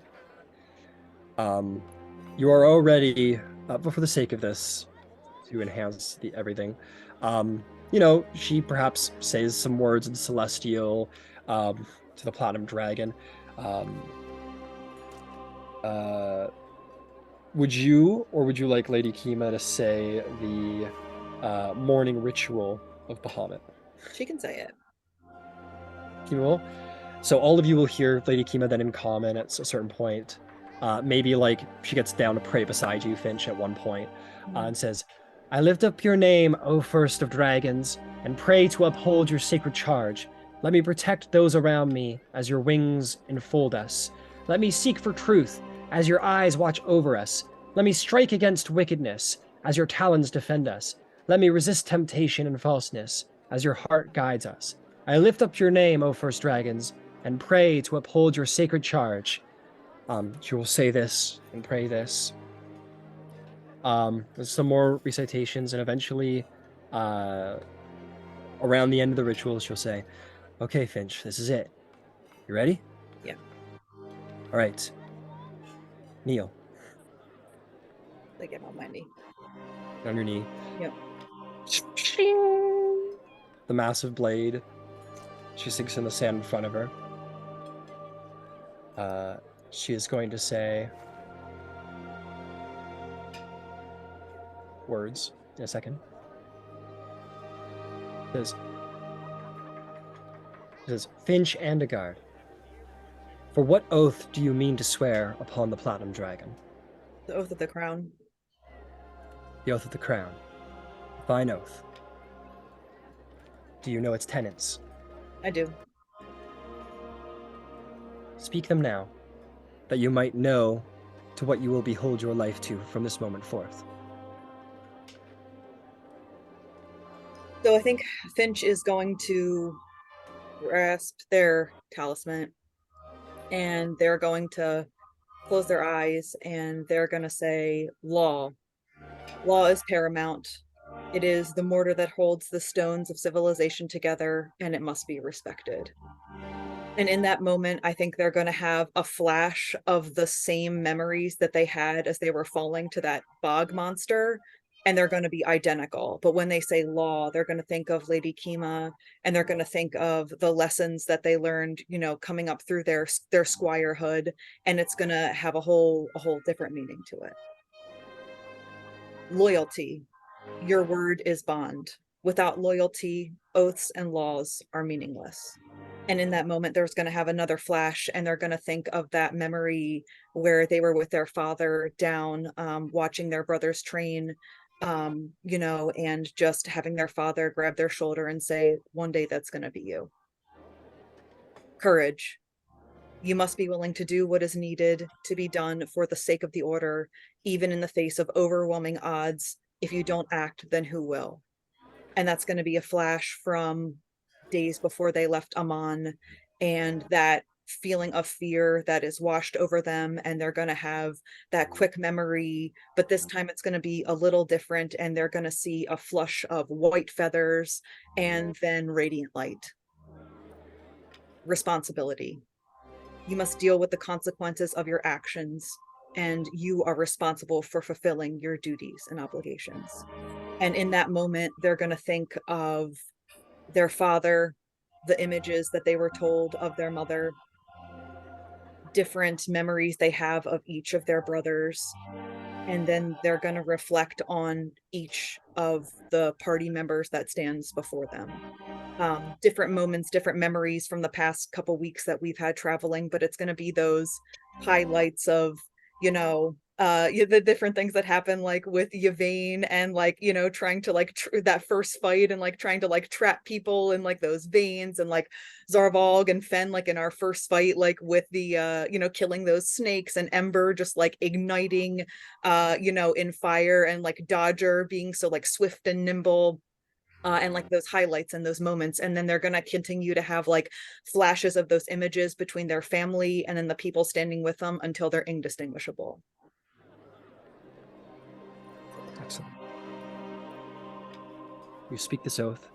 She says, "Do you swear to uphold the oath of the crown on the name of the on the name of the Platinum Dragon and all he stands for, in justice, in honor, and in responsibility?" I do.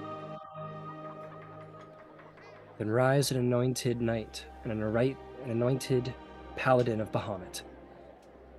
And I stand. You stand. As you do, there's not much to see. But every person here in this moment feels something inside them. They feel something become truth.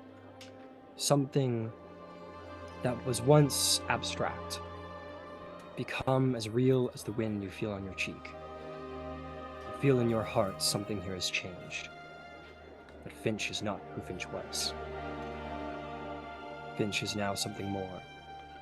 Finch is now more than just an individual. Finch is an oath, and all that that oath means.